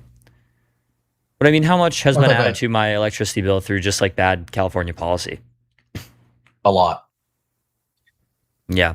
This is something I was talking about in our chat the other day. I plotted the effect of the relationship between like green energy shares on the grid across states and prices. And it used to be that the association was very high, like have more green energy, higher prices. But the reason was just because the big green energy adopters early on were Hawaii and California, which have horribly mismanaged. Yeah. Once you took out the state fixed effects, it was like pretty flat until recently, and now it's negatives, meaning that the effect of green energy is generally to reduce prices now. Yeah, that would make sense. Yeah. In Europe, it's actually still to increase it, but that they are also horribly mismanaged. How so? How are Europe and California specifically horribly mismanaged on residential electricity rates? I don't think California lets you build. I mean, good Lord. Thinking of the number of issues in California, I would like them to repeal SECA in its entirety. I don't know. Off the top of my head, there are too many things. You say, CEQA. Yeah. Do you really need, like, what is the burden of environmental impact required to build a clean energy project in California? I mean, for a given project, it could be indefinite, like halting of the project. So very high. A lot of the reason stuff stays in the interconnection queue and never actually gets off it, and never actually gets built, and never actually gets, generating anything for the grid is just because the environmental impact stuff is very bad. It is onerous. It stops you from building anything. So I'd say quite high.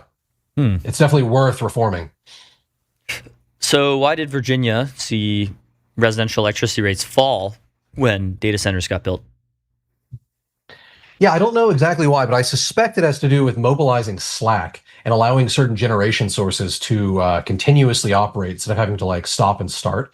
It also pulled more generation onto the grid very quickly. So more generation started getting built in order to meet the demand, which had benefits because they produced more than they needed for the data centers themselves.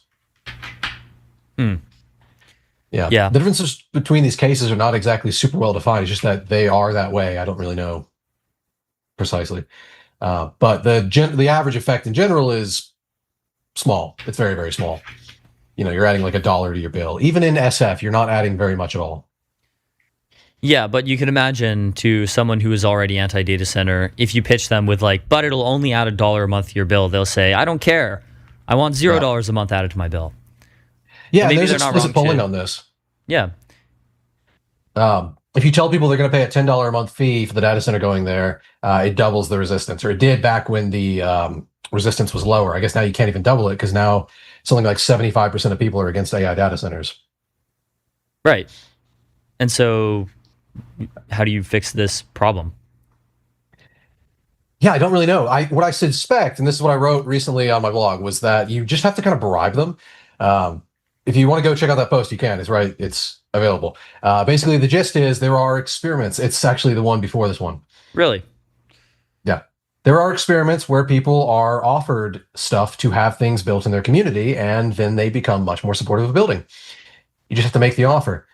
These polls were really sad. That was the most recent poll when I wrote the post, but it was like just very bad. If you tell people the truth about data centers, they don't update. They don't care. They don't even believe you, and they barely reduce their opposition and increase their support. What are like the most effective like industry PR campaigns of all time? What can be learned from this? Ooh, of all time is a good question. I really don't have an answer to, but there are several that are quite good. So, for example, in Switzerland, they got a lot of wind farms built by telling people that they were going to make a community fund that publicly provided some benefit to locals. Anytime you talk about like, oh, we're going to pay for like a school or a park, or we're going to pay for public amenities, that's good. They also tested that against the possibility of giving people private benefits, the ability to invest in the projects and get returns from, like, get bonds or shares in the projects. And that was a lot less popular. It didn't seem to work. People do not like private benefit. They really like the public benefit, though. And the same thing happened in Norway. Same thing happened in a few other places. But if you kind of socialize the benefits, it does seem to make the projects a lot more popular. It also adds a lot of costs, so it's not a foolproof strategy. It would make it impossible to really build out, like, marginal infrastructure if we went all the way on that. Yep. Well, hopefully we can figure out how to fix this PR issue, because it is really just quite bad at the moment. I don't think I've ever seen a shift in public opinion that was this rapid, of this magnitude, on both sides of the aisle, like, ever. Yeah, it's incredibly quick. And it's so funny how everybody in our corner of Twitter is, like, trying to push this idea that, people like Dario and Sam are responsible because they've been talking about AI doom. But when you actually look at the polling, nobody knows who Dario is. Only barely half the population knows who Sam is. And when you explicitly ask about AI concerns, they don't care. If you do a contrast within a study where you randomly order the support or opposition to things like an Amazon warehouse, a new coal-fired power plant, a new data center, a new AI data center, the comparison between those latter two things, the AI data center versus the data center itself, which if you scroll down a little bit, you can actually see an example of that in this. Nope, right, a little up. Yep, right there. You can see support and opposition. If you say the data center is, like, just a data center, there's a lot of opposition. If you add that it's an AI one, it adds a little bit more opposition, but it's not that much. Right. Yeah, and people's issue isn't even with AI. AI tends to poll roughly neutrally, which is interesting. I mean, if this were driven by AI, then the opposition, then you would assume that AI itself would poll a lot more poorly. But if you look at polling about specific models like ChatGPT, the polling is generally positive. If you look at polling among the relatively unknowns like Carp, he actually has positive polling somehow. I don't know. Yeah, a lot of Americans use AI and they like these models, and they're sort of ordinary, maybe apolitical people who are not as vocal in their support for the ability to use ChatGPT as anti-AI people are in their opposition to it. Yeah. Yep. Absolutely. And the confusion on this from, like, some of our friends have made this confusion, where they blame it on people's fear of AI, their opposition to AI. It just does not fit with the data. They're moving into unfalsifiable territory when they make this claim that the opposition to data centers is due to AI concerns. Mm-hmm. Just doesn't actually show up in the polling. Yep. Well, we're coming up on time, but it's been great having you on as usual, Krem. Thanks for coming on MTS. Hey, Rod. Thank you for having me. Right back. Ciao, bud.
And we're back to thank our lovely sponsors. Lovely, like lovable. Turn ideas into software people love with Lovable. Start today at lovable.dev. And of course, Arena, measuring AI performance in the real world, arena.ai. Neon, scale your startup on Neon, the Postgres backend for apps and agents built by Databricks. Neon.com/MTS. 11 Labs, AI that communicates at human level across every channel and modality. 11labs.io/MTS. Kong, the AI connectivity platform. Connect APIs, LLMs, agents, and systems with serious security and governance at konghq.com.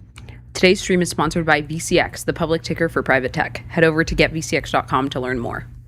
Blitzy, autonomous software development for enterprise code bases. Ship 5x faster. Blitzy.com. AdQuick, make your brand a billboard. Out-of-home advertising as easy to scale as digital. AdQuick.com. All right, that's what we got for today, and we'll be back tomorrow. Peace.